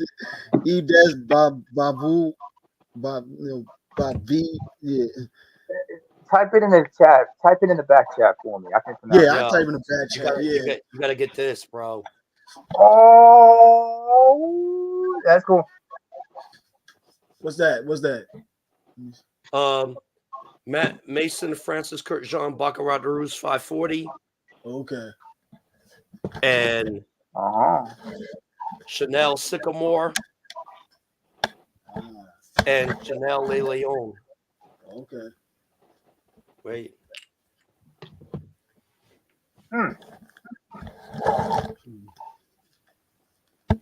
About to get your stank on. I don't know about that, man. Where shoot, clothes I get ladies love it. Nah. I mean, it's like, you stink so good and everything, you know. Sometimes I can't help it. I gotta think about it. That sounds like a weed thing. It is. The fucked up part is it is. However, I can't help but say, like, I gotta get my stank on, like, just like Outkast, because remember they had the album called Stank On You, because they had to get the stank on you. That's Why you think they were like, I think I can.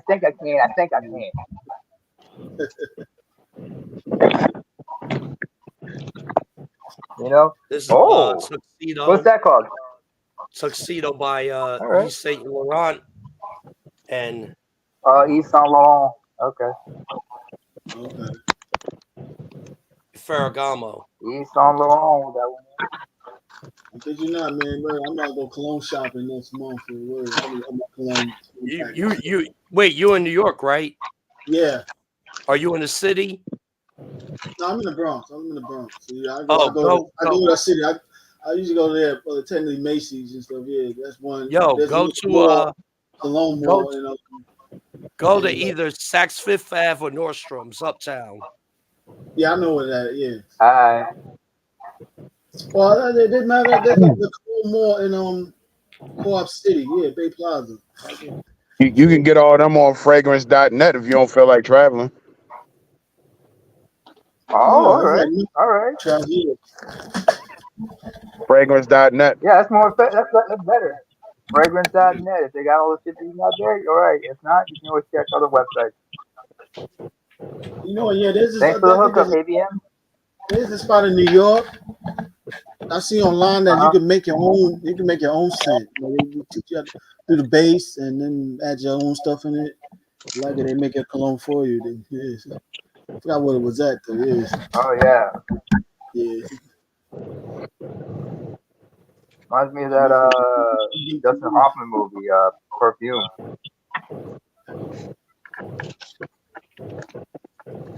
My favorite is that damn Dior, that Sauvage. I love that shit. Oh yeah. Man. You talking about this? Oh yeah. Yo, but you know what? When I be getting the Muslim oils, I get more compliments and everything with these than anything. Oh, you go to Medea's in Brooklyn? Yes, sir. Yeah, that's my spot. Exactly. I get that pure shit.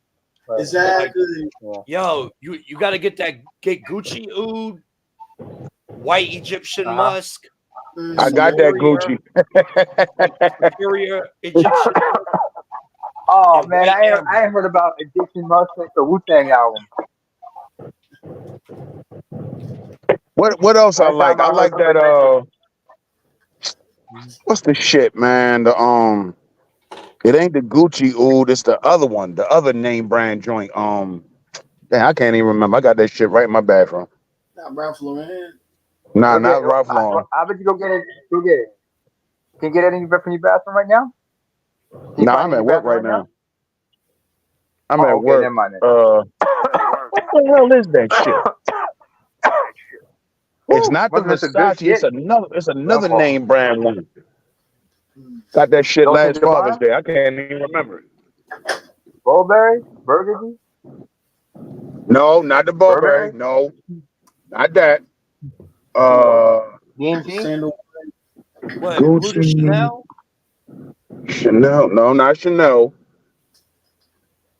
See, and everything y'all naming is what I didn't get. I was in Macy's last Father's Day, and I grabbed it, and I was, you know what I mean? I was smelling all of that. I was testing all of that y'all name, and I settled for this. Damn, I can't even remember the name of it. I'm just getting old. You know what? You know what? Just think of something else. It'll come to you right, like that. Just think of something else. Think about something else. Probably don't wear as much though. Yeah, probably wear once in a while. That's why you don't remember it.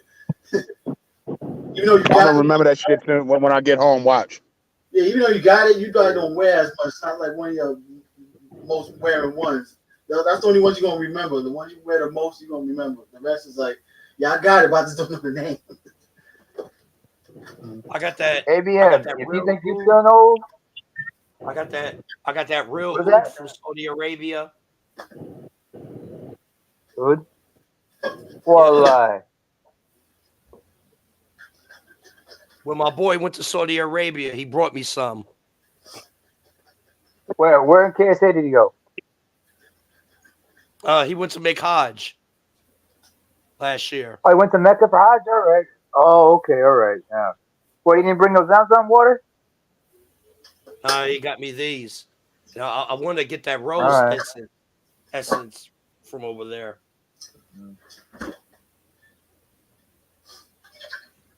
They got some good shit over there. I'll tell you. I ain't lying. That oud. Because, like, because I'll tell you something. They burn incense over there. Mm-hmm. They burn. I ain't lying. I mean, the best incense you can get, like myrrh and frankincense, you can get that from Yemen. That's where they get it from. But back home in Eritrea, Ethiopia. Yeah, back home in Eritrea and Ethiopia, they have like an old tradition of making. What you say? What you said, Mel? Not sandalwood. Oh, man, that's my shit. That's it right there. Yeah. This is Mason Francis Kurtzshawn oud sandalwood. Satin mood. Okay, I gotta try that out.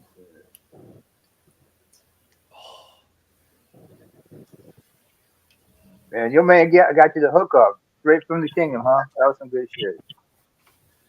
But like I said, in back home in Eritrea, Ethiopia, they have like a tradition of making incense. Going back all the way to the times of the ancient Egyptians, because they were importing that shit from them. It's like that's a good shit. That's a good shit. The incense and everything.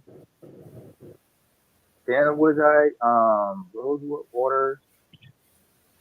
What else is good? It's gentleman. It's the Da Vinci, the gentleman. Oh, okay. You remember now? Oh, good. Oh yeah. I told you. I just had to look. I was on Macy's just now. Talking about this? Hey, BM, you ain't shit. Talking about that, right? Oh. Yeah, I can't really see it. Yeah, that's it. It's a green screen. That's what it is. It's a green screen. That's what it is. Yep. Yeah, there you go. It. Yep. Yeah, I bought that last year Father's Day. Mm-hmm. There's been one scent I remember. Prince mentioned it in a song. It's from the Crystal Ball album it's from the song Movie Star. Mm-hmm. He talks about a situation. He's basically narrating a situation where he went to a party, right? And he was wearing some Paco Rabanne. And I looked at it, I was like, all right. Seems all right. But,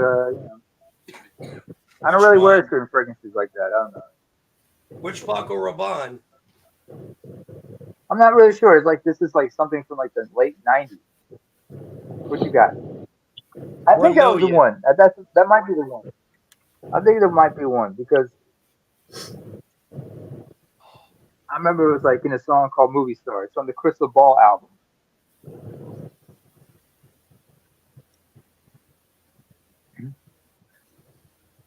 Yeah. By the way, ABM, if you think you feeling old, I feel old than a motherfucker. You know how old I feel? How old? Let me put it this way. I'm 41, but I feel like Bernie Mac when he was 42 in the original Kings of Comedy, I'm 42 years old, I'm tired. Talking about coochie. Fuck coochie. Oh, sex, I'm sick of all that shit. Only thing I need right now to get my... I'm turning 43 in April, man, and I'm just like, yo, for real. I just like sleeping. You know what? I enjoy sleep more You than I know enjoy how sex foul. now. George, man, I Yeah, need to but go back to the gym, I'm in man. such a Word. I'm from yeah, achy and but shit. I'm in such a foul mood. Yeah, but I'm in such a foul mood sometimes. I'm thinking, I wish there was a little 2-year-old just running around here trying to get some milk and cookies at 1:30 in the morning, so I can look at them like, what the fuck you doing? I ain't gonna Dog, whoop his when ass or Bernie anything like Mac said, remember when he said, that. hurry up and bust your nuts so I can go to sleep? That's me. Oh, I'm not with Fuck all you that hollering for? fucking for hours Fuck you shit no hollering more. for? Like, look, let's get this over with. Fuck you nuts. I'm really ready to pull this blanket over You me and know go I'm to fucking gonna sleep, shorty. You know. Real Come on, talk, do man. something special. Bust your motherfucking head. That's what the fuck I do. Put your mouth on me. For what, you nasty son of a bitch? You don't want to put your mouth on me? I asked you to put your mouth on me. You give me a goddamn attitude.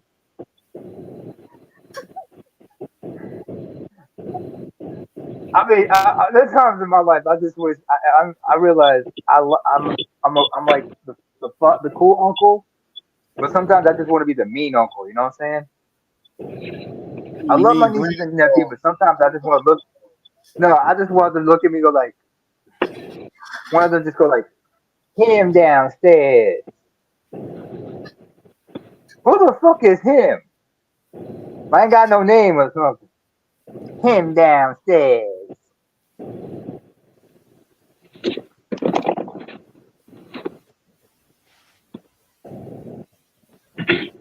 I'm kind of pissed off. I miss Eddie Griffith.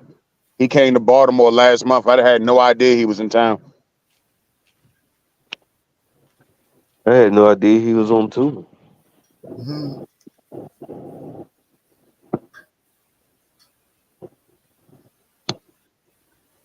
What did they say Last about comedy the show I show? went to was Marlon Wayans. He is fucking hilarious.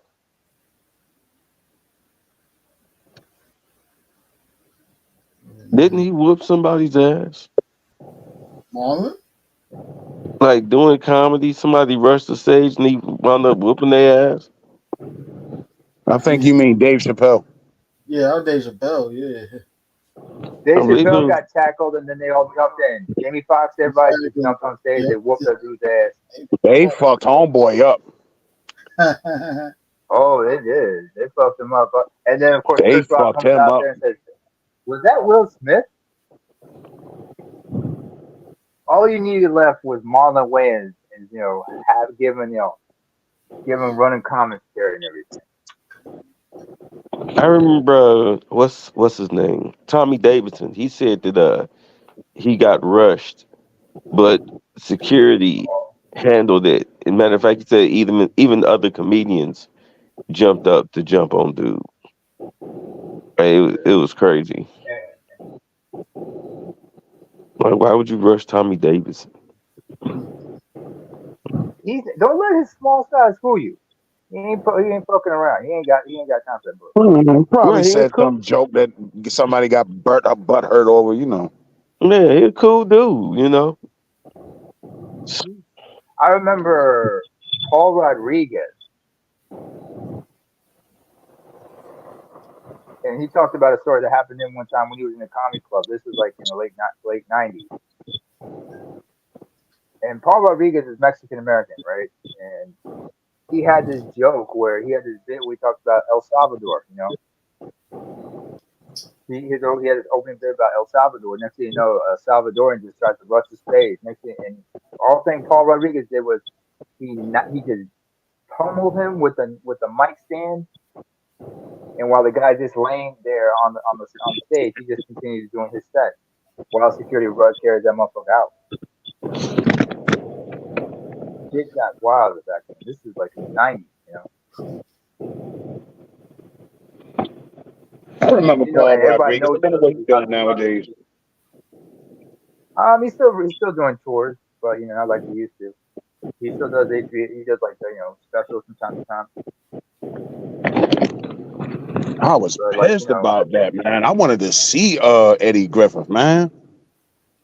Couldn't believe it. What do you mean? He came to Baltimore last month in January. couple weeks ago, and I didn't know. Oh, yeah, you gotta I follow was motherfuckers pissed. online sometimes, you know. I remember last time I saw Eddie Griffin, that was like 9 years ago. It was like 9 years ago. I saw it, November 2015. I Yeah. had to take a train. No, I took a 3-hour train to get to Oslo because I had to meet up with some friends and whatnot over there. And I went and I checked this shit out, and it was like fun. It was a cool night. It was a little wild. He was drinking on stage, you know, having having that champagne. Had to have a few refills. At one point at one point, he paused for a minute just to get his bearings because he forgot what he was about to say. But he carried on. Motherfucker, funny as hell, and he was on point. I think the last comedian I went to see, it was Corey. That was like at least 10 years ago, Hmm. if not 9 at the most. Um, it was alright. It was cool. You know, he did his set. Hmm. I think I liked some of his opening acts. You know, he had a good team. He had a good opening act team. You know, kept the crowd entertained and everything, which is really, And oh my god.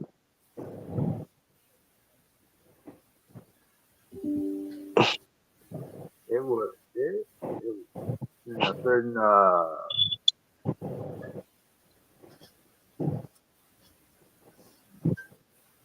I don't know. I never really got into Corey Holcomb for some reason. I don't know. Never feeling the brother. Nothing against him, but just not my cup of tea. You know what I'm He's stupid funny. saying? But I Yeah, a get lot that. of these dudes they be on the low funny as shit. Like the African dude, what's his name? The Michael African nigga. Blackson. Yes. Michael Blackson. It was me, Dog, do motherfucker. not sit in I the told you front guys row. you with this shit. Yo, if you ever go to see him, do not sit in the front row, bro. He is fucking hilarious. He bit your ass like a motherfucker. And he got all the African jokes in the world, yo. That motherfucker, man. First time I went and saw him, no lie, my face was hurting on the drive home. Like my face was sore. That's how much laughing I was doing. Yeah. You should have gone to He's an Eddie Griffin stupid show, funny. man. You would have left the shit. You know, Eddie would tell you, you know, if you come to my show, I'm gonna hurt you. You're gonna come out of there with six pack abs. Where you gonna be laughing this hard? I come to hurt your Him, motherfucking ass. him, uh, Damon Wayans and Damon Wayans Jr. is the 3 dudes I got on my list. I gotta go see him. Oh, Damon, you mean Damon Wayne Jr.? Yeah, him That boy and his wild. father. I gotta see both of them. Yeah. How the fuck is Oh being man, he funny will. hereditary like that? That's crazy. You grow up in a family like You that. would live in a house with 10 kids.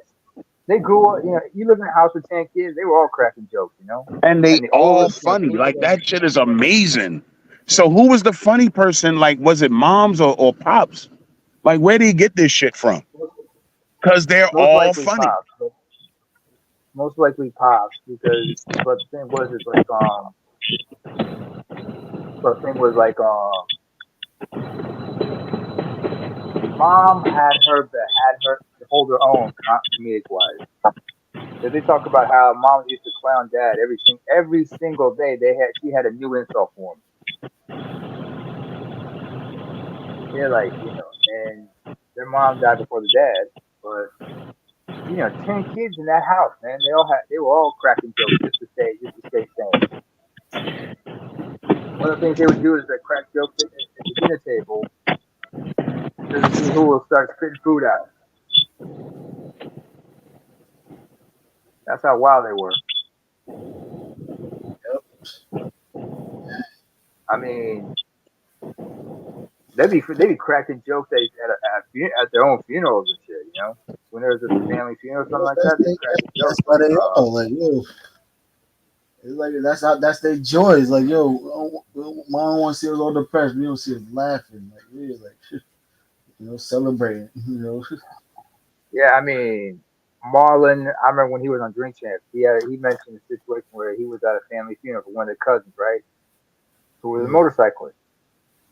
So he was buried in his motorcycle gear and shit. And they were like at the wake, they're like looking over the cousin, right? Damon Mm-hmm. just like was like there next to mom and said, "You know what? If there's a dress code in heaven, I don't think the nigga getting in. What you think?"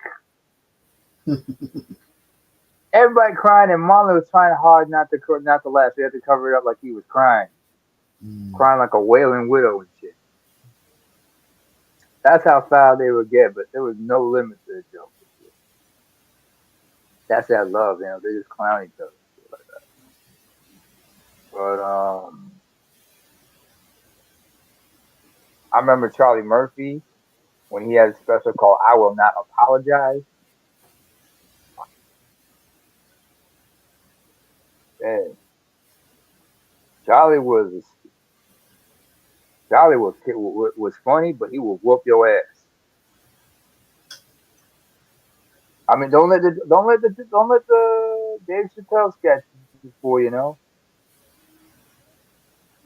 Charlie was legit, man. Eddie we even talked about how Charlie always had a smile on his face, the type that left you scared because you didn't know whether he was in a good mood or a foul mood. He was just keeping it chill. It's amazing Eddie Murphy don't have a Netflix special or something. I don't know because Eddie has been out of the game for so long, man. I think he He's got his own been out of style. He doesn't really do stand up like that as much no more like that. So it's like, he's been out of the game. He's been out of the game for like 20, 30 years, yeah. man. I mean, I remember he did an he moved interview on to movies. apologizing for Raw and stuff. I'm like, why are you apologizing for Raw? Because now No, like because of the 5 years terms ago, used. Remember the back timing then? wise now is with this cancel culture Yeah, bullshit. Like, it's like, yeah. why you apologizing for that? Like, yo, that shit. That's one of your best stuff, but you piling for your past stuff. Like, come on, like. No, but the thing was, it's He like does a lot of people. PG-13 type styles now and stuff. Yeah, like Yeah. I mean, the rawest shit he did last was like the Dolomite movie the door. Yeah, it's just, on Netflix. Of course, you remember he does that movie with yeah. what's the Coming to name? Lauren America was London on called Amazon, Called right? Coming to America was on Amazon, right? Yeah, part 2. He Yeah, changed up when Coming to he America. started having kids.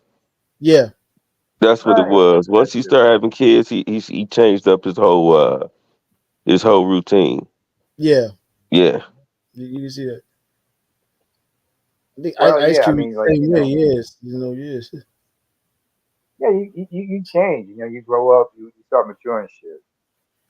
You see where the Yeah. most money you're making at also too. So you're spending. So Yeah. So you realize, all right, I can't do all shit. Sometimes I gotta grow up and like change up and yeah. make a few changes here and there. He want to And spend his brand his way. Yeah, like this when you go on yeah, commercial. That's so big. I mean, you got 11 points things to do now.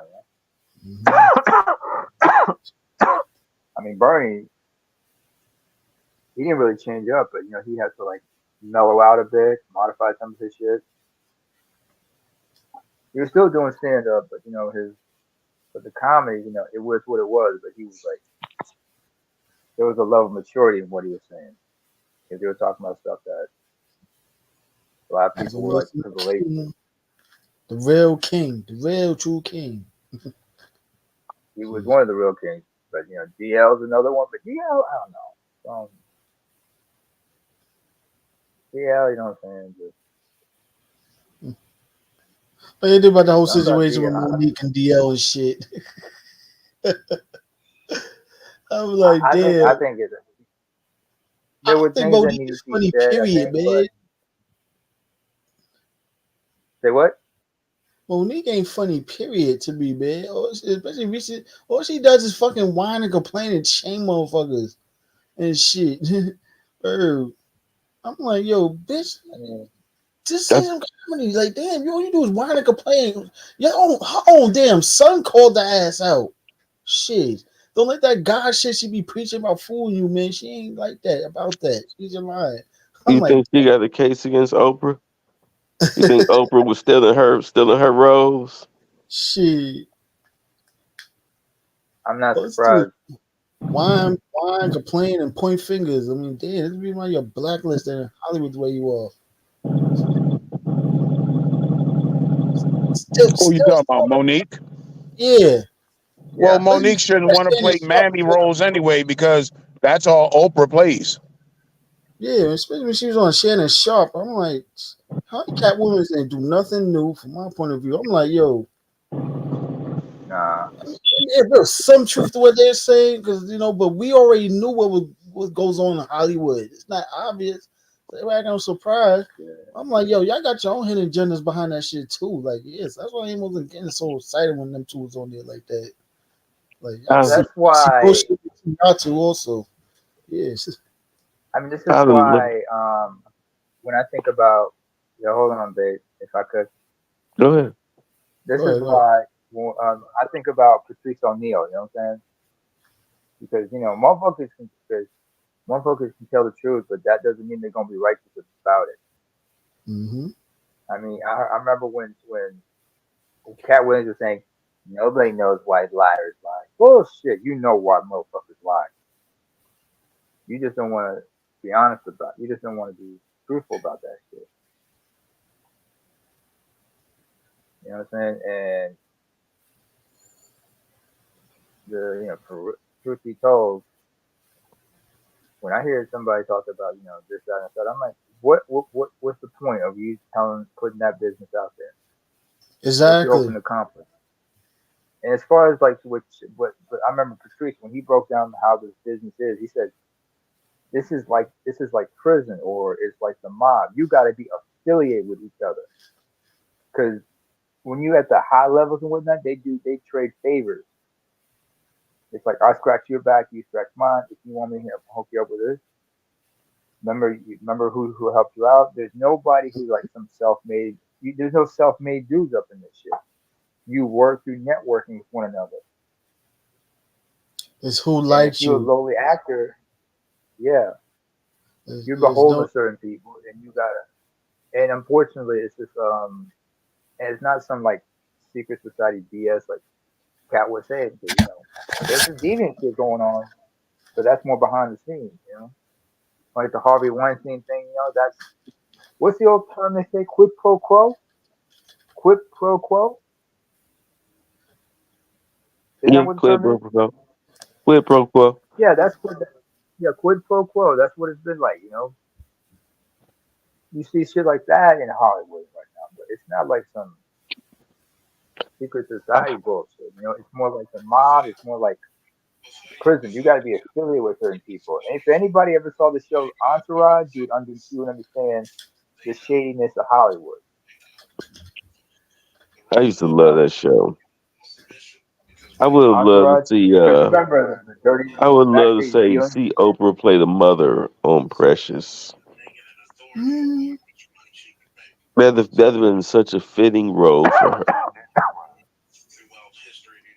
Oprah, what do you think? What do you think? Monique wasn't evil? Do you think Monique No, wasn't I'm vicious? just, she was, but I think that would have been a fitting role for Oprah, especially seeing how a lot of these black actresses, well, not a lot, but some notable ones are complaining about paychecks and Oprah and Tyler Perry and them. but you know what? I'm glad when I was watching Val TV when he asked Michael Jai White that question, he said the most smartest thing about it with Taraji P Henson. She only does mostly drama comedy style. That doesn't transition over world or all around the world like that. No. Exactly. He does. Action. He like he said himself. He said he does action. Exactly. Action does. And so Not just action that. trances Not around the just that. world. Period. Yeah. Yeah, And not she just was that. like, Not just that. Because he realized, but you know, in his case, what he mentioned was somebody told him you could be the biggest top draw, you could be the biggest top action star like Tom Cruise if you weren't black. So he's like, you know what? I know you're bullshitting, so here's what I'm gonna do. I'm just gonna make my money. I'm gonna start my production and film. I'm gonna start my own production company, and he's been like producing, directing his own movies. You know, like Black Dynamite, The Outlaw Jim Black, or Jack Black, which one? yeah, James he Black. put me wrong. Like, yo, I'm in the action genre He still. put his money where his mouth is. Tools, Yeah, he's and I'm making still more making money money doing that. overseas, over here, everywhere. No matter what. Uh huh. Exactly. It's right over Black here. Dynamite is a classic. Exactly. I wish they made a part 2 or continue another season of the cartoon. Oh, I remember, because Tommy Davidson played Cream Corn in that one. I forgot Yeah. who does the other voices, but Yeah, with Tommy it's like Davidson. Black Dynamite. What's the two things you good at? Fucking and fighting. That's all you got. Iron Is Man, that yeah, else? he played Bullhorn, yeah. Yeah. Kim Whitley, she was a honeybee. Yeah. Kim Wendy. You gotta. Her She cartoon nasty. version looked better than her. I'm like, damn.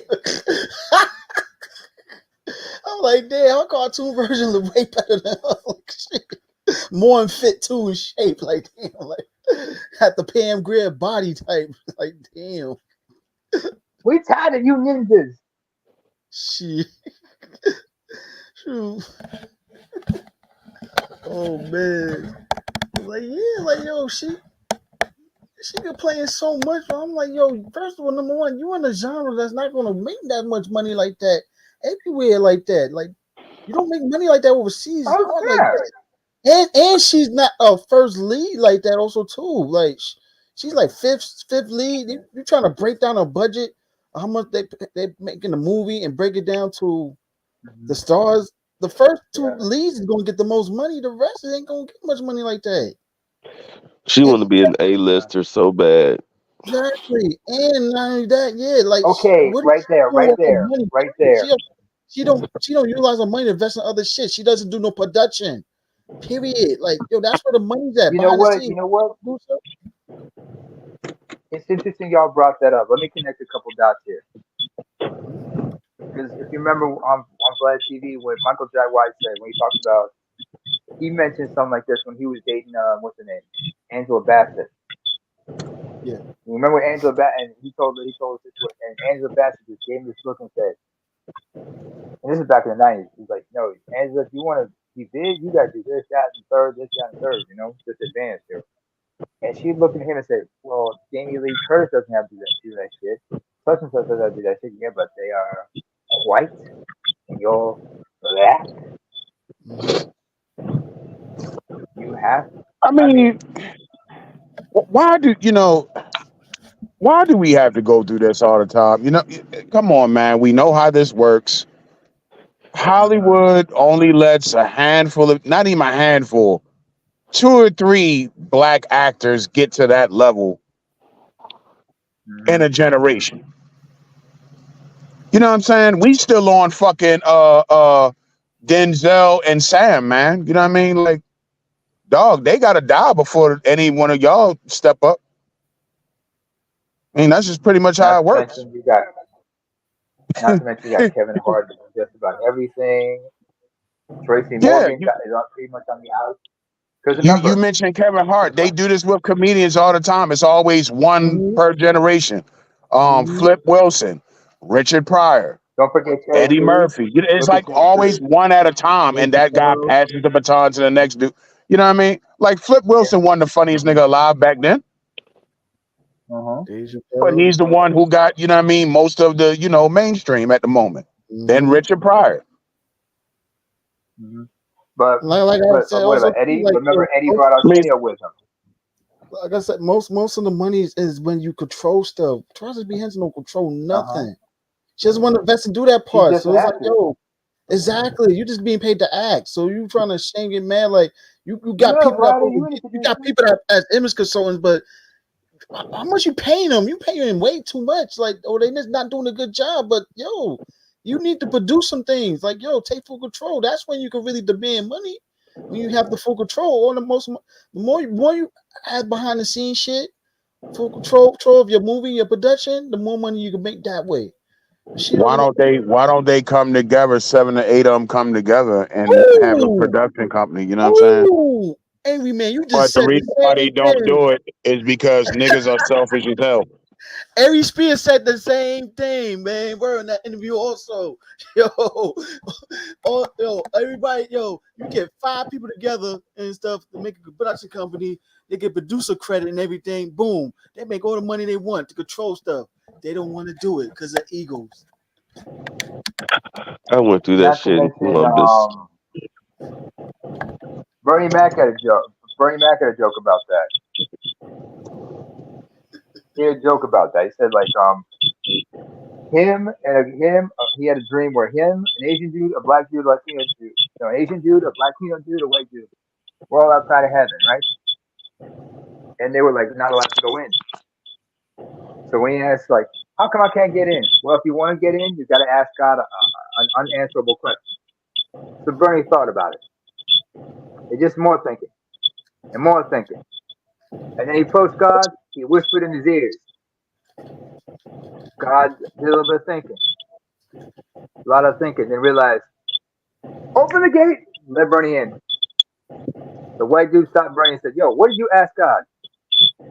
Bernie just said, when are black folk ever going to get together? Or when are black folk going to ever stick together? When are black folks going to stick together? Think about that. When are black folks ever? But Aries had a point because he said like, yo, you can have a lot of production companies, but like you can't all just rely on Tyler Perry. That's just one. And Oprah's as far as Taraji goes, like he said, Aries said, they don't mind us playing the game, but they don't want us to be owners. They don't want us to be coaching. But see, they don't want us to be like another big part of it. Most people don't want to put in the work to do it either, too. That too. I mean, yeah, I'll give Tyler Perry credit for that. He learned the game. He did the work. He put his money in it and stuff. And look what happened now. Most black people ain't gonna do that. They always gonna have a entitlement complex that they I want. But yet there's other part of the money is exactly. Look at Reese Witherspoon. The reason why she make money the way she is, she's a billionaire now because she has a production company also too. She produces shit. Also, she worked on branding. Exactly. Reese Witherspoon. She knows how to get other deals outside that. They said she it was this book company. Well, like some of the books that she gets she signed licensing deals with the authors. If she that's how she promotes money based on this book, she get a percentage of that. If she produced the movie that's based on the books that she gets license rights to, movie rights to, and stuff. Like there's other stuff behind this shit. Like yo, that's what I said to Roger. What are you doing with your money exactly? If you just relying on acting alone, you're no different from a employee W-2 employee relying on a 401k shit to retire. And then by the time you get to retirement funds, you gotta spend most of that money on body repairs for making someone else rich for so many years. Now you better learn how money's supposed to work. By the way, Mel, it's called a Reese Witherspoon's Book Club. That's what you're talking about. Yeah, exactly. Yep. They signed a deal with that a website book club. and everything. So exactly. She promotes those books is there and everything. Kind of like Oprah's book club and shit. So, she promotes all kinds of books and everything. So she's like, it's like for children, for young people. She knows who to target with people with certain books. Exactly. Well thought out here. I mean, you think of outside the business and everything. Look at Look at Robert Redford, Yep, his Sundance money. Film Festival, and Sundance Got his, Film Company, yeah. because they provide money for Mm-hmm. independent filmmakers and whatnot. If he's passionate about that, Mm-hmm. because he knew that, like, you know, Hollywood is crazy, and he wants to get people a way in the business without having to go through the BS. Exactly. Because He just outside the box. let me explain something. Not just outside the box, because going back to what like Patrice said about the business, right? Sometimes they'll give you something to have something to hang over you and have something to control you. If they think they can make you, they'll break you. And one of the Mm-hmm. ways, and if you remember the movie Dolomite, Eddie Murphy, as Rudy Ray Moore kept saying, "I'll do anything to make it. I'll do anything to make it." That means you're willing to. And you know, if you say I'm willing to do anything to make it, sometimes the people who are in the higher ups look at you, go like, anything, anything. If you're willing to do anything, that means you got no morals. You're willing to just like degrade yourself just to get to where you want to, just to get to where you want to get.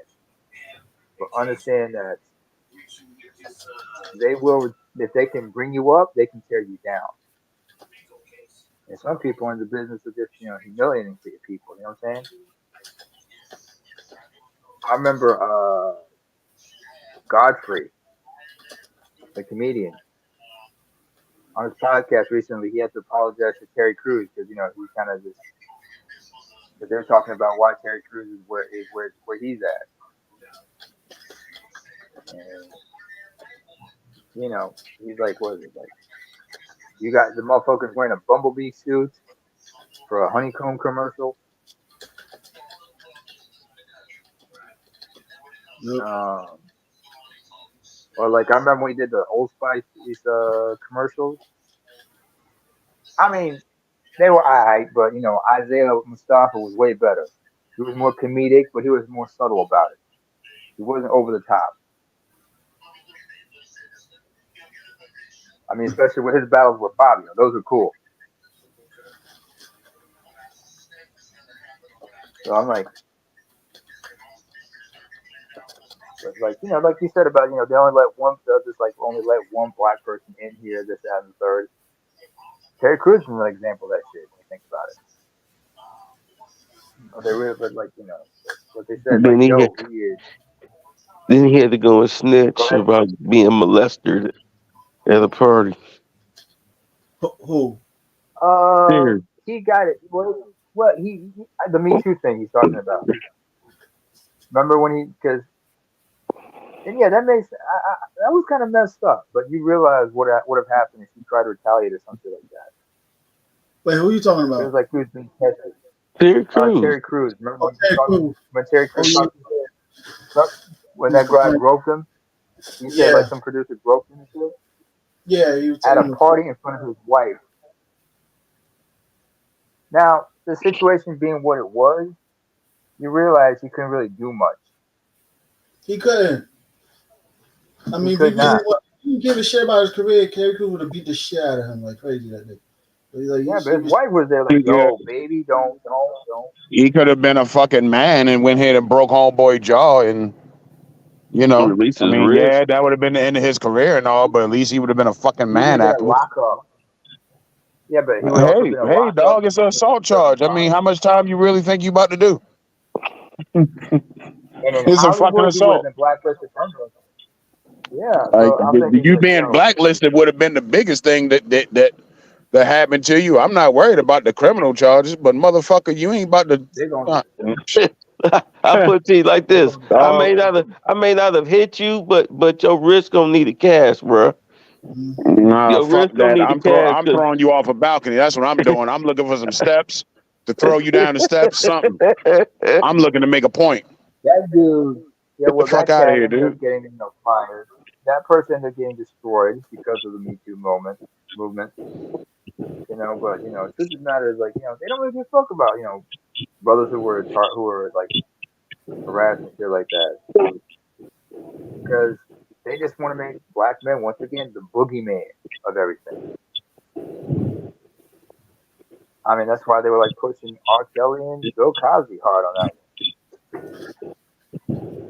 And Terry Crews thinks he can protect himself by claiming he's a feminist. I'm like, good luck on that one. Ain't working. I mean, look at all the. I mean, this is like, after you screw up and shit like that, like the Jonathan Major shit. We've seen shit like that before, you know what I'm saying? Like, before Jonathan Major, everybody remember Tracy Morgan when he was in hot water because of a joke on a comedy stage?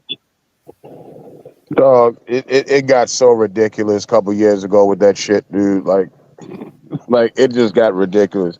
Eddie Murphy was apologizing for Delirious and Raw and shit. Like, dog, that's 30 fucking years ago. That shit's funny as hell. The fuck you apologizing for? Yeah, what you apologizing for? It was some good shit. Why? Because he said the F word a few times. Like, come on, dude. It was in Delirious. That was his opening. That was his opening joke. Where he said, "F-bombs cannot look at my behind." I just don't know where that's the second is, because I'm always switching everything because I don't want nobody to be checking my. Dog, the 80s was, back in those days, you could just be a damn comedian, dude, and it was just perfectly okay. You mean the gay police joke? Well, Eddie Murphy, man, he was. No, that was Raw. No, that was Raw. He I'm stayed. talking about Delirious. I'm talking about what if. He said, "What if Mr. T was gay?" Hey, Eddie Murphy well, stayed. shit, He stayed on them or- people. Who cares? If Mr. T all of a sudden decided to complain,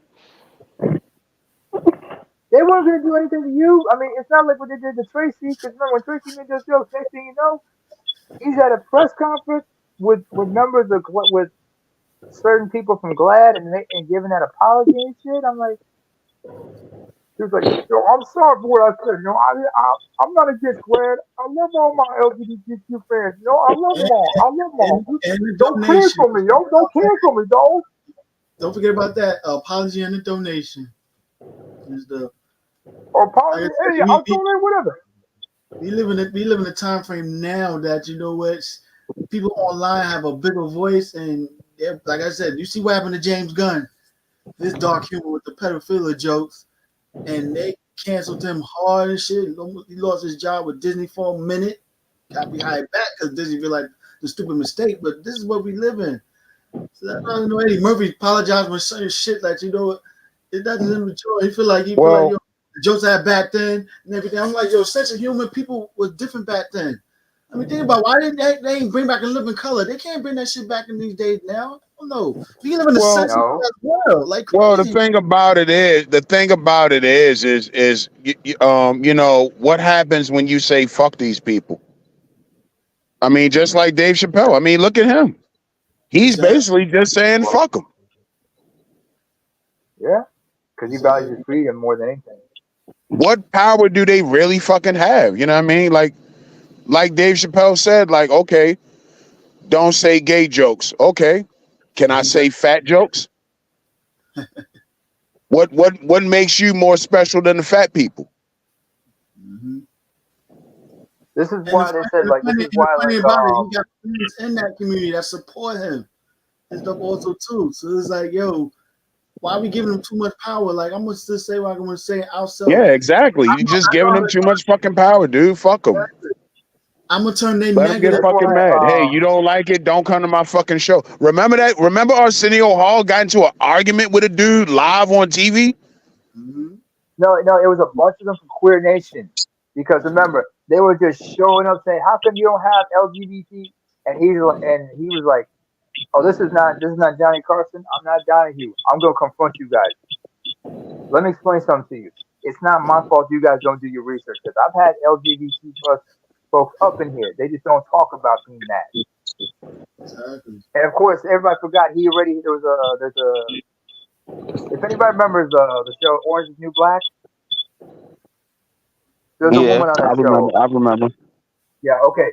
You remember the woman named Big Blue, the big heavy set woman with the short hair?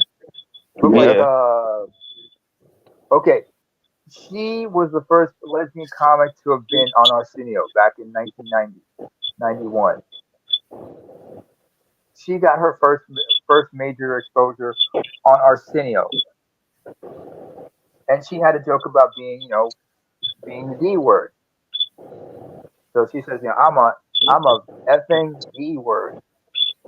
So I don't care. You can call me that because it's been. Cause some people call me as a compliment, some people as an insult. I just look at it like whatever, motherfuckers. That's And why she has people a show don't called. realize how cool a lot of these comedians was with other gay comedians. Richard Pryor was Yeah. bisexual. Paul Mooney was bisexual. You know, so when you Oh yeah. attack these motherfuckers like, yo, dog, first of all, you don't even fucking know me. Rudy Ray Moore was apparently bisexual. There was some white comics who were, but A lot of these dudes are gay on the low for real, and nobody, you know what I mean? Like, come on, man. Like, hell, I thought Arsenio was gay. So you had to realize, man, the gays back in the 90s, back then, they knew their lane. they They, were they, tough. they wasn't in your face hardcore like they are now, like a damn extreme feminist and shit. They just No, wanted to be in their the lane and ones shit like that. now, Now they in your face the like a ones damn extreme now. feminist. But hold, let me finish. Let me finish. Yeah, like I said, yeah, Sorry, go ahead. they just wanted to be in their lane.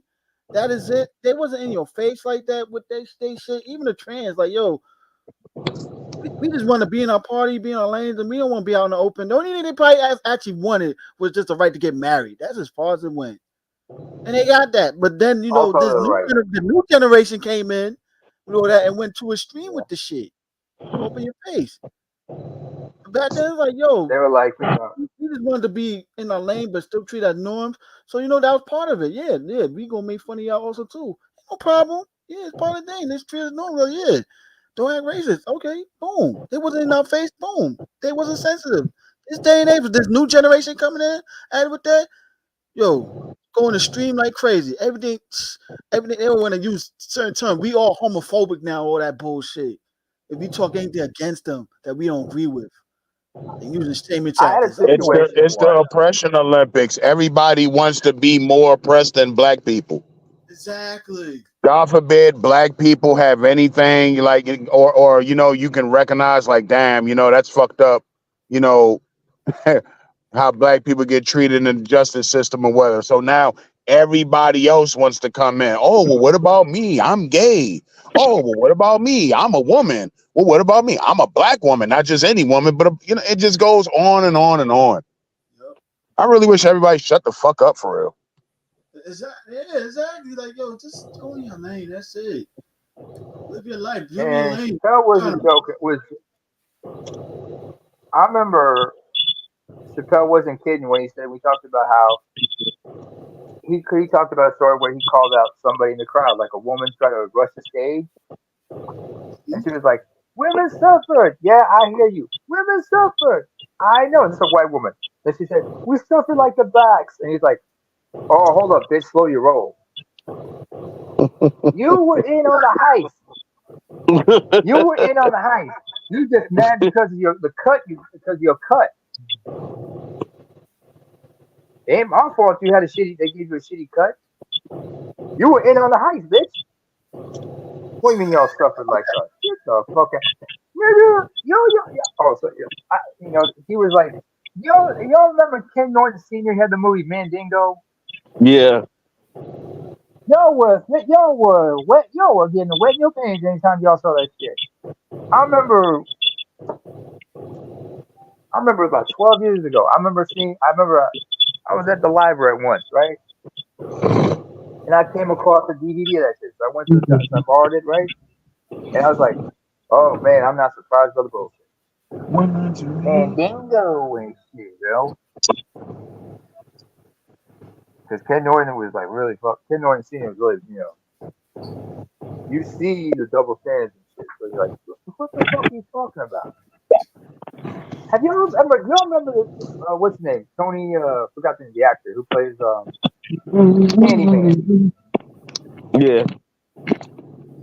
The character he plays.